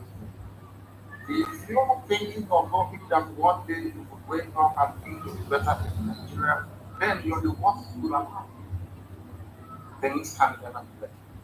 They have structured the system in such a way that if you were having 12 hours of electricity last year, this year you only get about 6. Despite all the so-called investments, despite all the money they have pumped into each and every supposed viable sector that is not viable. When I talk about the issues concerning Nigeria as a whole, what I'm doing now is to approach your question from a very holistic perspective. When you look at the issue of Nigeria and how to place it, you don't need to look at any further than the only thing that will produce naturally without any sort of effort is crude oil and gas. Even that crude oil and gas cannot supply to petrol despite the presence of 4 state-of-the-art refineries. Instead, they gave license to Fulani man to have own special refinery. That means that all of us are still without until we will wake up one morning to say that the best way we can defeat this book is by the East and the West the Yoruba and the Igbo, so to speak. Biafran must vote in order to defeat this because Fulani people, they have one thing that we do not have. They have a godfather who is a member, who is one of the 5 permanent members of the United Nations Security Council. UK will never vote. They will respect you, but they will never vote. The only people that are so Fulani has an advantage already. Therefore, the only way for us to counter is through our resilience, our stubbornness, our determination, our never say die attitude, and our ability to work with our closest neighbors in this case, to do what, to stand strong and to say, if we allow what is happening today to continue to happen, I'm afraid we will be having these discussions and what we'll be saying is the number of people who have been killed, where the burials are taking place, because only us talk about it.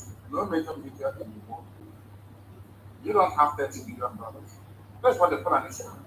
Over $30 billion to lobby to make sure that CNN doesn't do anything about your plans, to make sure that the BBC doesn't. And on top of this $30 billion, yes, is their own DLC that we do lobbying and their weapons. And on top of that, you have our work is not helpful. But I believe that without innovation, that we are going to find something better. Because the God we serve is the Almighty God in heaven and not man. And if this world shall to come soon, it has gone as 40 ages, then we are very strong. Thank you very much. Thank you very much, Ramadike. A lot of people are saying that my question is too long, and they don't know that most of the things are just, backing up what we have said already with evidence, with the international laws. I like what you wanted to do.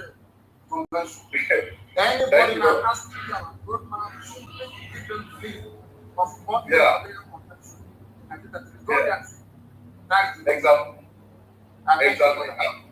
Some of them call themselves lawyers and all that, deceiving people everywhere. Anyway, now the next thing I want to ask you is that when you look at the ESN, the Eastern Security Network, a lot of people are saying that, oh, now you have 4 militant. Now after this, now the militant is going to talk this and talk that. Of course, I want you to explain this in a different perspective, from a different perspective. Looking at the difference, what we have in the ESN is completely different from anything you can see from anywhere in Africa. Yes, it's completely different. It's not taken over by the front end. That's right. Exactly. If you have for Fulani to get land in the village, they must have an entity. They must have an gateway or BG that will show them the land or sign contract with them. Or in most cases, you have the political errand board in Abuja, probably making his master very happy. Some of these people have forgot their sponsorship in one hotel or the other over the after meeting and catches. One of these people will bring them back into your people. And those people are also our people. So we are not only pursuing but also working so that they understand that what they are doing is honorable and cannot be condoned. That's exactly what we do. And we cannot go outside that vicinity. Never ever. But if you connect, if you police connect with the army to attack any community of ESN or any IPOB member undertaking the work of faith, then you are inviting our wrongs upon your head because we will not forgive or forget. It's as simple as that. If you put up a poster to say no breaking, you bring it down to your afternoon. people are going about putting more posters and attacking as people approach. Because what I understand that some people were further driving planning that there was the war, you understand all of that. They gave them not but what we are saying is that once the to protect our land, it is not there to do anything else. That is why we are not in the country. We are not doing things before. But where our lands are present here, then we are here to protect the lands of our people and to make sure that Biafra is restored. Nothing more, nothing less. We are not going to build that mentality and senseless is not going to happen. Because we are also, and no, mind you, all of these people, they have sworn to defend Biafra. That is what they are there for. It's not going to change. Now, Madike, looking at what is going on in Nigeria now, we know that the government of Nigeria, the zoo, is accomplice in this whole jihad attack, in this whole terrorist attack. They are accomplice. Now, what assurance will you give the people of Biafra who have become helpless, if not for the emergence of IPOB, if not for the emergence of the ESN just last year? You can imagine what could be happening now if we are experiencing what people are experiencing in Yoruba land, where the Fulani, they gave Fulani ultimatum, and then after the ultimatum, the Fulani come to say they own the forest in Yoruba land. Now, what assurance are you giving our people of Biafra that any attack coming from Fulani will be resisted and won? They should know that, because we know that the Nigerian state is an accomplice of what is going on, because there is no president. Nigeria has no president. Everybody knows that. Even before we know that. That is why Biafra can come out and say that anything I say or recommendation of faith, you should regard it as a president if you want to. Then the high north, slaughter, this the person who says the president not going to now, the first lady is not going to now. Because I think she took my prize and went to the young man in the bar where they're having fun. Who knows? I think she's over and the pregnancy again or not. Having fun. If not, by the next 9 months, the other time she has to come there. The bouncing, baby boy. But she's having fun in the private. We are in Buhari, people, those are getting to school. Where is your person? I'm saying this in line with your, and want people to understand that not only is the government of the government completely in what is in the terrorism, they have brought in terrorism. Flat, deliberately, not by a few individuals, not like my consider the government itself, after all, brought in terrorism. That is actually first. I feel sorry for Nnamdi. Let me tell you one thing. What is happening with Nnamdi? They don't go there now. Britain must have told them that this is what they are not listening. Don't try them anyhow. And as I said, they want to subdue the force of terrorists and then come against us with the might of the army. That is the reason why we for them. That is why a whole people left their job to be advertising. Yeah, you can get application for joining the military army. What other, I think that it's a few hours ago. What other group do you see that Britain is the one that wants to show? BBC and Fantastic that you can get funds to join the army because they don't want to do something money. Let me tell you, they do not have the solution to fight for the other person. If we do one and they cannot because they know that. And now they're asking for people to join the army. That army is so populated by that themselves. They will try also. They came to all 4 times and they went to stopping no one stopping them. They are cowards. They come down on the ground. You know where we are in the forest. Come and meet me. So we can give you the potential of this year. So you can die. How did this end the country? what is happening in the balance will not happen. It cannot happen. Britain, Europe, and London. Now we manufacture what we need. So happy. Are you waiting for us? Waiting for telling the world, don't tell answer them like before. They don't just no, of course not. So what we do? We manufacture. If you want to know how it's going to be, ask the issue and don't say you understand. Very soon, we will switch to inside Europe. We're not coming to that stage. But they keep pushing us. Very soon. I told them before, for one inside government, you have to go to around people and come. People don't come. They are carrying their rights. But I want to tell you, I think, open because we have written to them, we have complained to them, we have petitioned them. Everybody, are you telling me the world doesn't know that people are not going to terrorism? Are you telling me that the CIA doesn't know? Are you telling me that the Biafra doesn't know? Are you telling me that MI5 doesn't know? That it was the fact brought terrorism? Is that what you're telling me? Are you telling me that they don't know what is going on? They know that their conspiration is going on. Because let me give an example. When you want to ransom from the USA to complain about Nigeria and what is happening there, how important, and here I think they are here. That's happening. They'll pick up the phone and they will come and say, leave us. Remember, President Trump said it, that his friends are making ridiculous money and money. What he meant is that they're making that money of Africans skill. He said it. His friends are making so much money out of our skill. In the world that Fulani wants to take over Nigeria, they know that very well. They know about all the matters. Al Jazeera, that was in 2016 and after.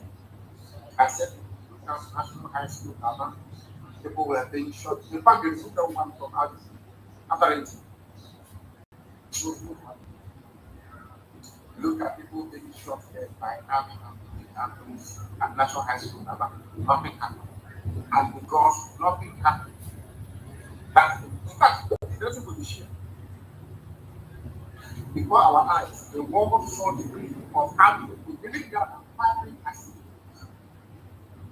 Had something happened in China, you will hear that all America will right in Tiananmen massacre. What happened with the shot was worse than what happened in Tiananmen massacre in Beijing. Not one single Israel yet war on carried because we can ask them out. That left them liberties to go to our back. National has to go to war. And you know how life is.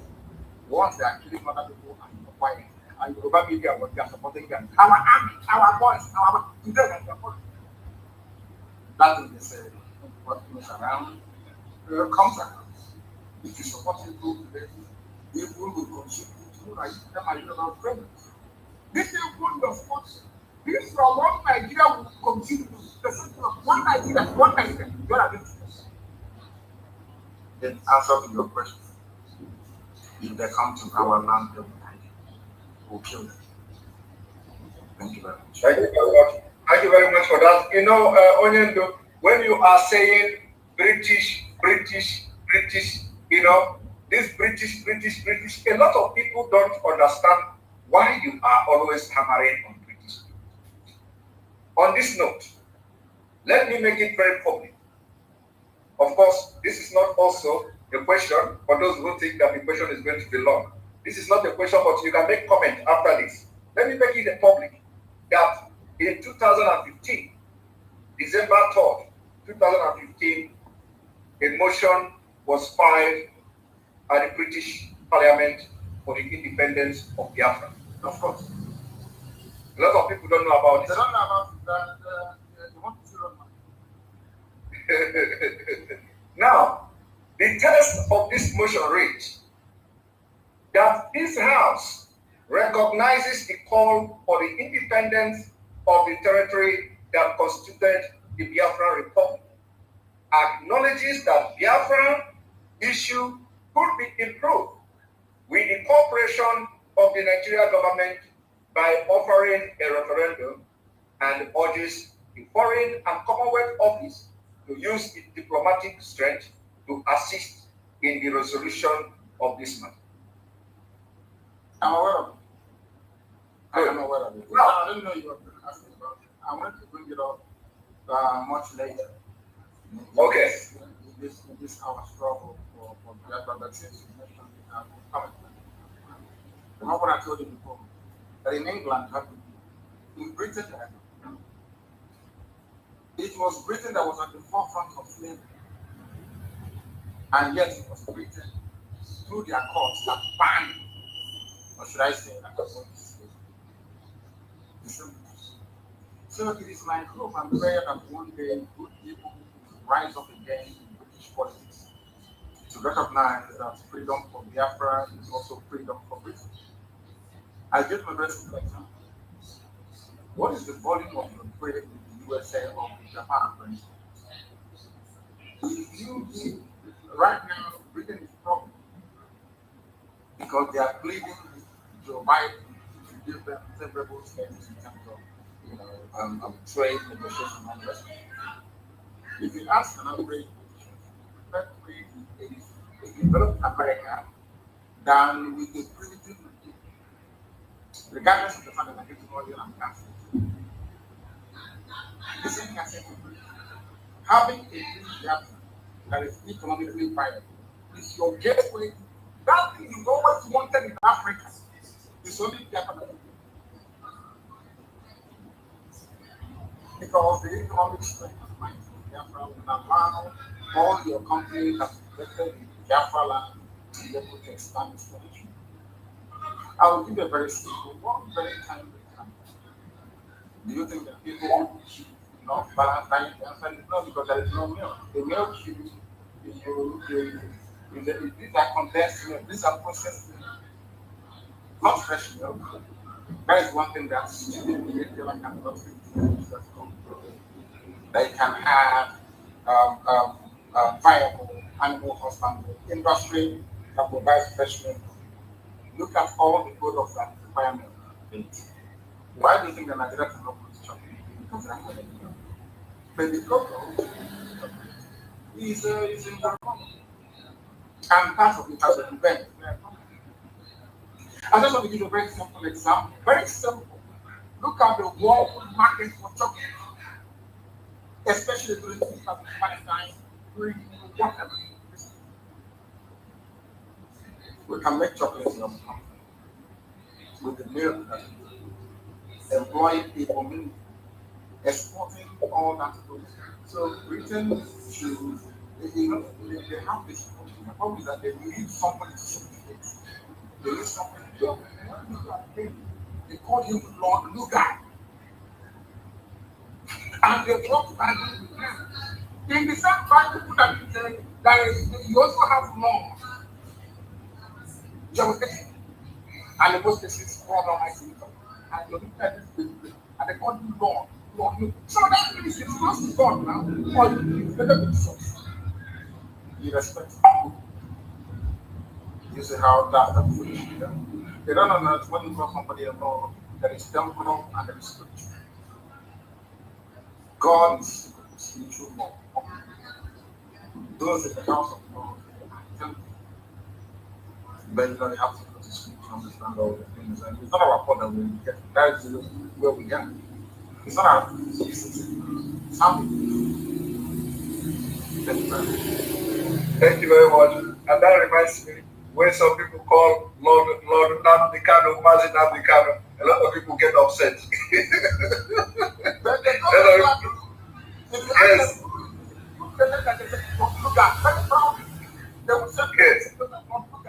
Because that God is a white man, and the country is a black man. How can you from Africa? No. Where they are I'm sorry about this. Yes. Yes. Now, when you look at, from what you have just said now, you explained something very, very important. And that reminds me, when you look at what is going on globally, you find out that people of the southern Nigeria, and then we bring it down to Biafra people, Like Ngozi Okonjo-Iweala today, you see that she's being celebrated, and a lot of people are doing things all over the world. Now, I want you to tell us, how would Biafra, if Biafra become a nation today, how would these people, the experiences, from what you have gathered, from the information you have all over the world, when you have traveled to where Biafrans are doing great, how do you think that Biafra will do this differently from Nigeria? Not just from Nigeria, but from other countries of the world. Are we going to? Are you assuring people that Biafra will harness all the experiences of Biafrans scattered all over the world? And that, how do you intend doing that? Then actually contaminate what we have, because in Biafra land, as I told you before, what we are using to defend our land, we manufacture ourselves in Biafra. And those people, some of them didn't go to school. In Biafra land, economists are born, engineers are born from your mother's womb, because we are blessed. From your mother's womb, you can perform miracles and wonders. Have you not seen people building power plants? You little children building toys, remotely controlled. Have you not seen them doing marketing well and doing wonderful? Are we not the ones that manufacture the first indigenous car in Africa? We don't even need to go. Those are going to be ready to come back from the country, because we have it in abundance. It's all about the settlements and the potentials of these people are willing to go forward. We are not going to suffer one other black who suffer from the African. If you are better than me, I'm doing something. I will step down and imitate you, because you are better than I am. That is the mentality we're going to bring to the African. Everybody will be good. But those who are expert. It doesn't matter. I'm not going to say, oh, because Nnamdi, my child is not as own. Because of that, if your child wants to blind, it has to be my own. God knows. Excellent. We are going to celebrate excellence. We are going to reward those that serve grace. Not noisy, not sensitive, not criminal, vandals, no. And above all, there will be no police carrying guns. So you can think. People don't understand this. In Biafra land, you can live your life unless we are at war. You cannot be a soldier of the state. So you can think of, because all of the former they have done. So we are going to do enough company. Britain knows this. Britain, they know this. They don't want Biafra to come, because they know that Biafra will put every other person to change. That's what they don't want. If not, give us Biafra. Give it to us. Okay, say it to us. Give us Biafra for 5 years. If it's not viable, we go back to Nigeria. They know what we can do. That's what they want. We will have abundance of that. Is Ukraine at the moment? No. Then that answers we don't need them. We welcome those from outside. No problem. Some of them say they said the Biafra will come to them. Some of them will leave their things here and follow me and go back. They will come. You are going to accommodate them. But because you speak English in a particular way, it doesn't mean them. We have seen all these conversations. Those that sweat Nigeria, they are those who in London ground. Those speaking too much ground. They don't want to do life for people. So they can come, we can accommodate them. But in Biafra land, we listen to everything. Thank you very much. And I know that you are very, very tired, because they are, first of all, the attack on this whole thing before we start almost threw me off balance. I never expected it, honestly. But thank God we managed to have come this far. One thing I'm going to ask you, I think it's going to be the last question before I will allow you to rest, because you have been on this journey for a very long time, and every day on the phone and all that. So I'm going to ask you one last question. The question is this: if the motion for Biafra independence at the UK Parliament. Yes. The wording is that the Office of the Commonwealth must make sure they use their diplomatic power ties to compel, but they did not use the word compel, but to compel Nigerian government to organize referendum for a possible freedom of Biafra. And this is exactly what we are all asking. Now, if this did not happen, are you ready to lead us to do anything to get the freedom of Biafra? Yes, I'm going to be number one to follow you. Yes. Is it going to live like this, like a bunch of animals forever? Of course not. Of course not. That will come. And I will come. And I'll bring hell. You understand it? You better give Biafra. If they do not give Biafra, so I am making it very clear that people will say, don't understand what I'm saying. Very clear. So that by the time that we are gone, the history they will remember we have not come for this. If you're not going to do it,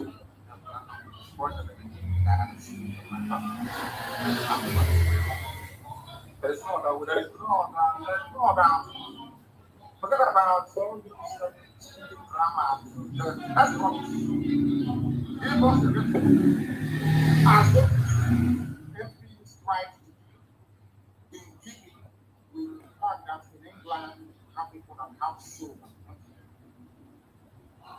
If you have a very active issue for when one idea out of but that's not the point. And nothing. You know where we are. You think now we are going to drop our guns now? So we're going to drop it now. No way. You must be good. And that is going to happen. They understand it. Or else we give them here. And they don't. If Boko Haram put a bunch of people here and they go to school and give the top time, they're matching people who are educated and all of that. But as you know, with them, their ears will be blocked. We bring their intent and people think, oh, we have an amazing. We have God to be also have the likes of Goku and them which are preserved. But you heard the story soon as well. We're not going back. We have come to die. Thank you very much for having us, Simon. And continue to work. And don't allow Satan to do this. Don't. Never. Thank you very much, Amadike. DK Anagogunanya. Greetings from people from Canada. Greetings from people from Australia. Greetings from people from almost all European countries. As I am talking with you, you will notice that my face has been on the, I'm reading. These people are sending messages. Everybody from different parts of the world telling me to greet you. But, particularly people from Canada are asking, when are you coming to Canada? Let them find out for COVID. COVID is okay, they're listening to you. Thank you very much, our leader. And those of us who are in the media, we are promising that we are not going to fail the Biafra people. We will work tirelessly until Biafra comes.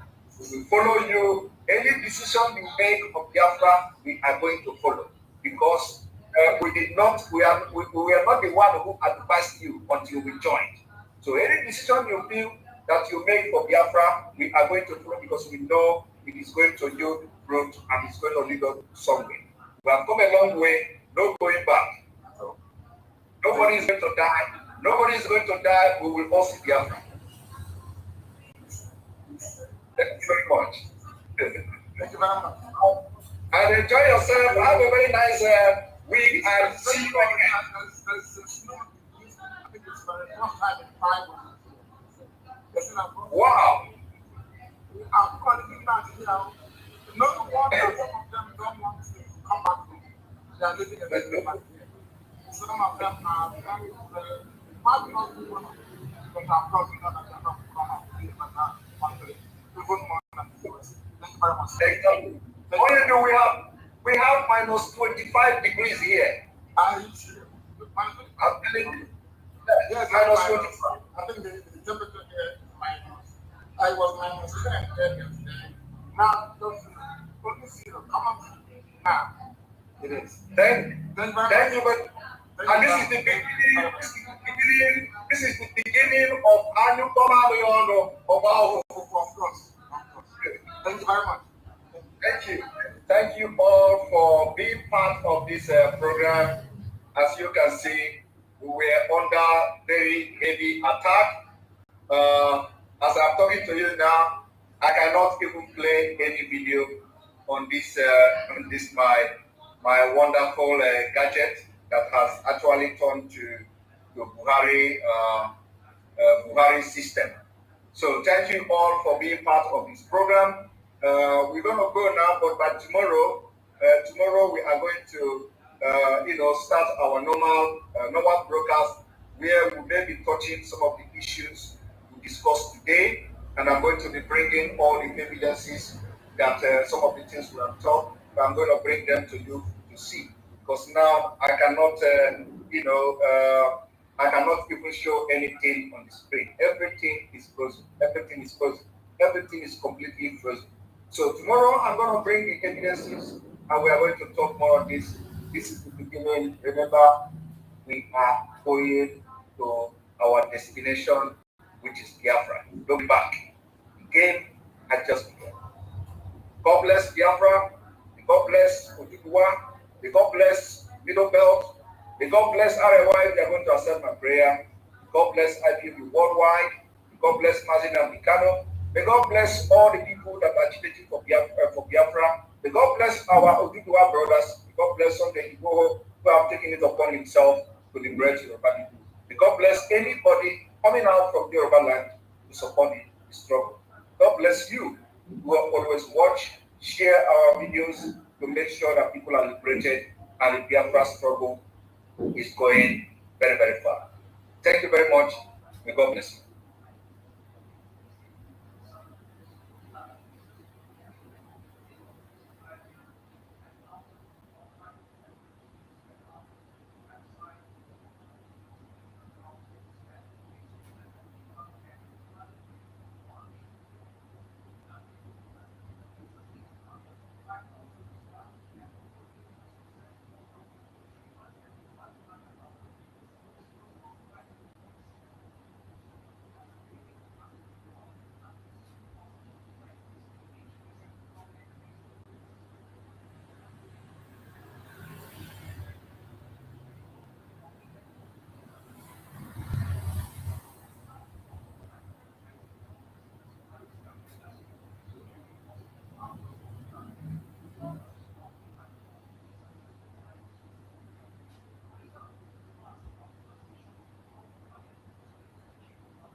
the silence of the night, we still call your name. Through the storm and the struggle, we carry your flame. Though the walls may be high and the chains may be strong, your voice echoes louder every freedom song. Oh, we remember your courage, we remember your stand. For the people, for the future, for the promised land. Even when you're not here, your spirit still leads. In the hearts of the people, in our words and deeds. Oh, we don't go tired. We don't go fall. Through the fire, we stand tall. We know he will be free. Oh yeah. In our hearts, in our dreams, we believe. Simon Ekpa, we call your name. Born for the struggle, born for the flame. We know he will be free. One day, through the night, we go see better day. We miss your voice, your guiding light. But your spirit keeps the fire burning bright.